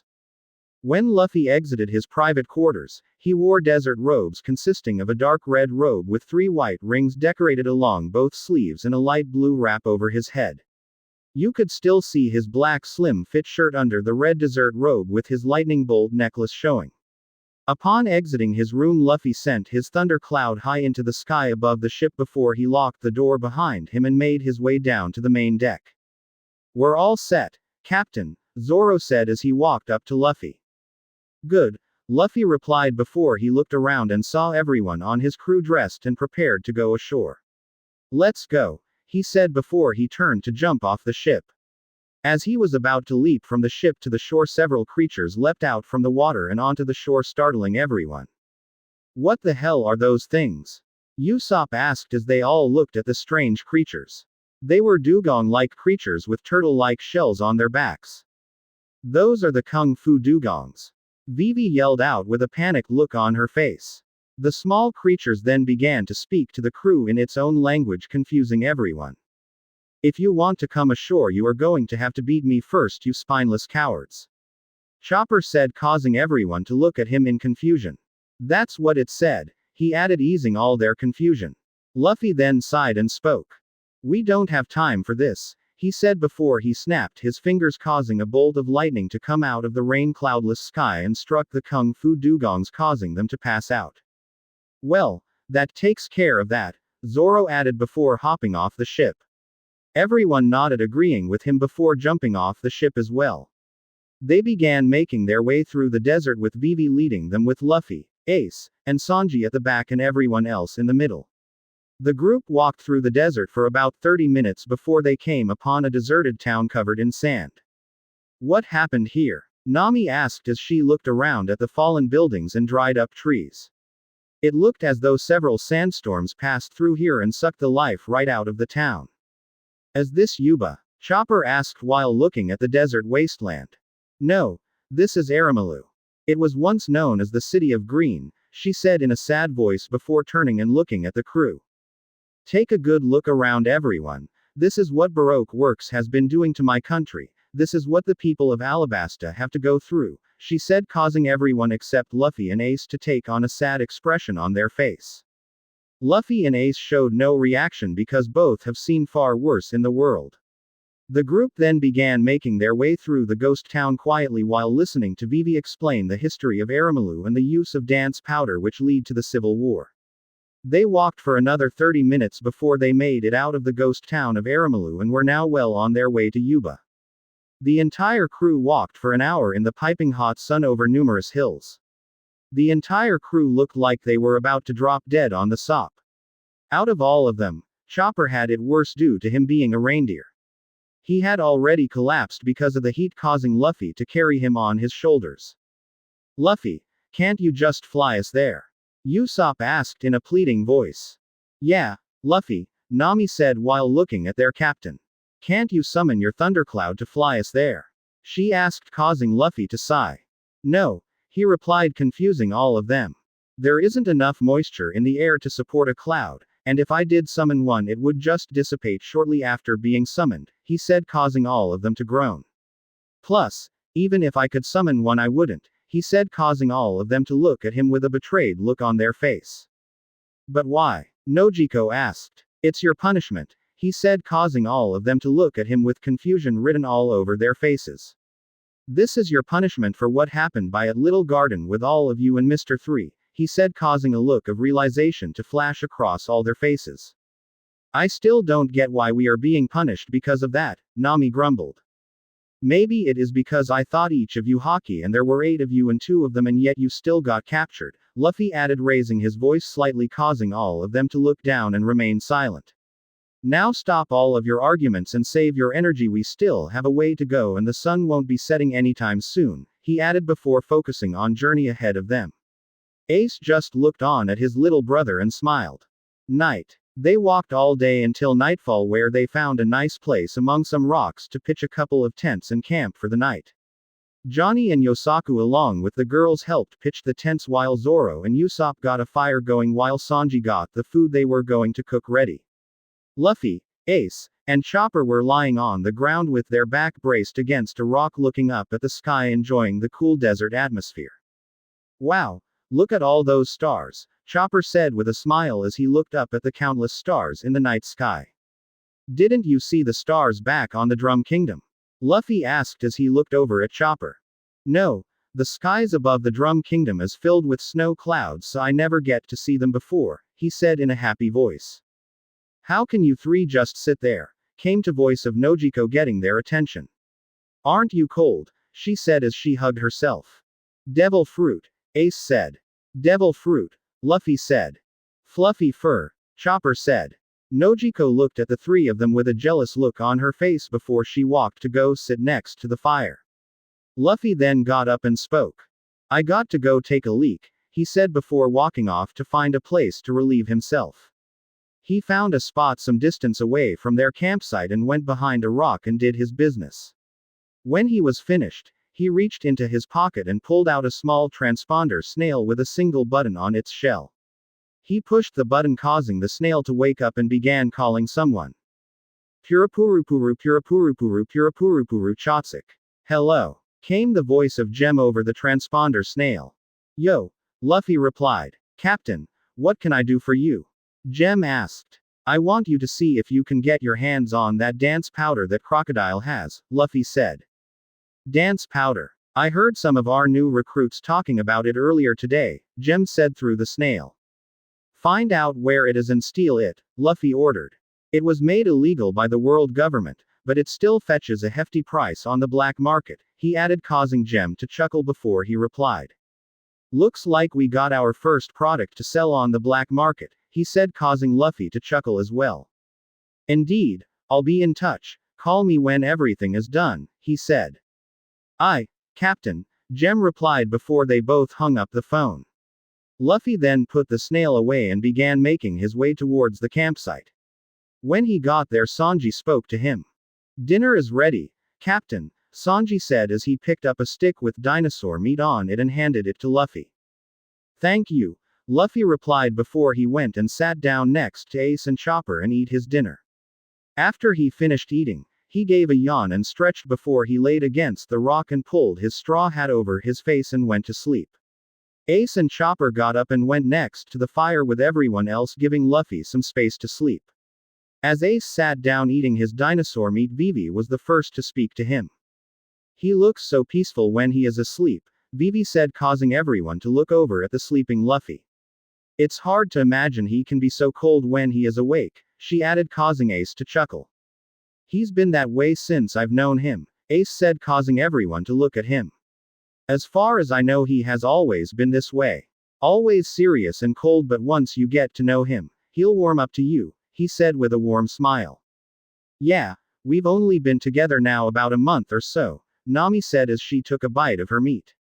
So, it is understandable that he won't open to us just yet, she said while everyone nodded in agreement. Yeah, and even then, there might be some things he probably won't share, Ace said, causing them to look at him in confusion. From what I heard from Red Hair Shanks, Luffy wasn't always this serious and cold. He used to be a lot happier and easygoing, but apparently something happened when he was young that turned him into what he is now, Ace said before he picked up a cup of water and drank it. Shanks wouldn't say what, and Luffy never told me about it, so I didn't try and pry, he said while looking at his sleeping brother. I don't really care what his attitude is, Zoro said, getting their attention. He saved my life when we first met, so I'll follow him to the ends of the earth and back, he said with conviction, causing everyone else on the crew to agree with their vice captain. It's nice to know my brother is in good hands with some good people, Ace said with a slight bow in his head, causing all of them to blush slightly, while over with Luffy a small smile could be seen forming on his face. Next day. At the break of dawn, the next day, Luffy began to stir. He got up and stretched before he began dusting the sand from his clothes. He looked around and saw that he was the first one up. Wanting to get an early start, he walked up to the two tents with an evil grin on his face before he extended both of his hands with all 10 fingers pointed into the tent. Electro murder, he called out, causing 10 bolts of lightning to come out of his fingers and shocked his entire crew. He made sure to lower to voltage so it would cause some pain but not enough to kill them. Ah! They all yelled as they were shocked. Rise and shine, Luffy said before he walked away. What was that for? A smoking Nami yelled. Time to wake up. I want to get an early start walking before the sun becomes too hot, he said. Nami was about to yell at him but stopped when she realized that it made sense to do that. That made sense, she said before going back into the tent to get ready. Luffy had to wait about 30 minutes before they got everything ready to go. Once everything was packed, they all set out one again for Yuba. Evening. Luffy and the crew had been trudging through the desert all day and are currently on the final leg of their journey to Yuba. Nami and Vivi were currently riding on a camel that they saved from being eaten alive by some sort of desert plant. Chopper was still riding on Luffy's shoulder and everyone else was just walking along. The Straw Hats and Ace went their separate ways after Ace ran into a bounty hunter that he was looking for and got the information he needs on Blackbeard. Before he left, however, he left Luffy with a piece of paper which Luffy knew exactly what it was. Luffy, what was that piece of paper that Ace gave to you? Usopp asked as he dragged himself along with a walking stick. It's called a vivre card, he said, confusing them. A vivre card is made from part of a person's fingernail which is then made into paper. It is completely water and fireproof but can be torn and given to a cared person that one would be separated from. The torn pieces will point to and move towards each other no matter where they are in the world, allowing one to always be able to tell in which direction the other person is, he explained, causing everyone's eyes to widen. Wow, really? Chopper asked from Luffy's shoulder. Yeah, it is only made in the New World, he said as he took out his bottle of whiskey and took a sip directly from the bottle. I have a few sheets of them, he added. That's amazing. I never thought something like that could be made from a fingernail, Vivi said in an amazing voice. It was then something caught the young princess's eye, causing her to smile before she spoke to the others. You guys, she said cheerfully, getting everyone's attention. Yuba is just past those rocks there, she said while pointing off in the distance in front of them. Just one more push and we'll be there, she added with a smile, causing everyone to perk up at the thought of this journey to be over. The crew walked through the last leg of their journey. It took them a while, but after another 30 minutes of walking, they finally arrived at Yuba, or what was left of it. Oh no! Vivi yelled out in a panicked voice. The entire city has been struck by a sandstorm, she said as they stared at the sand-covered city. I don't know, Princess, Luffy said as he walked forward and looked around. This place looked like it was hit by quite a few sandstorms, he stated as he looked around at the dried-up trees, sand-covered houses and piles of desert sand everywhere. What was even worse was the fact that there wasn't a single person anywhere. It was as though everyone abandoned the city. This place doesn't look much different from that Eremalu we passed earlier, Zoro said as he walked forward and inspected the city. Vivi, I thought this place was supposed to be some sort of oasis, Sanji said as he looks around. It looks like the oasis has disappeared. It has been swallowed up by all the sand, Vivi replied in a sad voice. Just she said that everyone heard some noise in front of them. When they all looked up, they saw an old man with a shovel digging in the ground. I assume you are all travelers, the old man said while digging. You must be exhausted from traveling in all that heat. Sorry, but this town is dried up too, so we don't really have much relief to offer, but still you are free to rest here for a while, he added as he looked behind him at the crew. Upon seeing his face, Vivi pulled the hood of her robe and hid her face from him, causing Luffy to raise his eyebrow. We may not have much water, but there are plenty of inns here in the town. It is what we prided ourselves on, he said as he continued to dig. Thank you, but we actually came here looking for the rebel army, Vivi said as he hopped off the camel. The old man turned and looked at the group with an angry look on his face before he spoke in an angry tone while throwing rocks at Luffy and his crew. What business you have with the rebel army? The man yelled while throwing rocks.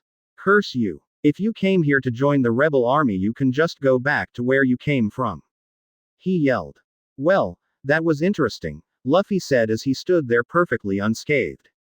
If you are looking for those fools, you can go look elsewhere. They're no longer in this town, the old man said as he continued to dig. They're gone. Luffy's entire crew yelled while he remained silent. I'm sure you noticed the town was just hit by a sandstorm, he said as he struggles to dig. That one certainly wasn't the first. With no rain for 3 years, sandstorms became a common occurrence until little by little the oasis we used to know was slowly swallowed up and the town became what you see now, a dying wasteland, he explained to the crew. With too little supplies, the rebel army could no longer support themselves here, so they moved on. The rebel base is now located in Cateria, he said, causing Vivi's eyes to widen. Cateria? She asked in a whisper. Where's that? Is it close by, Vivi? Nojiko asked while looking at the princess. It is near Nanohana, back the way we came from, she said, causing Luffy to slump down on a rock and let out a tired sigh. Well, great. Coming all this way was just a waste of time, Johnny said as he sat down on the ground. Vivi, the old man said with wide eyes as he began walking up to Vivi. Princess Vivi, is that really you? You're alive, I can't believe it, he said in a relieved voice. It's me, don't you recognize me? The man asked. He placed his hands on her shoulder. Toto, Vivi replied with tears in her eyes. That's right, the man replied with tears in his eyes as well. For whatever it's worth, Vivi dear, I have faith in you and the king. He's a good man, a true king who would never betray his country. I know it, Toto said with tears streaming down his face. Everyone just stood there watching the interaction between the old man and the princess. Damn, we made this entire trip for nothing, and now we have to make it again, Luffy thought to himself as he looked up at the night sky. It seems I may have to cut their punishment short, cause there is no way I'm walking through that desert again, he added with a sigh. I tried to stop them many times, so many times, the old man said, getting Luffy's attention. But they won't listen to anything I say. The rebellion isn't stopping, and their strength, supplies, and men have reached the limit. However, their intention is to settle everything once and for all with the next attack. They're stuck in a corner with their backs against the wall prepared for death, he said, causing Vivi to gasp in shock. Please, Vivi, you have to stop them before these fools tear our country apart. He begged the princess, causing Luffy to sigh. Damn, as if the princess didn't have enough things to worry about, he just went and added a shitload more for her to stress over, Luffy thought to himself. Toto, my old friend, Vivi said softly as she handed the old man a napkin. Rest assured we will succeed, she said with a reassuring smile. All right, listen up, Luffy yelled out in a commanding tone. We'll rest here for tonight while I try and figure out just what the hell we'll be doing tomorrow, he said before he took Chopper off his shoulders and placed him in and ground and began walking away from his crew.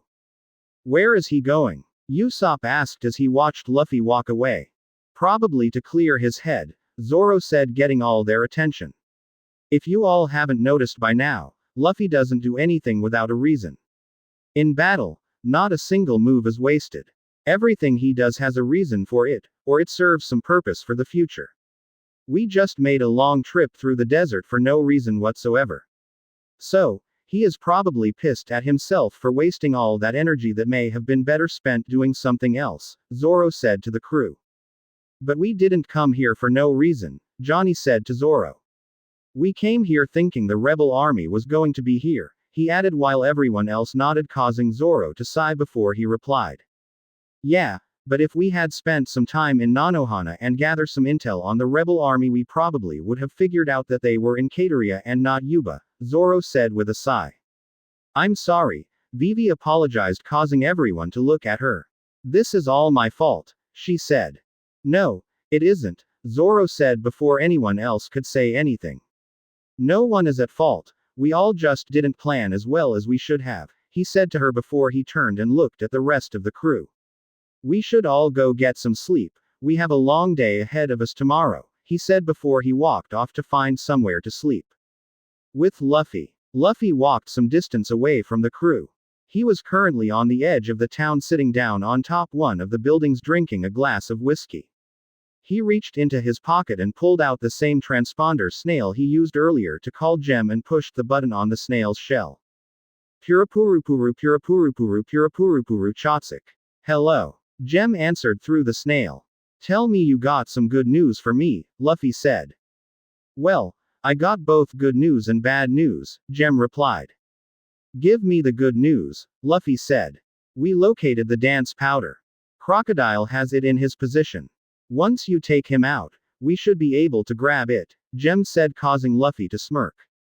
That is good news, Luffy replied, sounding slightly happier. And the bad news? He asked. We found out that Crocodile has Baroque Works agents posing as both rebel soldiers and royal guards, Gem said, causing Luffy to chuckle. What a devious man you are, Crocodile, Luffy said with a chuckle. He is trying to cause conflict no matter what. Quite ingenious, he added. Yeah, it is. Anything else I can do for you? Gem asked. No, that's it for now, Luffy replied. Okay, Gem said before both hung up the phone.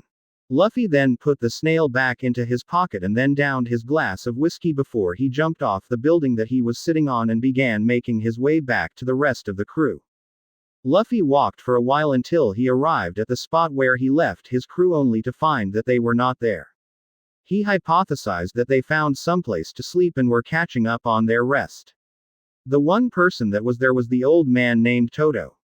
He was still digging a hole in the ground with his old worn-out shovel. I see you're still digging, old man, Luffy said as he stood at the top of the hole looking down at the old man with an emotionless look on his face. The water is still here, the old man replied without looking at Luffy. The dream of Yuba is too strong to be beaten by some sand. The king left this land here to me, so I'll dig out the sand as many times as it takes. He said with conviction, causing Luffy to smirk and grab a shovel on the side of the hole before jumping in with the old man. Okay, let's dig, he said as he started digging the hole with the man. Luffy used armament hockey on the shovel to strengthen it as he was digging. He then began to dig the hole a lot faster than what the old man was doing. In just 10 minutes, Luffy dug a hole 10 feet deep, causing the old man's eyes to widen in shock. You dug that deep in just this short amount of time? The man asked as he looked around the hole. It would have been deeper, but I'm just too tired from walking all day, Luffy said as he wiped the sweat off his forehead. Why don't you go inside and rest? I can handle the rest, the old man said with a smile. Thanks, old man, Luffy said before he jumped out of the hold and headed to where he sensed his crew sleeping.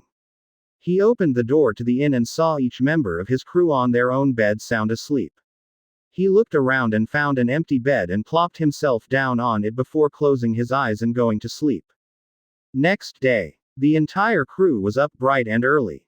They were all standing in the stop where they first met Toto the previous day. Toto was standing there as well, ready to see the Straw Hats off. I am sorry that there isn't anything more I can do for you, Princess Vivi, the old man said in a sad tone. Please don't worry about it, Vivi said with a smile. Well, we should be off now, Toto, she added. Oh wait, here you go Luffy, the old man said as he walked up to Luffy with a small jug with a straw in tea. Here, take this with you, he said as he handed it to Luffy. You found water then? Luffy asked as he took the jug from Toto. Yes, I hit a moist level after you left last night, he said with a smile. That water there is the moisture I was able to extract from the damp sand, he said. Thank you. I'll drink this with care, Luffy replied with a smile. The group then set out on their journey through the desert once again, this time making their way to Cateria. Luffy had planned to summon a cloud to take them there in no time, but there was something he needed to do first. As they were walking, they walked past a dried and shriveled up desert tree. Deciding to put his plan into motion, Luffy plopped himself down and leaned against the tree and folded his arms. His crew didn't notice at first, so they continued walking. Usopp was the first to notice and quickly spun around and yelled at Luffy. Luffy, what are you doing over there? He yelled, asked while pointing at his captain, getting everyone's attention. Luffy didn't say anything, he just closed his eyes and pretended to ignore them. Luffy, Nojiko asked, trying to see if he was okay. Is everything okay? Vivi asked as she walked towards Luffy. He looked up at her and spoke. I quit, he said, confusing everyone. What do you mean? Nami asked while looking at Luffy. What does that mean? Quit what, Luffy? Vivi asked in a confused voice. We need to get back to that Cateria place and stop this rebellion thing, or else millions of Alabasta people will start fighting and things are going to get really ugly really quick. Sanji yelled as he walked up to Luffy. We are doing this for Vivi, so let's go, he said as he grabbed Luffy by his shirt. Not feeling threatened in any way, Luffy simply grabbed Sanji's hand and tossed off the side, sending him face first into the sand. Vivi, Luffy said, getting her attention. Right now, all I want to do is kick Crocodile's ass and make this country my territory. Do you understand? He said as he refolded his arms.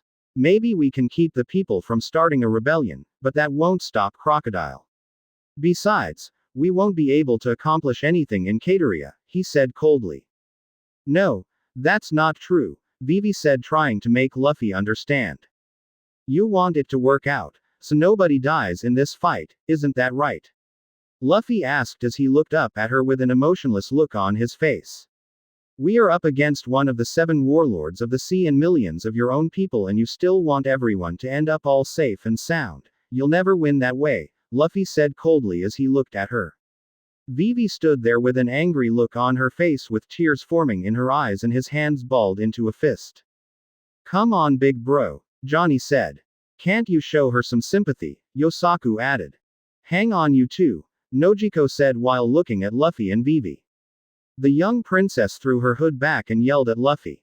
And what's wrong with that, huh? She asked, yelled. What's so wrong with not wanting to see people die or get hurt?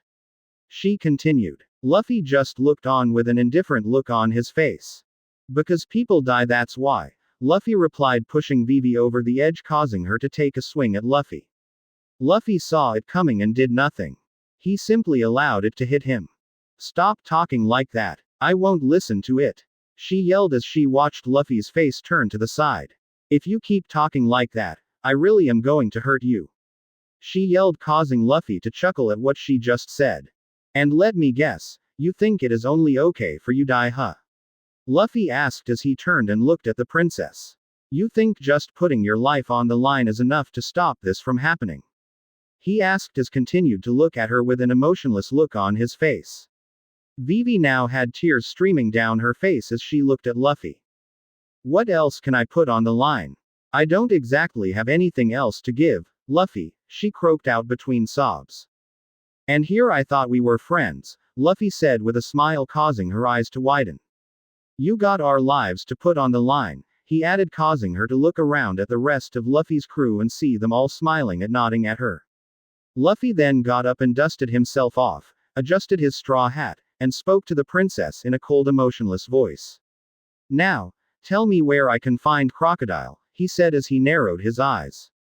Luffy is right, that does seem to be the quickest way of ending all of this, Vivi said as he wiped the tear away from her eyes. Yeah, and we can finally stop wandering around the desert. It was beginning to get old, Zoro said as he folded his arms. So, where is he? Sanji asked, causing Vivi to pull out a map and unroll it in front of everyone. This where Crocodile is, Rainbase, she said while pointing on the map. It is a city north of our current location, and about a day's journey from here, she said. Good, now stand back. Luffy said as he looked up to the sky. I'm going to summon a thundercloud to take us there. As soon as it arrives, I want you all to hop on to it as quick as possible and hold on tight, he began to summon a cloud. What, why? Nojiko asked. Because I am going to need to get it as high as possible to a point where there is enough moisture in the air to sustain it, he explained. Everyone then looked up to the sky and saw a large thundercloud coming down from the sky. It bigger the ones they usually see from Luffy, much bigger. When the cloud was about 5 feet above the ground, Luffy yelled out. Everybody get one. He yelled as he jumped on the cloud. Everyone else didn't waste any time, they quickly hopped on board the cloud. As soon as everyone was on, Luffy gave the mental command to the cloud to take off, and so it did. The cloud shot forward at blinding sleeping, kicking up a trail of sand behind it. It then began to climb into the air at a rapid pace, causing everyone to hold on for dear life. They were moving at about 100 miles per hour, and after 1 minute of flying they were already at about 300 feet above the ground, but Luffy knew that it was still not high enough. He then increased the speed, causing the cloud to climb faster. Is it just me, or has the cloud shrunk? Usopp asked as he looked around the cloud. No, it did shrink, Luffy replied as they continued to climb. What? How? Usopp asked. Loss of moisture, Nami replied for Luffy. Luffy simply smiled at her and continued focusing on getting high enough. When the cloud was about 5,000 feet in the air, Luffy stopped it and let it hover there. Let's stop here for a bit to allow the cloud to gather some moisture, he said as he plopped himself down and let out a sigh of relief. After waiting for 30 minutes, Luffy willed the cloud to move forwards, and so it did. I going to take us to just outside Rainbase, he said as the cloud flew in the direction of the city at about 80 miles per hour. Why outside? Johnny asked as he looked back at Luffy. Well, it might draw too much attention if a cloud carrying people suddenly land in the middle of the town, he said with a deadpan look on his face. Oh, right, Johnny said while scratching the back of his head. They flew for about another 30 minutes before they came to stop midair. Okay, we are going to have to go down at the same speed at which we came up with, he said, causing everyone's eyes to widen. Before any of them could say anything, multiple bolts of lightning came out of the cloud and wrapped around everyone, acting as seat belts. The cloud then took a deep dive and began to descend to the ground at about 150 miles per hour, causing every member of Luffy's crew to scream. When they were about 50 feet above the ground, the cloud began to level itself out and slowly began to slow down, while at the same time descending at a slower pace than before. It took about 4 minutes for the cloud to completely slow down at about 3 feet above the ground.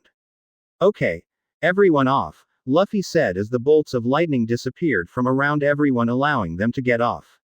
Usopp, Johnny, and Chopper were the first ones off. As their feet touched the ground, they immediately began kissing the sand. Oh sweet ground, how I missed you, Usopp said as he kissed the ground, causing Luffy to shake his head. As soon as everyone got off the cloud, it dissipated into nothing. So, that's Rainbase, Luffy said while looking at the city in front of them. Yes, that is where Crocodile is, Vivi said while pointing at a golden pyramid with a giant banana gators on top of it. Well then, let's go, Luffy said as he began walking towards the city. As the group entered the city and were walking through the streets, Luffy and Zoro couldn't shake the feeling that they were being watched. Do you guys think that Baroque Works knows we are here? Nami asked as they walked through the busy streets of Rainbase. It was then Zoro and Luffy caught sight of multiple people on the street holding pictures of all of them. Yeah, they know we are here, Luffy replied. You see them too? Zoro asked while looking at Luffy. Yeah, they're everywhere, he replied as he looked around. Luffy, Sanji said, getting his attention. We are running low on our water supply, he said, causing Luffy to sigh before he replied. Do you have any money left over from Nanohana? He asked as he stopped in the middle of the street. Yeah, I have enough, he said to Luffy. Fine, take Chopper and buy as much as you can. We'll head over and get things started with Crocodile and you can act as our wild card in the whole situation, Luffy said, causing Chopper and Sanji to nod and walk off in the opposite direction. Okay, let's continue, Luffy said before they all began walking towards the pyramid again. Just the Straw Hats came at an intersection they heard yelled off to their right. When they looked over, they saw a group of Baroque Works agents running towards them. Straw Hat was the next thing Luffy heard from an all too familiar voice coming from his left. When he looked over, he saw a group of Marines being led by Smoker running after them. How did they find us? Luffy asked himself before he turned to his crew and spoke. Split up, he yelled out, causing all to scatter in all different directions. Luffy then looked at Smoker and smiled before he spoke. Hey, Smokey, bet you can't catch me, he said as he stuck his tongue out at him before he took off running with Smoker following right behind him while his Marines went after everyone else. Luffy ran around the entire city with Smoker following closely behind him, with both taking out random bounty hunters as they go along. After running around for about 10 minutes, Luffy was finally approaching Crocodile's main base of operation. He can see every one of his crew standing out in front of the casino except for Vivi, Sanji, and Chopper. Luffy, Nami and Nojiko yelled when they saw him, causing everyone to turn and look at him. I think it's time for us to go inside now, Luffy said while running towards them, causing them to run towards the casino. When they entered the casino, they saw a lot of well-dressed people gambling, completely ignoring Luffy and his crew's presence. The group continued running even though they were in the casino with Smoker right behind them. As they were running, they were approaching the rear of the casino and a door with VIP written above it. Welcome, a man dressed in a tux said. The VIP room awaits you, another man said, causing Luffy to raise his eyebrow. Luffy could tell it was a trap, but it was nothing he was all too worried about, so he went along with it. Did he just say a VIP lounge? Usopp asked while running. Do you think it could be a trap? Nami asked. Maybe. Only one way to find out, Luffy said as he kicked open the door. As the doors came open, the group found themselves running down a long hallway. Hey, Captain, Zoro said while running. The hallway splits up ahead, he said. It says VIPs go left and pirates go right, Luffy read the two signs out long. Let's go left, Nami and Usopp yelled out. Luffy doubts that sign really means anything. He was sure that both would lead to the same place, a trap. Sorry, but we're pirates, so we are going right, he said, causing all of them to groan while he smiled. As they made the turn, they came upon a dead end. Huh, was the one thing they all said. Straw Hat, Smoker said, joining them. Just as Smoker arrived, the floor gave way, revealing it to be a trapdoor, causing all of them to fall through. Luffy and Smoker were the only ones to land on their feet while everyone else well laid out on the ground. Luffy decided to see where they were, so he had a look around and saw that they were in a rather large prison cell. Well, seems we're caught, Luffy said nonchalantly. The bars are made from sea prism stones as well, Smoker added as he touched the bars. Guess we're stuck here, Luffy said as he took a seat on the bench that was inside the cell. Guess so, Smoker agreed as he too sat down on the bench but making sure there is some distance between him and Luffy. How can you two be so calm? Luffy's crew yelled. Calm down. We have company. Luffy said as he narrowed his eyes and looked out of the cell. Everyone looked out of the cell and saw a man sitting in a pretty large chair behind a desk staring at all of them with a smug smile on his face. Quote. Crocodile, Luffy said in a monotone voice.